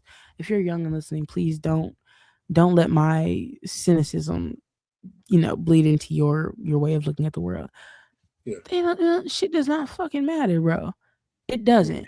It's the paradox of like, no one ethically wants to be a billionaire, but if someone offered you $1 billion today, you'd take it. I don't give a fuck about a Grammy. If you offered me one, sure. But like it didn't change my life. It didn't. It's more of like a reference point of like, don't ever try me. Because like that, there is something to be said. That's the only category that you can only be nominated for once. So if you get it, like congratulations. And then when you look at the people who've been nominated and haven't won, they've gone on to have successful careers. So the weight of the nomination was less about how it would change the price tag, because ultimately none of these people are trying to pay more than they have to. And so if they don't believe in you, regardless, think about the people I was nominated with that year type shit. It was Doja, Megan, D-Smoke, myself, what's her name? I love her so much. Phoebe Bridgers. There's a few more. It's like 3 more that I'm missing. I think Noah was on there. No, sorry. Anyway, I'm in a list of all these different people who I know are getting paid astronomically more than me. So the price is never, if my price went up, that means their price went up, right? Meaning that I'm still marginally far away from what I should be making for whatever the fuck, and we're in the same category. So at that point, it levels the playing field in terms of skill for me. It's less about what opportunities. You're just never gonna ever come out the side of your neck and be like, oh well, you can't do this, you can't do that. Like I've already proved to myself. But in terms of opportunity, and I'm trying not to be, again, I'm not trying to be cynical, but if you're listening and you want to enter into this shit, I guess the best advice or the best reality check I can offer in this moment is to know all of that. It doesn't fucking matter. It's not going to do anything. If it means something to you, that's still a personal thing that you can own and have. And I'm never going to subtract away from that for anybody. But that wasn't my thing. And you learn that they teach you to want these things because they're checkpoints for you. Once you hit that checkpoint, they're like, okay, at least like we've given them this, so they're going to keep working for free and they're going to keep doing. I've worked with some of the biggest fucking artists in the world and for the fuck free because of the name and the opportunity to do something with the connection to said name. But they don't give you anything. You're the main attraction. You showing up to that award show, it boosts ratings. Yeah. You are the main attraction. People want to invest in a story, an underdog story, or the story of a winner. It doesn't fucking matter. But like, yeah, that Grammy shit, I would love to go again just for fun. It's Grammy weekend right now, and I'm skipping out on a party that I'm supposed to be on. I don't want to go. But no, it didn't do anything at all. Yeah, I remember I asked. Never mind. I I'll tell think it's y'all cool that we it's just not very often that we have the opportunity to actually really talk to somebody that's, for one, that knows what you know, that's been in the industry, and it's just interesting to hear your perspective on it. I just wanted to know, like, because I mean, the perspective of it, at least how I always viewed it, was, yeah, just being Grammy nominated or award winning and all those things, like, it puts another label, another title, to where it boosts your overall portfolio. So I just wanted it's to a say, new title, but I think that it would mean more to me, and I would have liked it more if there was a promise of like a price tag raise. Like technically, I should be saying, yeah, the price went up. I mean, it technically did. Sure, I'm get offered more. So that's good. However, when you really think about it, though, should I say this? if you have to ask, then you shouldn't say it. Let's think about what you It's not have really said. offensive. It's just like it's just like the opportunities don't change to the degree that you're sold that they do, and it would be different if that was the case. Like, it would be something to chase if you, because young men, emphasis on young, you guys look so young. I have been accidentally told the price discrepancy between myself and another artist who I was in this category with, and I said, "Oh, okay." Yeah. So looking back on the nominations, again, if you get one, first of all, congratulations, you're in a very small club, but also, y'all run me something, run me a little check type shit. Like, this is, look, I worked.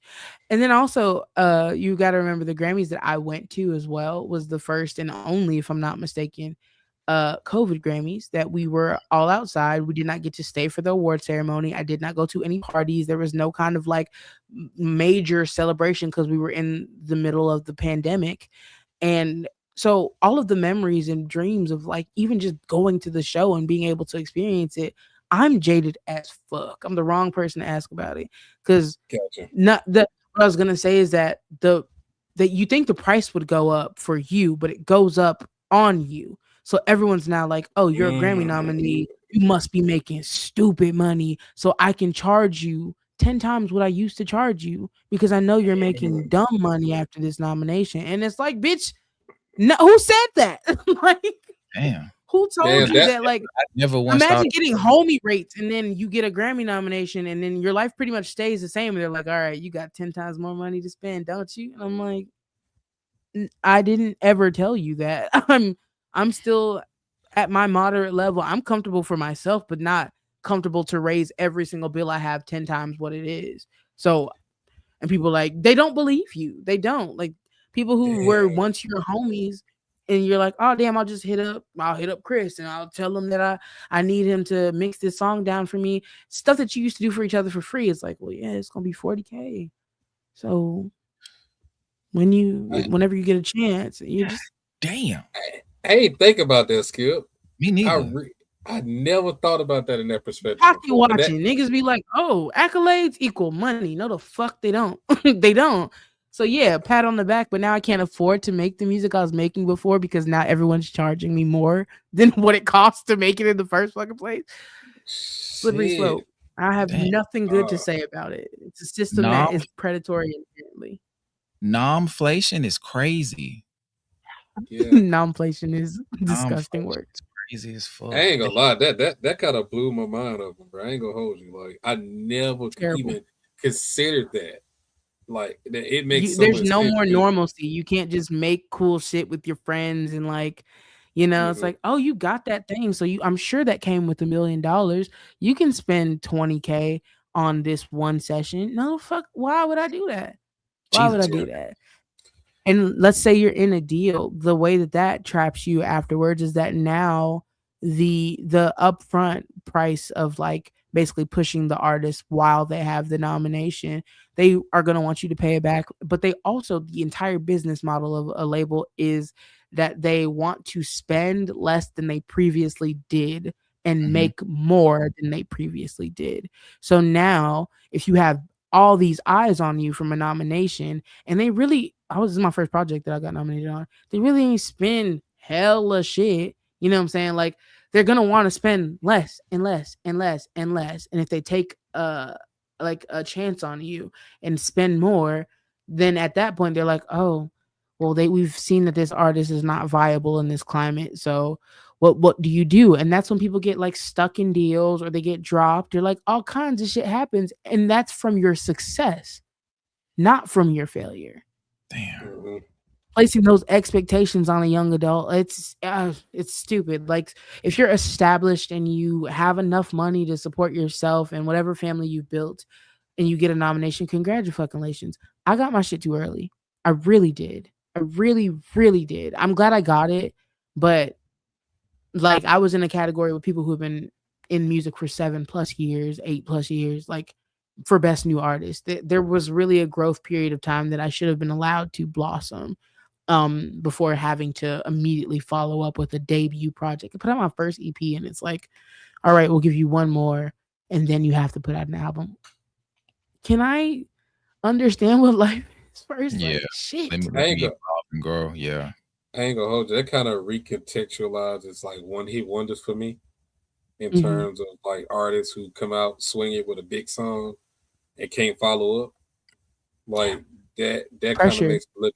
Yeah, it kind of makes me look at that a little different now. So, not saying like I'm just going to excuse shit, but I may look at certain situations with a little bit more grace because I don't know the inner workings and details of their deals or what all they got to go through. It just Yeah. I appreciate your perspective. Like, even if you say you feel so you're jaded, it's still new information for me to consider that I can use in my knowledge of how I go and how I navigate this industry with music and things like that. Yeah. It just gives me something else to think about it. So I appreciate that. That No real problem. just that kind of Connected something.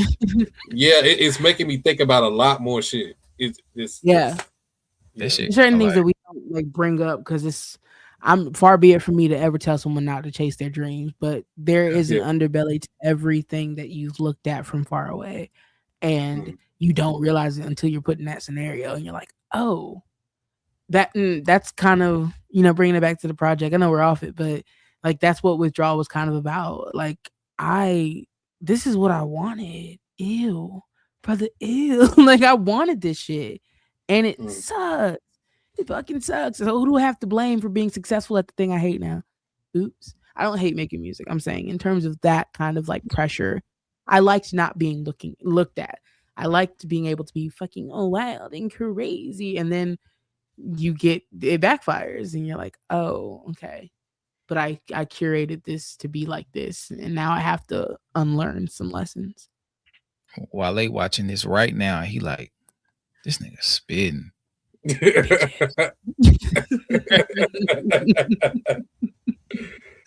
I'm so similar to him. It's embarrassing. Oh, No shade. No. I got a thought. I won't expound. Why? I won't. I'll ask you later. I'll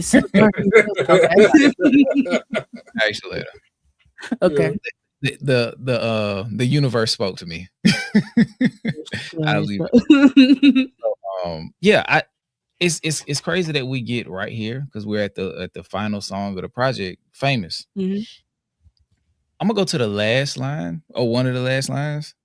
It might be the last line, but it's like I feel like it kind of puts the project in a different perspective to me. Mm-hmm. You gotta prove that you're the greatest. That's the cost of being famous. Yeah. Constantly, every day. I was like,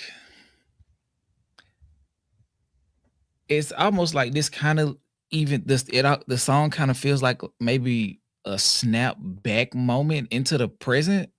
Like, you go through the process and it's like, okay, I'm back in my body now. Mm-hmm. Now I'm walking in the life of me as this entity that I've built myself into over all of this time and with all of this experience. So now I'm kind of not self-aware, but like kind of walking in my power with the decisions I'm making in the current. Yes, And apt analysis. and it's just like, yeah, bro, I'm kind of that nigga for real. And you fuck with me, but I'm trying to see why exactly. And this level of adoration you have for me, I won't even say it's misplaced, but I think you like you might need to fall back just a tad, shout it, because it's like you don't even know me. yeah, I don't know where this level of enchantment comes from. Like, yeah, what's got you're you idealizing so me, and that makes me uncomfortable. Yeah, just back, shout it. And like like I asked you earlier, the Nicholas Sparks line. I was like, the way that it's phrased is like, okay, I gotta look this up. And then to find out that's the person who wrote the Notebook, and that's what she was saying. Like, hey, Fred, like that fairy tale book you read that's got you thinking that that I'm finna be asking you in the rain. What do you want? Nah, my nigga, get out of here. What do you want? What do you want? More do you want from me? The first time you say I don't know, I'm gonna dip because I'm asking you. I don't even care like that. I'm asking you to be nice. Do you want the Uber? No, I can get it. You can. They can send your luggage. Either way, like I have transportation, so I'm good. I wish the best for you. And if you don't take the Uber, I'm probably gonna block you. I'm just letting you know. We're never talking after this. You know, it's funny. Like, so the way that the project is set up, you get the intro. Like I said, it's reflective and being like, oh, damn, we're here in adults. How did this happen? Then you go to stemming and it's like, oh, remember you were crazy one time? And then you go to more is more and it's like, I'm going to consume everything. Then withdrawal and you're like, I consume too much. Then friend is like, damn, remember when you had yourself to trust? And then float is like, remember when you had a home that you loved? And then you go to this time where it's basically like me, it's my body, but in a way that is almost framed in a sexual manner where it's like, it sounds like I'm talking to like my past love. And I kind of framed it that way purposely, but the way that I look at Famous is the blunt after sex. So there's this like sensual return to self where I'm like, all right, like where this time let's make the most of being in your body and loving like where you're at and understanding each moment for what it is. And then Famous is popping your shit afterwards. Having sex is such a vulnerable thing. When you fucking, you're like, damn, okay, well, the thing that lets you like be able to fully release and let go is the fact that you're in this vulnerable space with this person. We might as well go there. And after you go there, there's ego, there's post-nut clarity. After you go there, you're like, damn, I really, you be like, I just crack short and shit. Like I just look at it sleep. I cracked short and knocked out. Knocked out. And then you're like, all right, well, like now you have already become, you've let go of that vulnerability, and now you're back into realizing like, even to be able to do that, someone wanted that from me. You feel better about yourself. And so like it's the blunt after sex, it's the post-nut clarity of like, okay, I've reflected on my entire like journey as an artist, and here I am now. That was great. Looking back on that, oof, that was amazing. But back the fuck up. Everyone stop talking to me, please. And I had like a situation with a girl like right around the time that I wrote that, which is why I wasn't trying to come at it from that angle, but that's the energy it was giving, because she was like, yeah, I just know that like your life is probably so like just wild. Oh my God, you're going to the library right now. It's 3 p.m. I wish I had the freedom to go to the library. Do you want to go to this party with me? I'm like, bro, shut the fuck up. Like, what are we doing?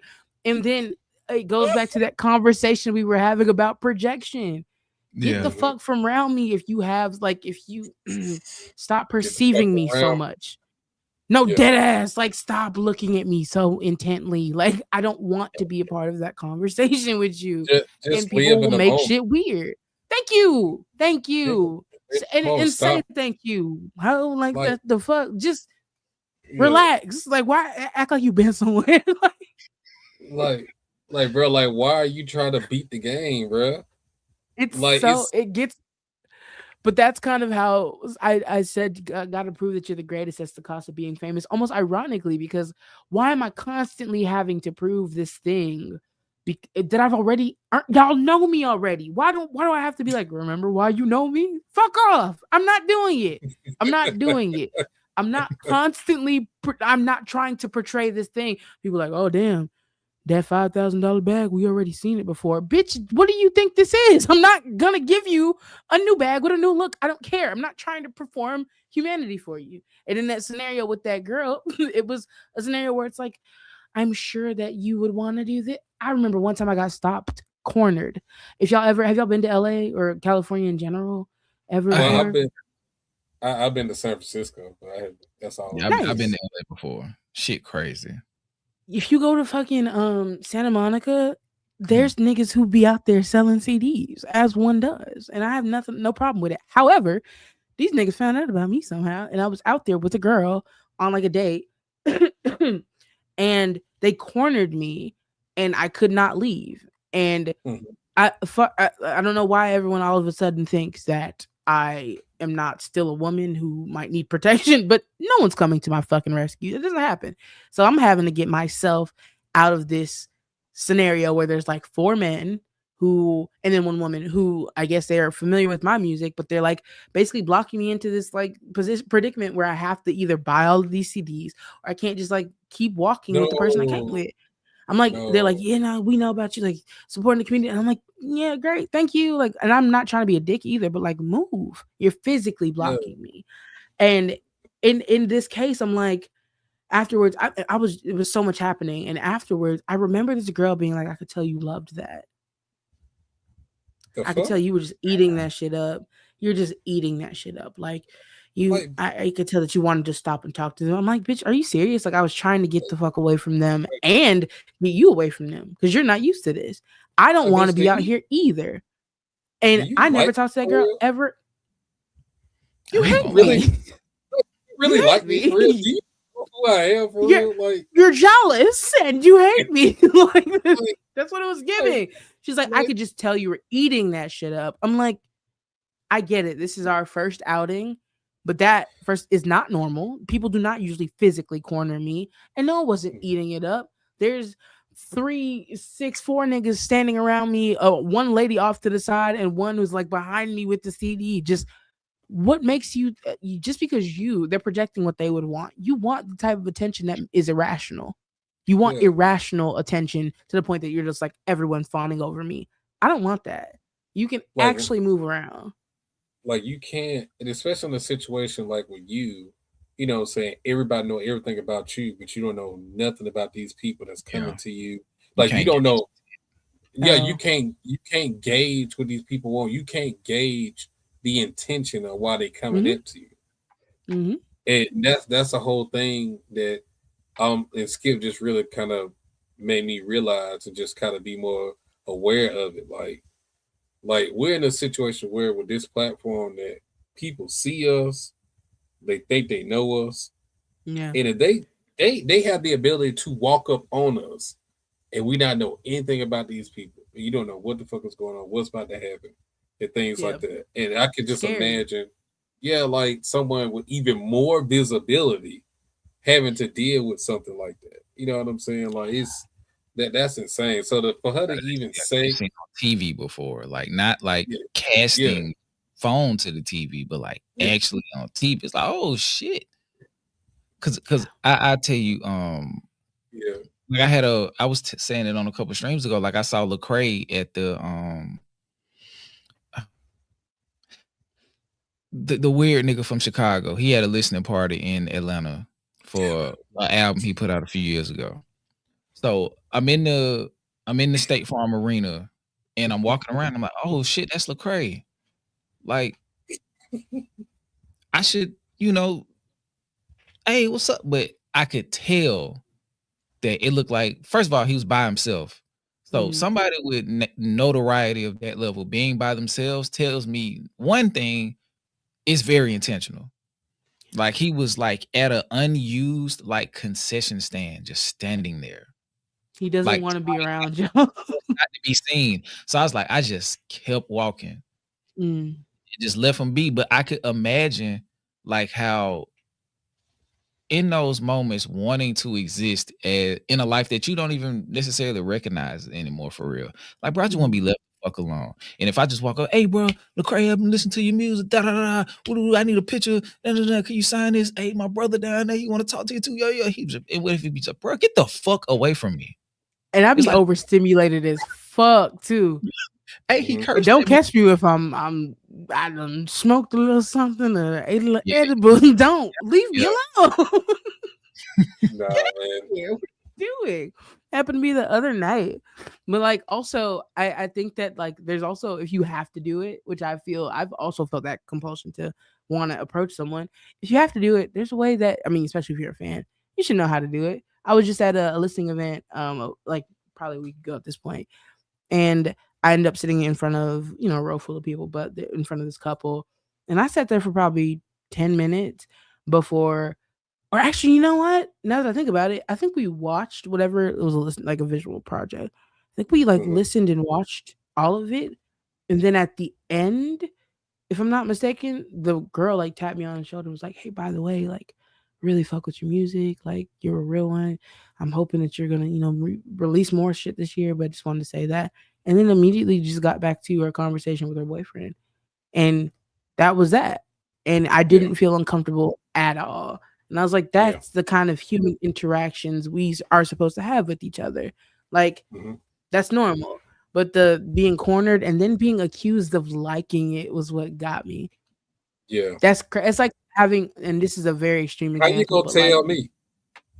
That's like being like, oh, if someone who has an OF is assaulted, they wanted it because that's the field of work they're in. Like, that's not how that fucking works. Like, at no point, just because I'm in a field that is a public figure, does that mean I belong to the public. Yeah. It's wild. It's wild. Especially in a physical manner. You can't just walk up on me and touch me and grab me and shit. Like, you gotta behavior. Also, I didn't even mention they're all shirtless. Like, is this like I'm getting jumped? Like, it's not even like. So this had to be around like maybe 5:30 p.m. So it's like beginning to be sunset. It's not really dark yet. It's still light on the pier, but like, so outside I think we had like Mexican food and got like drinks, and we're like walking and thrifting and stuff. It was a cute date otherwise. And then as we're walking and sun setting, it's not as hot anymore. I just get cornered. And they did it so smooth. They started with one person. So I'm okay with engaging with one person. I don't care. And if there's a second one, I'm thinking they're just like, oh, yelling off to the side, like saying some shit in passing because they don't know who I am, but this person does. So I'm not uncomfortable yet because I haven't blown my cover. And then I turn and it's just niggas everywhere. And they're all shirtless, like, yeah, you heard about his CD? Well, here's my CD, and that's the remix of this one. And if you want to buy them all in the bundle, actually, hold on, pull up the so they got a QR code, all this shit. I was clearly supposed to buy all their CDs, of course. And then afterwards, I'm over here like still in fight or flight mode, wiping the sweat off my brow. And she's like, he loved that shit. He loved it. I could tell you. You're eating that shit up. That's great. Like, I can tell that you really like that. And I'm like, I'm about to cry. Like, and because of that, I can't be with you. I told her because you said that. I was like, I don't think I want to see you again. No, but I'm saying like, no. Normally in that situation, that's exactly where it felt like it was going. Like they'll be projecting, like, see, oh, for sure. You love all that shit. That's an insecurity that I can't fully trust you and all that. Like, shut up. Shut up. Literally. It's like, I don't remember you asking me about myself. I'm like, we've been talking to each other all day. Just because you were pushed to the side for all these 5 niggas to ambush me does not mean I put them before you. I could not escape. And you really didn't do shit to help. So at this point, who are we really mad at? Yeah. She should have gonna stand there looking pretty. You better fart or something. Clear the room. The hell? Do something. Cause a disturbance. Sneeze. But like, hey, my mama called me. She said we gotta go. We gotta go meet at the such and such. Right. She called, but she needs some water. Let me go get her something to drink real quick. Let me go ahead Hey, and let me go take care of follow this. you, shorty. We right behind you. We're gonna follow you to the pier. I think she's probably scared because she was not black. And that's the first and last time. She was not black. I think she was just scared and did not want to interject. And I was like, and this is the prime example of why I don't stray what I know. Because what are you doing? It's time for us to wrap this up. It's time to go. They had followed me too. Like we got from one like thrifting store. They saw me, ambushed me, and walked with me as we're like so. I don't know how it read to her, but apparently it was almost like I was enjoying walking with these people, and I'm like, I don't know. We could both get robbed right now, and I'm probably going to.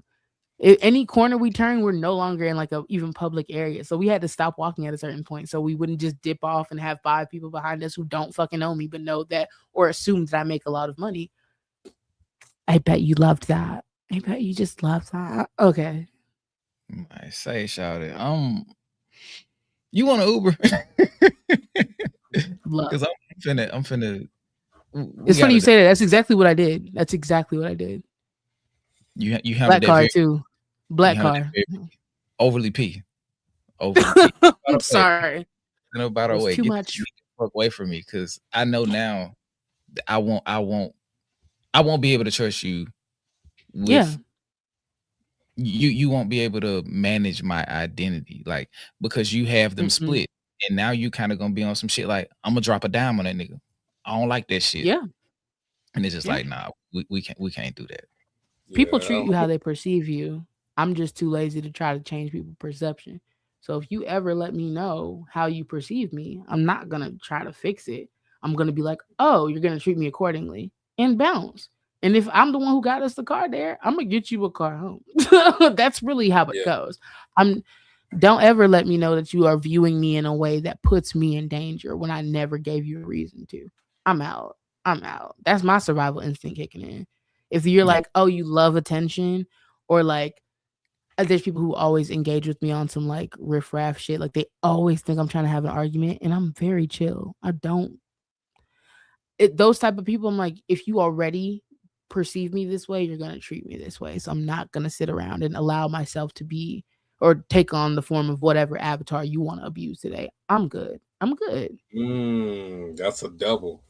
Because it's gonna eventually get to a point where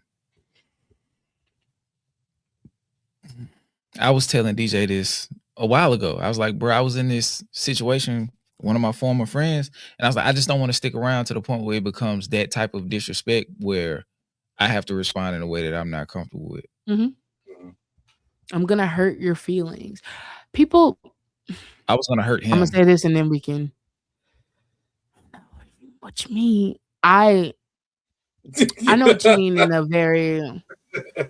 So I'm not a physically like, even though my brain can go places, I just don't fucking. Maybe it's too much effort for me to want to actually physically hurt someone unless it's impulsive, like I'm right there and I gotta rock your jaw type shit. But I've seen that happen to me online a lot, where it's like it's gotten to a point where I'm perceived a certain way and interacted with a certain way that I'm like, all bets are off. I'm finna kirk on everybody type shit. Like, and I don't get there physically with people, but when that safety is not given to me and I haven't done anything to forfeit or relinquish it, and you back me into a corner, that's a part of the growth that I was talking about earlier, where I'm just like, I think I've begun to understand certain things about myself, especially in neurodivergence. But when I get to that place where it's like you keep stripping me of my own humanity and experience and then projecting onto me the things that you think I like because that's what you would like, and deciding what kind of person I am based on all of these different flaws that you picked out for yourself, man, fuck off. Like that's when you've seen the worst of me historically. I'm just like, oh yeah, everybody can get it. Every single person. And then I go back into my little closet and mind my business. That's a double. I like Tracking that. in the closet. Honestly. Pull up these last few super chats, and then we're going to take a few Chika questions, and I'm god damn, we had a fantastic conversation. Had a good time. I'm Really. glad we were able to bring it home as far as the content of the music, because we were about to have just a regular live stream. You see how I know how to reconnect it, you know what I'm saying? I can't control it. Like, I do my best, but sometimes me being who I am, it's just like, all right, we finna talk. Yeah. we finna chop it up. Shout out to Twilight Starlight with the 200. I just had it. The 200 Swedish dollars. Thanks for an interesting conversation. Definitely relate to the neurodivergent part, especially. We'll be listening to the album ASAP. Please do that. Yes. Please do that. It's really short. It's like 20 minutes. It's a drive. It's a drive down the street. Cop that motherfucker twin. Like I be telling y'all if y'all fuck with the music, buy that shit. For real. That's one compliment I wanted to give you, Chika. That I like when artists are able to, like, granted, I come from, as far as my musical taste, like full body songs from the 90s, early 2000s songs that's like, 3-4 minutes, sometimes 5 minutes, things like that. But now 3:30 the shortest. 3:30 definitely, but now the way people do music, it's a lot shorter time frames and things like that. And a lot of times, a lot of the songs with it being so short are kind of like half cooked, not really enough to really be a real decent song. But the way you did these songs on this album, that they're not super long, but you was able to make a full body song and make it short, like a short song be so full body. Like, I love that. It's like, it's not a lot of artists that can do that at a high level, that could like turn like basically such a short song into like a theatrical piece. Like, a lot of artists can do that. It's a very short list of people that are listening to. It really is. I appreciate that. Thank you so much. Thank you so much. I tried, so that means a lot to me. Friend. Friend. Example for me, because it's like 30 seconds. Bro, I when I listened to the song today, I pulled up Genius. You shout out to Genius for having shit that should be easily incorrect. I fuck with them just getting crazy shit wrong. I was just like, all right. The lyrics were available. I'm fucking with that. But like overall, it was just like simple words. Like, you said some shit, and it wasn't even specific enough to be like, how did y'all fuck that up? Y'all just weren't listening. But the point is, so when I pull up Friend and I see just the length of it, I'm like, bro, this is like damn near slightly longer than a haiku. Yeah. And that, like, I read it and it was just like so tragically beautiful. Like, because that alone gave so many different emotions. Like, I felt hope. I felt let me pull it up. But like hope, I felt I can recite it to you. It's very short. I wanna it's like 3 sentences. What I said, so I can tell you, because I want you to know. Yeah. I love this. But we've reached the interactive portion. Yeah, tight shit. But I was like, this is a tragically beautiful sentiment. I feel sadness. I feel hope. I feel peace and comfort, but also loneliness that only true self-alignment can cure. And it was just like, at the end, when you was like, you got to reach a really dark place to get there, where you're like, oh, I am my best friend. And I was like, bro, I was telling my wife, I was like, how like the level of loneliness you have to be when you get to, or how beautiful it is in that immense level of loneliness to actually find yourself in a way that you really appreciate and love. Like, that's the part I was just like, bro, this shit is beautiful. Then it goes into float. I didn't want us to finish this without discussing Friend, because I feel like it's probably one of the most important pieces on the project, for real. It's the through line. It's bridging the gap. Yeah, because of what it signifies. It's like, hold on, wait. No. Wait. Like, there's more. I'm just gonna say that. Let's refuse and become a whole person again. Yeah. And then I love that you use life I with love that that you understanding. used the phrase "refuse" because it was written to a Steven Universe sample, Mm, and fusion is one of the concepts that happens in Steven Universe. And Mhm. I it wasn't that I intentionally did this. I kind of wrote to the vibe that the song made me feel, mhm. because it was just like a transition period song or whatever. But yeah, basically the process of fusion is how like Garnet exists in general. So it's like Ruby and Sapphire. It's this whole self-love dance of like becoming this whole thing together with yourself. And so at the end of withdrawal, looking in the mirror and being like, oh, I still believe in that face that I'm looking at. Like it's like if you were to have turned to yourself in the midst of a horrible hangover and looked in the mirror, you're like, damn, you look beat up, but I remember you. How are you, friend? Like, how have you been? And that's the dream sequence it kind of enters into, which is why that song is so short and immediately gets there. Like I'm Man, like, oh, it's like the one moment where I've sobered up and like, oh, like if your smile was on my side, like you'd never need to feel sunlight. Like you don't need shit else in this fucking world. You would just learn to look back at yourself. Look back to me. I'm still here. Like I haven't left you. And then you go into float where it's, home. how you spitting game to yourself? You have to sometimes. You have to. You like to say like the warmth I will provide you. You'll never need the embrace of sunlight again. Like, bro, that it's just like, hey, we got it. We got it. I believe in you. I need you. You need me. We're all that we'll ever need in this world, no matter how dark it gets. Even as the mirror like starts to go through a process of disintegration, I Mhm. see you in it. It don't matter how Yeah. bad this shit get.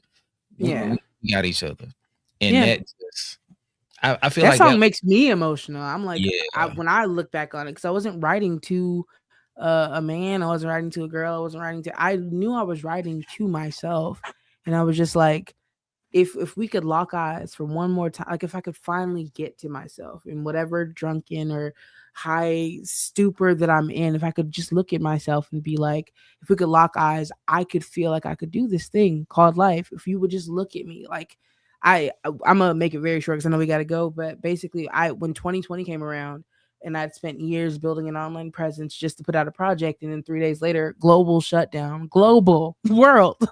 um crazy. it felt like I stopped hearing whatever voice I had trusted to hold my hand and lead me to this place. And I felt betrayed by life. I felt betrayed. Like, why the fuck would you bring me this far just to drop me into a free fall where God only knows if I'm gonna survive this spiral? Like, that's even what withdrawal is talking about. Like, who fucking knows and who fucking cares? But after that, we get friend, where I'm like, okay, well, you did, and you're sober enough to have stood up and walked to the bathroom, and now you can look at yourself and like, hey, I still got you. And that's when I began, right around that time that I wrote that song. I think I wrote it in 2023 actually. Is when I began to look at myself again and be like, "Oh, I have to return to her. We're never going to have a resolution to any of this if I don't go back to that girl and honor her and the fact that she knew what she was doing. So trust her." So that voice, it went away, but I think that oddly enough, I've felt that presence of having myself hold my own hand and be by my side. Like it's me and Twin right here. I've felt that presence more bubbling up, especially this year now. I'm happy about where I'm at.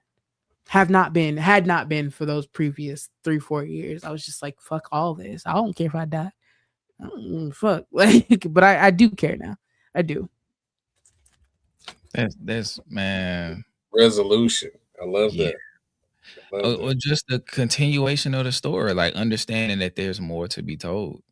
Like Mhm. that's the problem And now that you taking the autonomy of being the author. That like I don't want to go on no long spell, but that shit right there is just beautiful.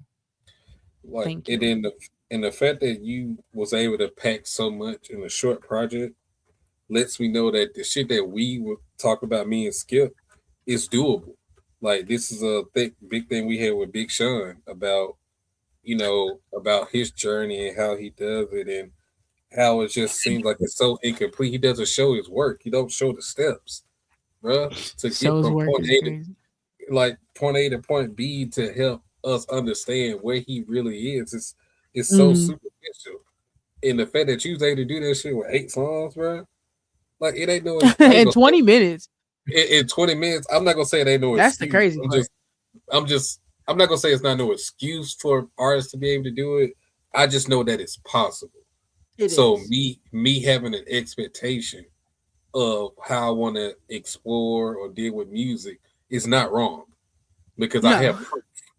have proof that it It's also exists. whatever that person's priorities are. No one ever really Right. understands how I got to where I am. So my Right. actual intention is to show my work.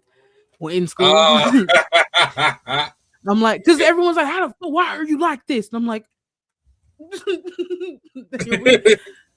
I failed math twice in high school, and every single time my teacher would be like, I know you're not dumb because I saw your work. You fucked up on step number 3. You probably weren't paying attention, and I found out I had ADHD.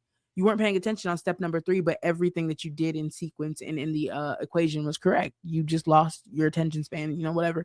So yeah, at the very least, if you ever end up thinking anything about me, you're gonna I show my work for that reason. If you're getting 20 minutes out of me, I'm gonna make it the most succinct 20 minutes of your life so I can touch on this shit, and now I can move on to the next project. Okay, like we talked about it. You know where I'm at. It's quick. It's easy to digest. Now can I move on into the like artsy fartsy shit? Because I'm tired of talking about myself. Gotcha. And I fuck with that. Yeah. You can get back to the conceptual shit and not so literal. Like, hey guys, here's what's been going on. Now the conceptual shit is fun. We like that. Yeah. Because you can divorce yourself. Yeah. Oh, sorry. Oh man. The next time we speak. I want to sling some mud, but we're gonna speak in metaphors next time. Shout out to Scream yourself, $50 super chat. Straight up, I want to see a Dolce Chika collab. I think that'll be phenomenal. Fingers crossed. We follow each other. I've been a fan for fucking ever. I'm proud of everything that she is. Well, not proud. I can't say proud for somebody else's shit, but I am very happy for everything that she has going on, and for her waking it up when it comes to the girls who are out here, not only just serving looks, but fucking spitting and intelligent and got the shit on and swagged out. I love her to death. But yeah, let's hope one day in the future. Also, Lakili 47, I think love her too. Very well. Same. If you want to bar the fuck up, Shay Noir. Okay. Knowledge. And what made me think that was the sound and tone of Famous. I was like, oh shit. Cause you got Do you know Jane Hancock? Jane Hancock? I've heard of the name, but I haven't heard no music though. But I've heard that name before. She's friends of mine. Like they're really close. And they say that she reminds me, or I remind her of them, or whatever they say. They compare us a lot. And I've only, I think, checked out a couple things of her. She's fire as hell though. And she apparently used to live in my building, and I didn't know that. Or maybe still that. Who knows? Wild shit. And I just pulled up, so I'm gonna check out some stuff. I see she got a track with BJ the Chicago Kid. That's my nigga, so I'm gonna check that out and see what it's hitting for. Taste. Shout out to Two Tone Bum. Just became a YouTube member. Shout out to you, bro. Thank you for becoming a member. Go check out the Road to 100 series, and we're gonna have some more shit. Twinfo Tech. We are DeCypherEd. Hashtag Hey Chika. Who is an artist that you like to work with that would be a dream collaboration? The only one who comes to mind that I still say is Andre 3000, because I don't really care about anyone else. Kendrick would be great though too. I would just want to meet Kendrick. I have questions. But I think we all have questions for sure. You ever relate to someone so much in like ways that feel damn near spiritual that you're like, where did you come from? Because I've been trying to figure out where I came from, and maybe somewhere along this little journey we crossed paths. Because what's going on, brother? What's happening? But those only those two really. Because when they were asking me would I interview him, I was like, yeah. But like when they was like, what questions would you ask? I was like, it almost come to shit that's not music related. Like the music would be the backdrop to maybe get him to talk about itself. Yeah. But like I'm like, I would be like, hey, bro, so where were I steppers? Past life regressions, keep me in question. Where did I come from? He'd be like, right. And then we go down that pathway. It's like, oh, okay. So nah, this nigga really did past life regressions. Or he didn't, and he was just, speaking to, a practice that, could have been taken. But it's just like I would kind of like this whole Tell It to Tape series. Like I would just use the music as a backdrop to get a better understanding of him. And then I would ask him, hey, cuz let's cut the mic and the camera off real quick. That's exactly what I was getting at. I don't think I would it's work with, sure, I guess, but like notice I have very few features in my repertoire. I don't really care for it like that, but I would love a conversation. Yeah, like unmiked completely, just like let's first of all, how dare you? Hey, bro, how many times? Like, so are you gonna make another? So, like, do you have like a hard drive with albums that you're just not gonna release, my nigga? Release the. Oh, speaking of which, real quick, are y'all familiar with Frank Ocean's?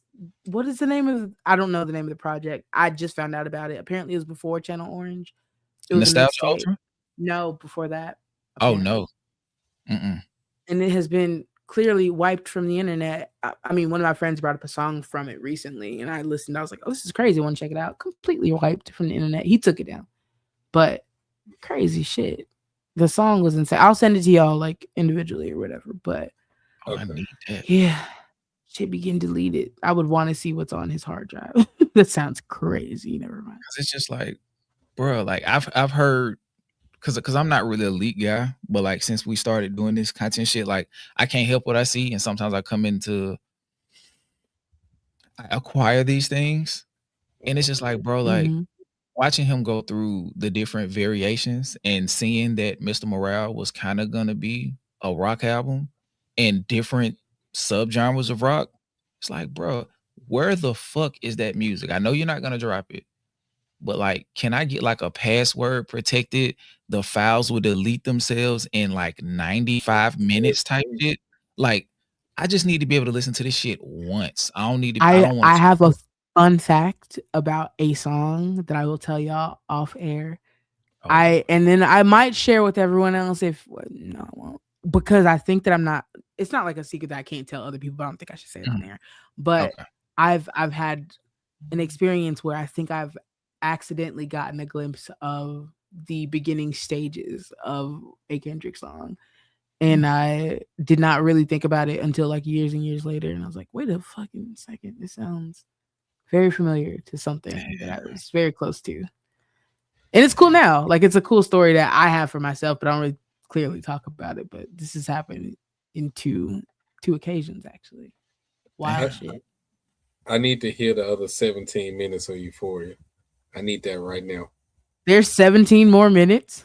Yeah, I mean, if I'm not mistaken, either it's 17 minutes total, or it was 23 minutes. That 17 got cut down to 6. Yeah, I thought it was like 21 or 23 minutes total that he cut it down to like that 5. Like I need to hear all of it. I want to hear everything. I want to hear. That makes so much sense. Because it could have gone to many places from where he began. His thesis statements at the beginning. As someone many places. As someone who has heard the One Blood remix, both versions, at least 20 to 30 times as a regular song, I put in rotation. I want to hear the rest of Euphoria, bro. The One Blood, the first one. It's just like the shit you play amongst your homies. Like you can't. That can't get leaked. Like the first version of that shit was like 17 minutes, and part 2 was 27. Damn. And I put that shit in regular rotation. A nigga just rapping on the same beat, long as fuck. So trust me, Kendrick, let me hear the rest of Euphoria, bro. Like, I'll take it. You are for it. And I think the other thing that I would want to know, particularly beef related, is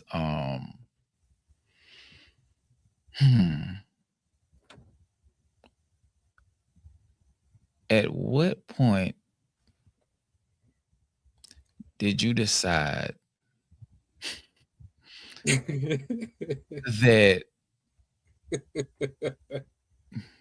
Because you know where Okay, this is going. I have a theory. Well, I talked about my battle rap theory on the last stream. I don't want to bring it back up, but like at one point did he decide that Meet the Grams was appropriate, and what was the energy in the room when he was done recording it? Like when he finishes that "you lied" part and gets to the lifelong battle with yourself. They I want definitely to took know. a break and went to go get dinner or something and sit in the lobby and just kind of let the room cool off. Because I'm That's thinking about the environment. There's no fucking way. Like, I'm sorry, if I'm entourage or engineer or producer and I'm in the room and he come out after that, you lie. Sir, I'm going shit. to Jamba Juice. Would you like something? I'll be And right back. Turn the lights on, he probably had please. like a strawberry banana protein smoothie or some shit. Parfait. It's like, bro, you just wrote and performed Meet the Grams, and you want a fucking strawberry banana smoothie? And he like, I will yeah, say, like, towards the end of like certain things, I like to think that he was hopefully everyone in the room was desensitized by the very end because you go through so many like takes of going back and running shit back. But the initial thought of him walking out of the booth post recording it, I would be yeah. unsettled if that was my friend, and I love him. I think that is a wonderful, talented, handsome short king, and I have nothing bad to say about him at all. But that would have terrified me. I'd have It been like, would, "Oh, he's not good. He's not yeah, well." it would have been like if he had a visible aura. I'm curious to know what color it would have been when he Radioactive, walked like out. radio, like violet, like just Yeah, really, and with like white coming off of the very outer edges is what I'm seeing. It's giving ultraviolet weird shit. Like not yeah, weird as in evil, just too powerful. Why'd yeah. you channel that? No, This Skip. is just music. No, Skip. It's Cut this giving shit you off. out. What'd you It's say, giving. DJ? It's giving you out, bro. Ultra instinct, bro. That's what it's giving out, dog. I don't know, bro. It like that shit. It's such hideous beauty. Like I got to a point where I was able to like drop my kid off and cut that shit on. Like the level of desensitization that I got to like actually get to a point where I can appreciate what it was. Like to the point now where like as a written piece of art from him, I think it's one of his top 10 best written songs of his entire career. Like It is. so for him to be able to You know what channel we can we just give some noise to like 616 though? That's when I thought he was channeling, and I said, ew, this is about to get yeah. gross. Now Nasty that work. is that's my favorite song from the battle Mine too. because in that one if it kind of felt like an addendum to Mr. Morale. Like now he's in a place where he's feeling these He's things done on the a healing, but he's level, like, I'm finna. and he's like, hey man, like I don't know why I feel like I'm finna talk like Ryan Coogler, but like he's like really like in his private spiritual place, and he's like, God, like I gotta do it to him. Like I And you understand made me like this, this. Forgive I me. understand what this may be for me, but like, who am I if I don't do it? And even if I fall short of who I'm meant to be in this time, I'll it's an learn something. opportunity to further understand myself. What? That's some anime villain shit for real, bro. Man. That's some anime ass shit. And then like because I feel like parts of our lives have been paralleled, like post damn, like into the Mr. Morale, like the healing journey, the understanding of self, the having the kids, the trying to heal from like generational trauma. First uncover it, second understand it, and third heal from it, and then be able to walk in the power of that. So I was going through that process. So when I hear 616, I'm like when I told y'all that I was gonna hurt that dude, like that was my kind of 616. Like I'm willing to shelf momentarily everything that I understand is my better nature for this moment because I feel like you've called it to a place that it can no longer be avoided. But you summoned it. Yeah, it's like, all right, bro, we're here now. Yeah. And God, 8 minutes. 8 minutes, like to rev up, enact, cool down. I'm gonna be back, but just understand, like, this part of me is a part that you understand because you created me. So I gotta do it, but it didn't go that far. So when Kendrick was doing it in this song, just like, bro, I understand all of this. And then I pray over my kids, give them a kiss, close my eyes. Definition of peace. What the? Yeah. I remember.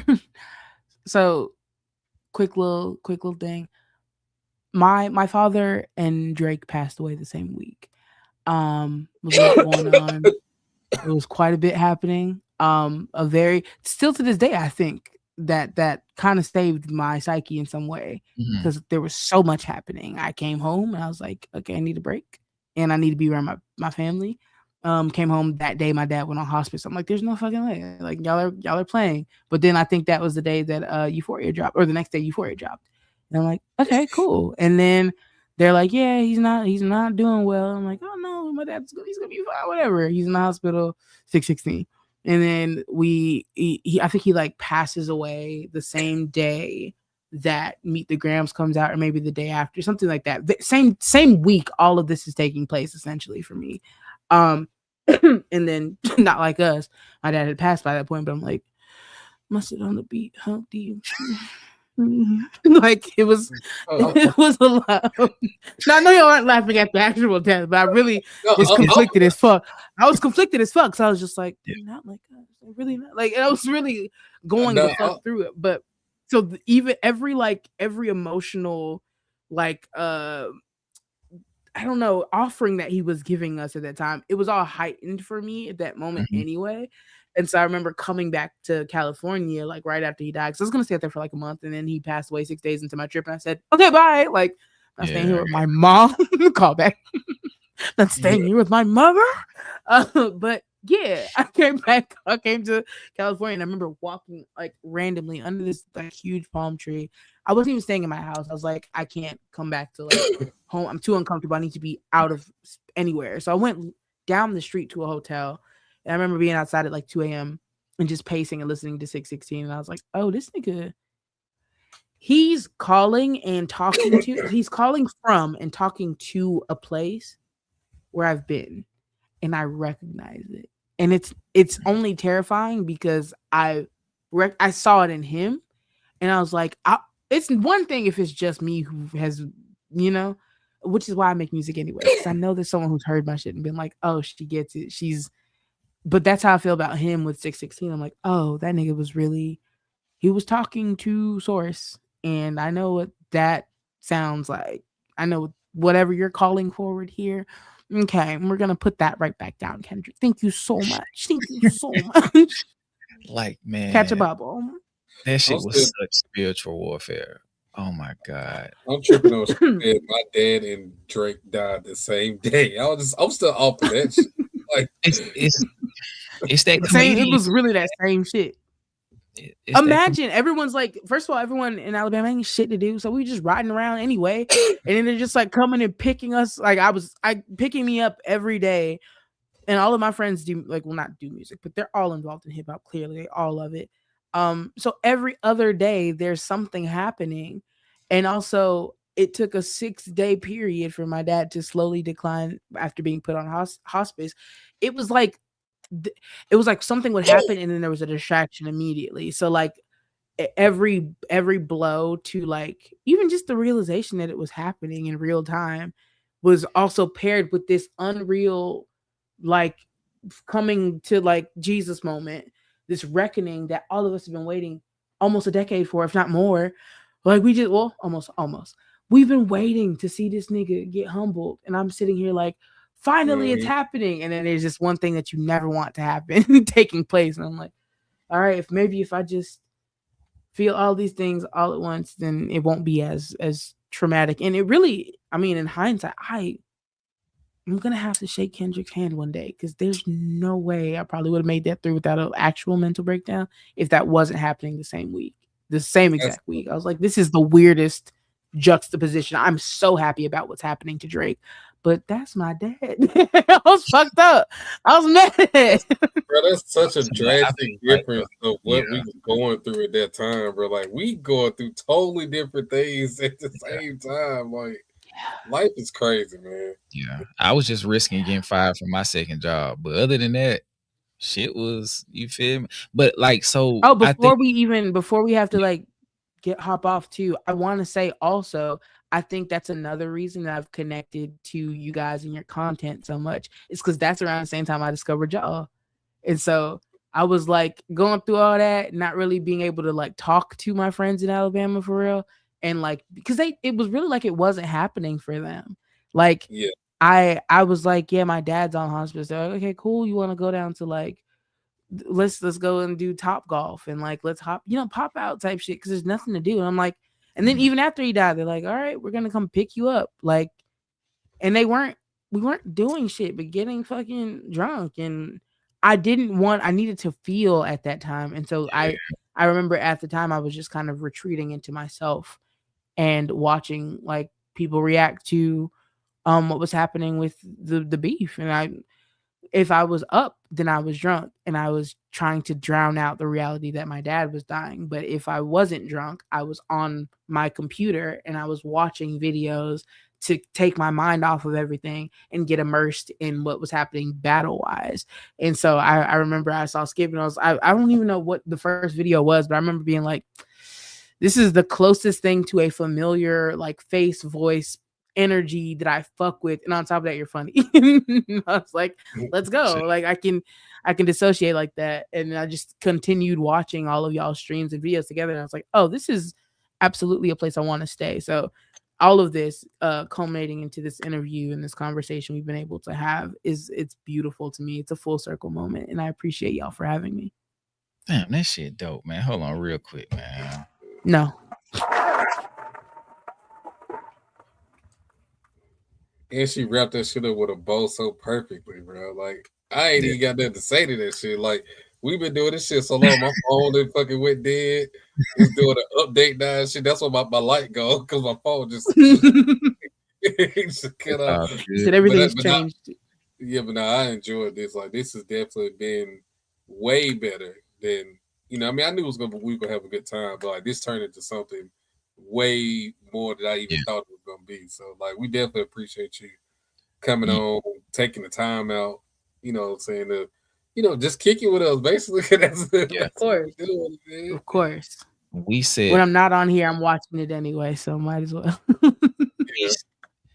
Like this, and like I'm getting, because if I was looking down, like I'm getting messages like of people like bruh, like her energy is super dope. Like she's a very interesting and intriguing person. Like her energy is like through the roof. It's just like, so you've set such a high fucking bar for the next episode of Tell It to Tape.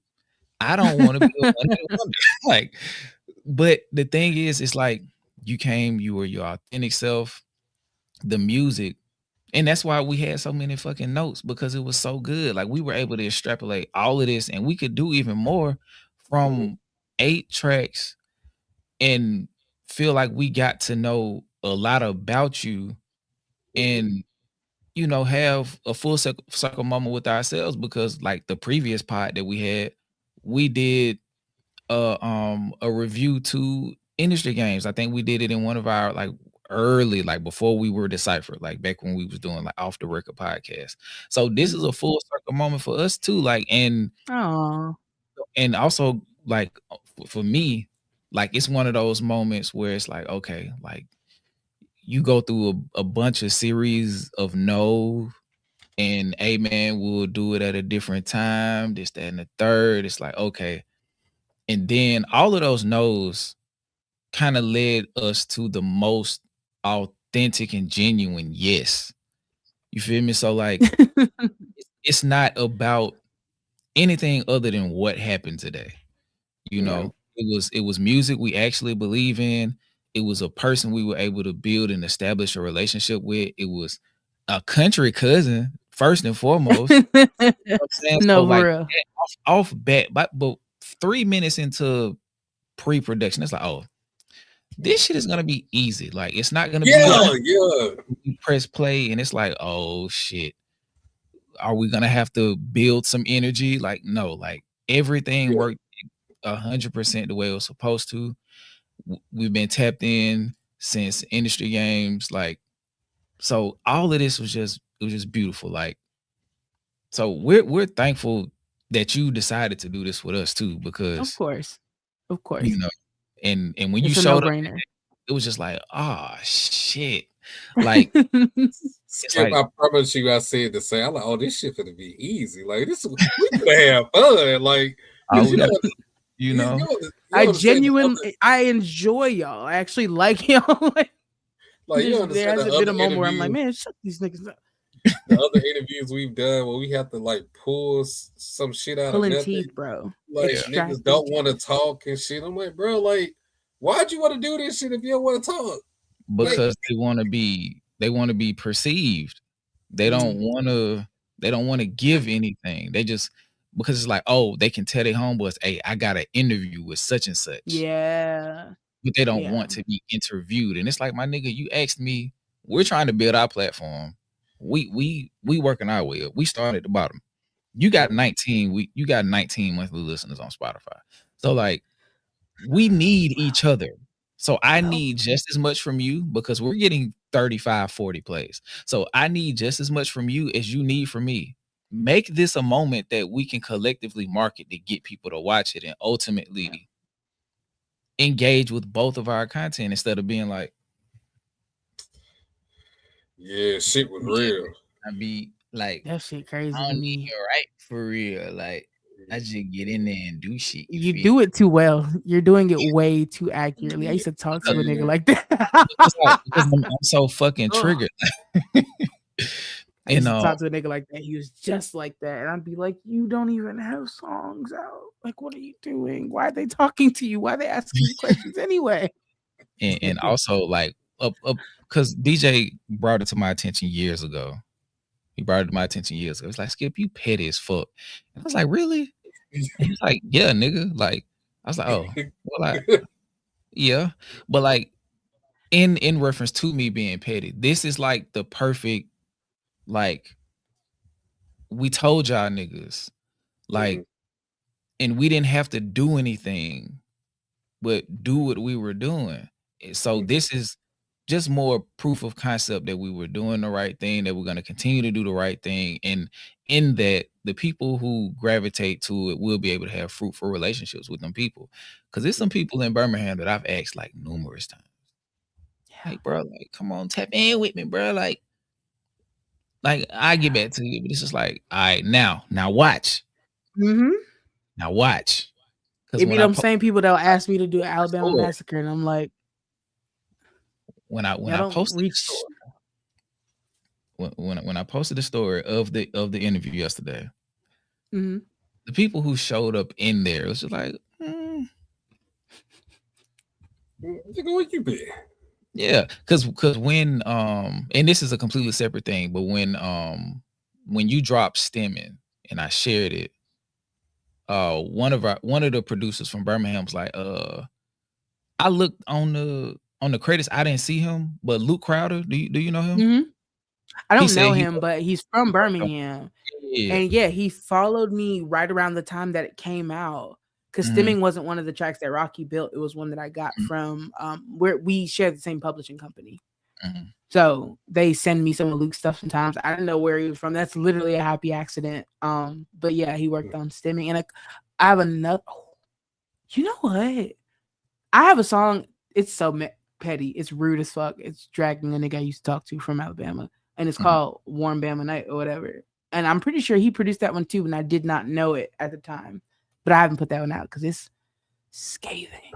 Damn. Well, diss track. Well, big diss track. No, and it's not a rap song. It's giving. I'm over here talking shit about neo soul. It's giving like it's blues. Actually, you know what? No, it's blues. It's blues. Like the entire thing of it. It's like stank face blues, like type of shit that you just hear on some like some lady just popped out in a random bar at 9 p.m. and is telling you about her life type shit.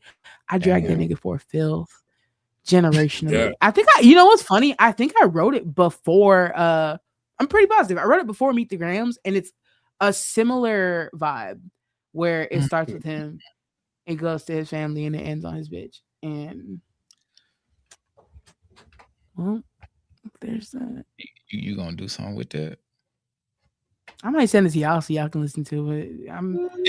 I've made peace. All right. I've made peace with Yeah. not the individual for real. I just don't hate him enough to put it out. It's a Okay. good ass song, and his best friend is petty as shit because he's like, you should drop that. But I'm like, you're terrible because that's your nigga. Like, it's your man's. You shouldn't want this song out. But I'm sure that artistically he would think it's a good song. But it's mean. It's mean. Damn. It's mean. I it's would. good, though. I'm gonna be like, ooh. If it wasn't based on true stories, it would be such a good song. But I let the nigga have it. Okay. I was like, don't ever in your fucking life. I'm so fucking petty. I'm like, ooh. I was like, one of us left the city. Let's be clear. And then it just goes downhill from there. Oof. One of He us also left does the music.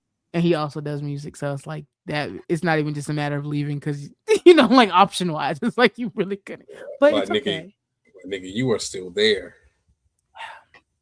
Hold I'm on, real over quick. Let me do something real quick. I get around. I wanna. Around. I'm not sure how your situation works as far as copyright. But if we're allowed, I would like to play a song to go out to. What's the song? I don't know. I think copyright would vary from era to era for me. There's some things you can get away with. This most recent. What? Let's see. From this new project, I would like to. I'm signed, but hopefully they're not on some mean shit, pulling people's shit down. I mean, they seem chill. In the moment, we'll be able to get it off. But if they hit me up tomorrow and they tell me to pull it, I'll pull it. Because they'll block the whole. They'll just block the whole stream. The video. Oh, got you. Yeah. But I want to play something. I want to play. Just to leave the people with something. Okay, so we got. What would you like to play if you had to pick one from this new project to go out on? Famous. Ooh, it's just slow. I mean, but it's a short song. It's just chill and popping shit. And let me do this last super chat. Shout out to Twin Folk Tech with the $5 super chat. Damn, y'all got Chika on here singing y'all praises, bro. This is insane. I'm so proud and happy for y'all. I enjoy them. It's mutual. Somebody said push-ups, and they trying to get you to drop it. And Beats Per Minute podcast just became a new member. Shout out to you. But yeah, we're gonna play this. But before, I just want to reiterate again. Thank you so much for coming on the show, Chika. Of course. Thank you for being our first guest in this Tale of the Tape series. You are welcome back whenever for whatever. I'm gonna start crashing y'all shit. Hey, just pull up. Just pull up. Always. Like, yeah, I'm pretty sure Skip will send the link. Yeah, bro, we pull up every Saturday and every Wednesday that's feasible. I'll be in there when I can. I'll be in there. So yeah, we greatly appreciate it. Greatly appreciate it. And if you do feel so inclined, get out there and get you some Grammy L, see what the fuck going on in the city, even if it ain't got nothing to do with the events, just to get, a little, and then go back to doing what you're doing. You feel what I'm saying? This is the outro from Wish You Were There. This song is titled Famous, and I think it's fire, guys. And y'all should go check out this project. And if you like it, do what I tell y'all to do with all of the shit that y'all like. Support it in ways that the artist can feel. And I'm gonna go ahead and play this.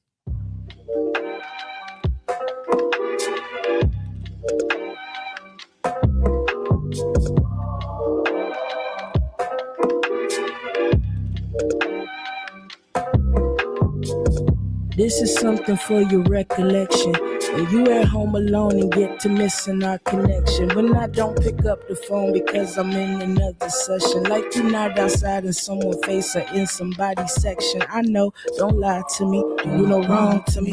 Cause not for nothing, baby, you do not belong to me. I just have an affinity for pretty Jones to me.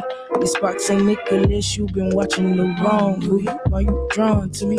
Is it the swag or how I stay with a bag? How every time I'm getting dressed, I gotta take off a tag. How everything that's new to you, a bitch done already had. I'd probably be mad, but then again, it's tacky to brag. I'm coming straight right off hiatus, pop out waving like high haters. Got my family in the cut, and they come equipped with razors. Past the thought of giving up, past the years of doing favors. I ain't dapping niggas up unless they folded in some paper.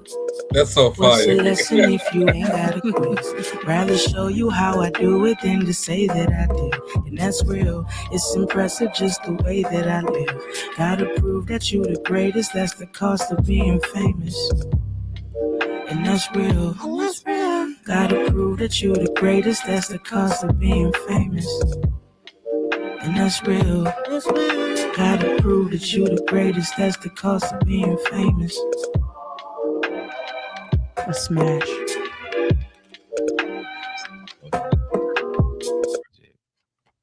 Chillest outro. And shout out to Screaming Cell. Let me pull this down. Standing over. Appreciate you. Shout out to Standing Screaming Cell with the $50 super chat. Let me see. I think we got one more. Y'all not gonna let us go. Shout out to the $10 super chat. Before y'all go, I would love to know Chika's top 5 rappers ever. He does this. He does this all the fucking time. If you know, he paid, and I can't not say nothing. I don't know if I have an ever list, but I can kind of name mine if that works for now. Like, well, okay, Andre 3000 clearly. You know what? Actually, I'm gonna put Big Boy on there as well. They just mean a lot to me as a duo and as individuals. But I have to throw out Kendrick because I feel like that is somehow someone related to me, cousin-wise. It would be petty not to say Wale because foray into hip hop began with falling in love with him. No homo. And then No. there's just so many. There's so many, like, because there's some people that I don't want to name. This era of them is kind of embarrassing. Not Nicki, she was never on that list, just so you fucking know. But Wayne's up there for me. For going throwback, Big Daddy Kane. There's a lot. This is I can't do top 5. I can't. My brain's all over already doing that crazy shit. Because M is up there for me too, even though people don't like him now these days. He was a big part of me finding what hip hop was as well.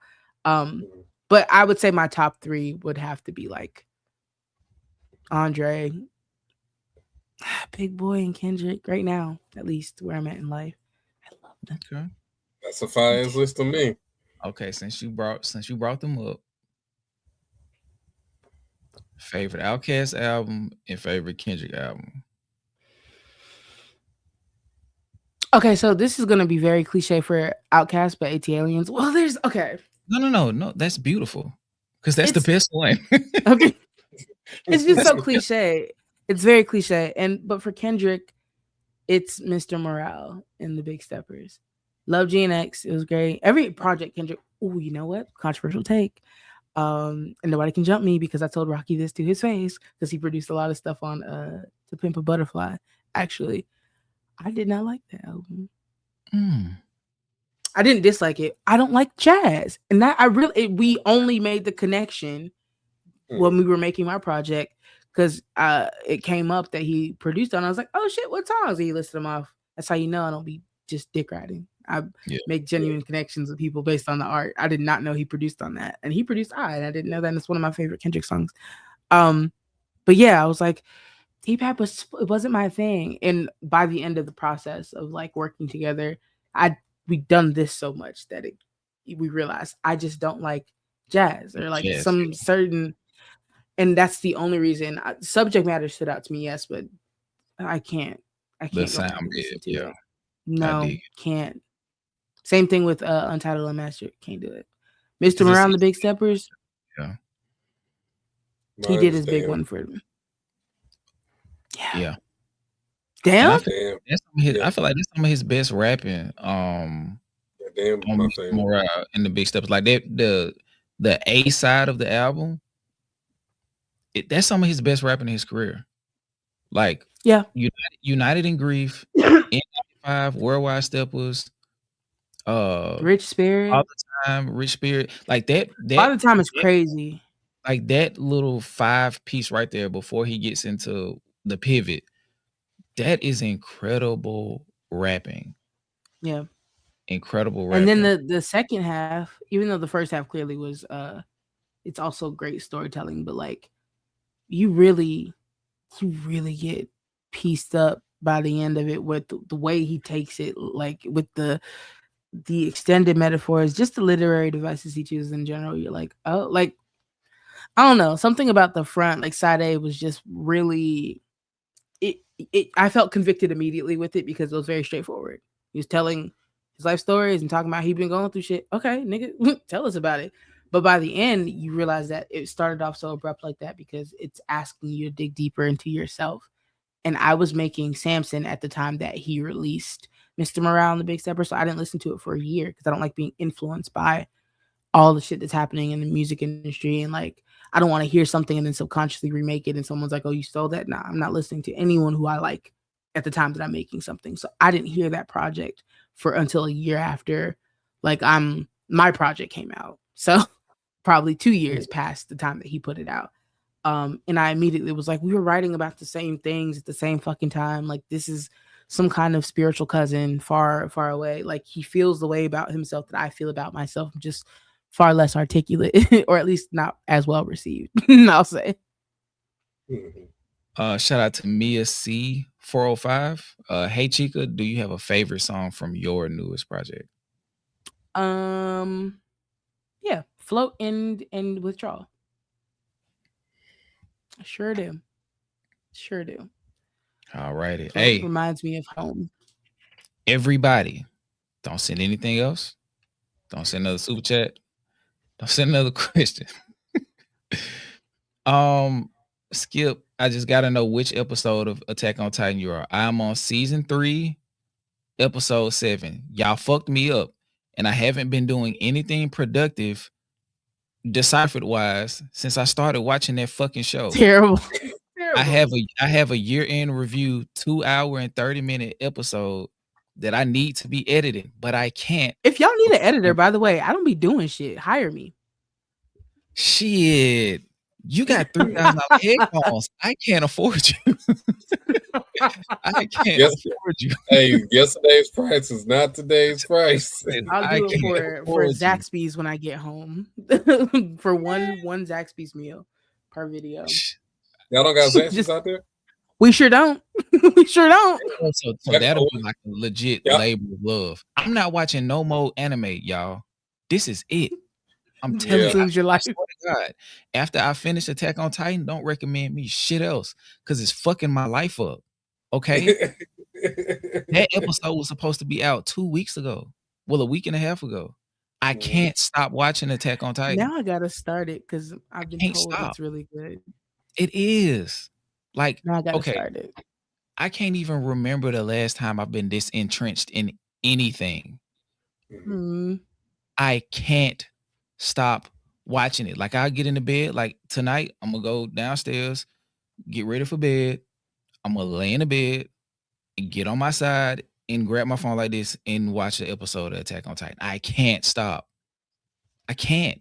I'm watching it when I'm working, when I'm not supposed to be. I'm literally addicted to this fucking show because now I have to know how it ends. I have to know how it develops. I have to know if Aaron, like, it's so much. Did you watch Paradise? Yeah. Okay. With what's my boy name from Sterling K. Brown? Yeah. I watched it. Yeah. Did you enjoy it? I did. Hey, knock it off. I did. Why did you hesitate like that? Because I'm trying to remember if I enjoyed the ending, and I think I did. His and hers it's coming back. Great. It's coming back. His and Hers. You didn't like it? You must have guessed. I didn't dislike it. I did immediately. Okay. First episode. Damn. I said, I wonder if, or maybe it was second. No, I think it was first. Very early on, I said, now, wouldn't it be crazy? I was getting a retwist too. And my hairstylist just texted me yesterday and said, bitch, why did you call it? And I said, I'm sorry, but we can talk about it now. It was just too spot on. I didn't know how they were going to tie it in together to make it make sense, but I knew that's where they were going. So, but it was fine to watch. It was interesting. And we were working and had both kids in the room for like a lot of those episodes. So I don't know if I was giving it my full attention. So when the plot twist hit me at the end, like my jaw hit the floor. So I guess because my sister said she guessed it too. I think she texted me when she was on episode 3. She was like, did the mama do it? Yeah. Am I stupid? Like, did I just not perceive this? So I said it half as a joke, and then my loctician was like, you know what though? And I was like, there's no way they can't pull that off, so it has to be like. And then when it ended up being the thing, I was like, well, how did they're gonna have to make her seem batshit crazy? And I mean, she's a hell of an actor, so they pulled it off. But the writing on that is insane. If you really zoom out and you, if you give a far less experienced actor that script, it would have been the most convoluted bullshit you've ever seen. But she's just a good actress, and so seeing her tweak like that, you're like, oh, I can believe it. His and Hers. Yeah, okay, that's what I thought. Yeah, I saw it. Okay. I saw it. I'm just trying to make sure I heard. Yeah. Okay. Yeah. I wanted the mama to do more too. Is like I also wanted the mama to do more, but you just kind of see her at the end, and you're like, oh, of course, this ties up every loose end, and it's like, no, it doesn't. Like, is she? Are we good? Like, anyway, we'll sit here and talk for hours if I go into it, but I did guess it very early on, so by the end, I was more so like, look at it. Yeah, like I ain't gonna hold you. Just knew he was gonna fall. I didn't get such shit. I ain't gonna hold you. But the husband, he was pissing me off. Because for one, you're bad at your job.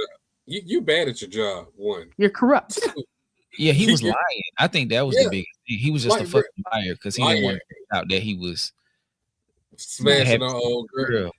Like, bro, like you. All that for that when there's a murder involved? Are you dumb? Like, that's all you was trying to hide. Like, he was trash to me, bro. I'm sorry. He was like, you did not figure out the murder at all. You did nothing. Also, did he not drop his accent multiple times in the show? Possibly. I'm talking to niggas from Alabama. I need y'all to, because that first full episode, I did not know he was supposed to be from Georgia. And then he got he kept calling the little girl baby, and it wasn't said like how we say baby in the South. It felt weird when he was saying it. I was like, ugh. There's a line in Bob's Burgers where he puts his hand on his shoulder. She's like, it feels like you put a wet lizard on me, because it just feels gross and nasty and clammy.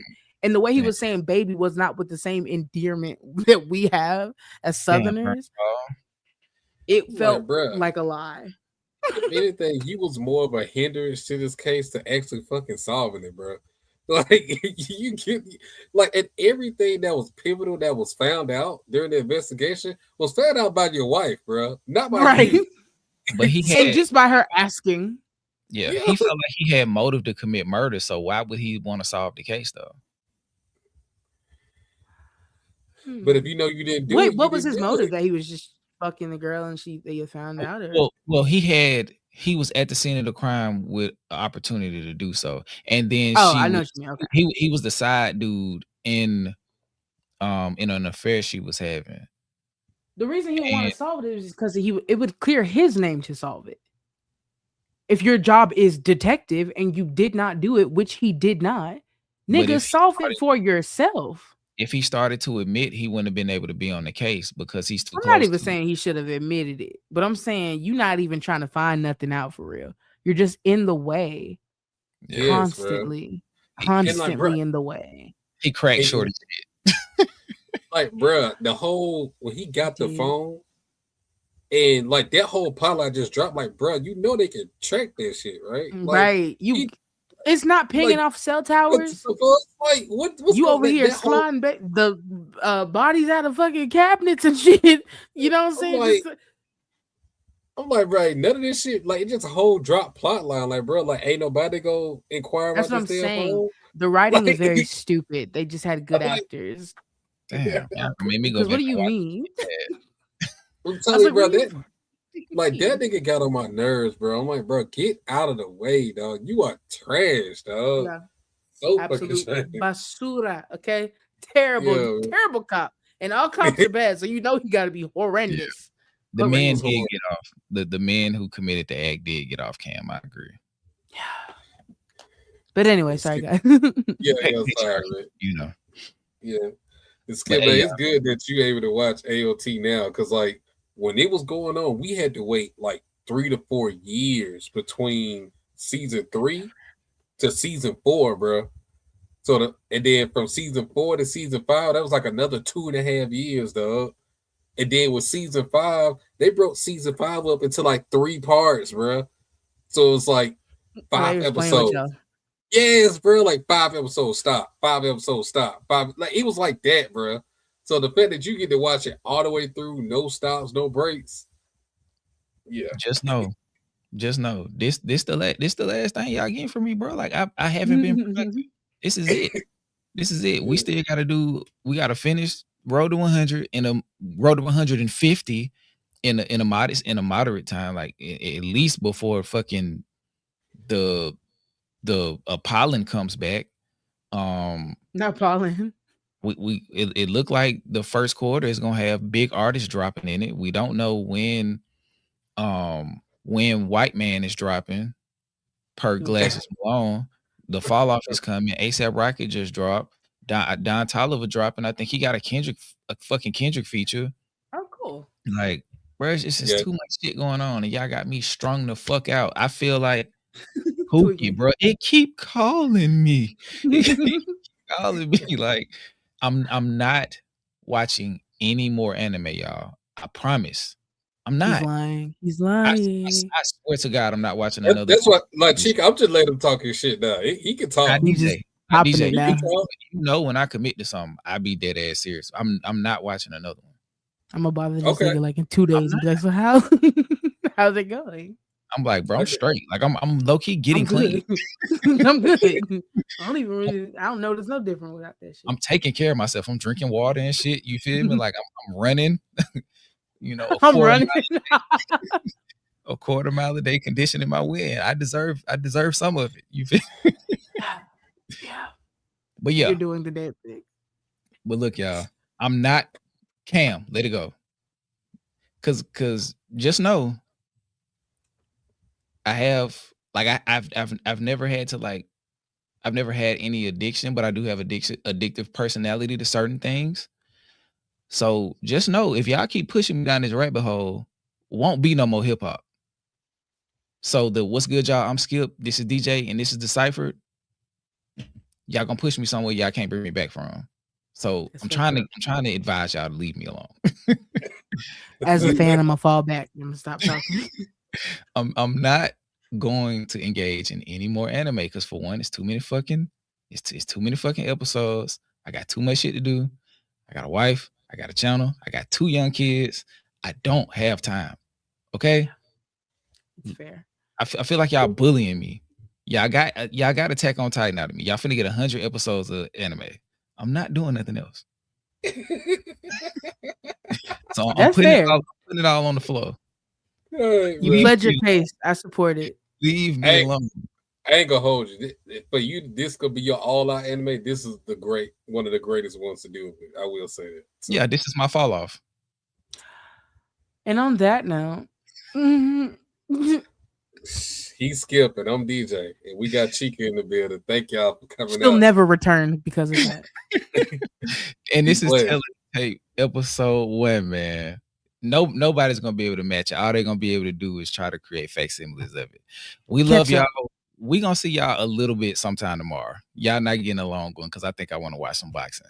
But we'll see y'all, man. We love y'all. Hip hop lives here. Peace. They got me fucked up. Please. please. Oh my god. That was fun. I appreciate y'all. Wait a minute, hold on. He still got us live. He ain't drop it. Hold on, I'm back. My bad. How he gonna leave us and then I was pushing too many buttons because they had me fucked up. I'm not doing them. He was upset for real. Because they kept bullying me. They kept like, you're gonna what? No, I'm not. I can't. Like I cannot. Hey, it doesn't matter what they call you. It matters what you answer to. And addict, junkie. Like I responded to all the things. I know. You not no junkie. You a child of God.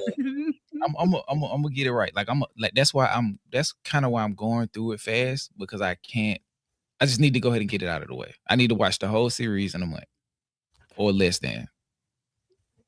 I think you can. Well, I'm almost done. I'm about halfway. How many episodes there are? It's 5 seasons, and I'm halfway through the 3rd one. So I'm almost done. I could realistically be done by the end of next week. I'm gonna check in. Especially if our budget, I think our budget got passed today. Did the budget get passed, DJ? If the budget doesn't get passed, I'm really up out of here. Are we still live? Yeah. Yeah, that's what I'm saying. Like you did. We were still live. You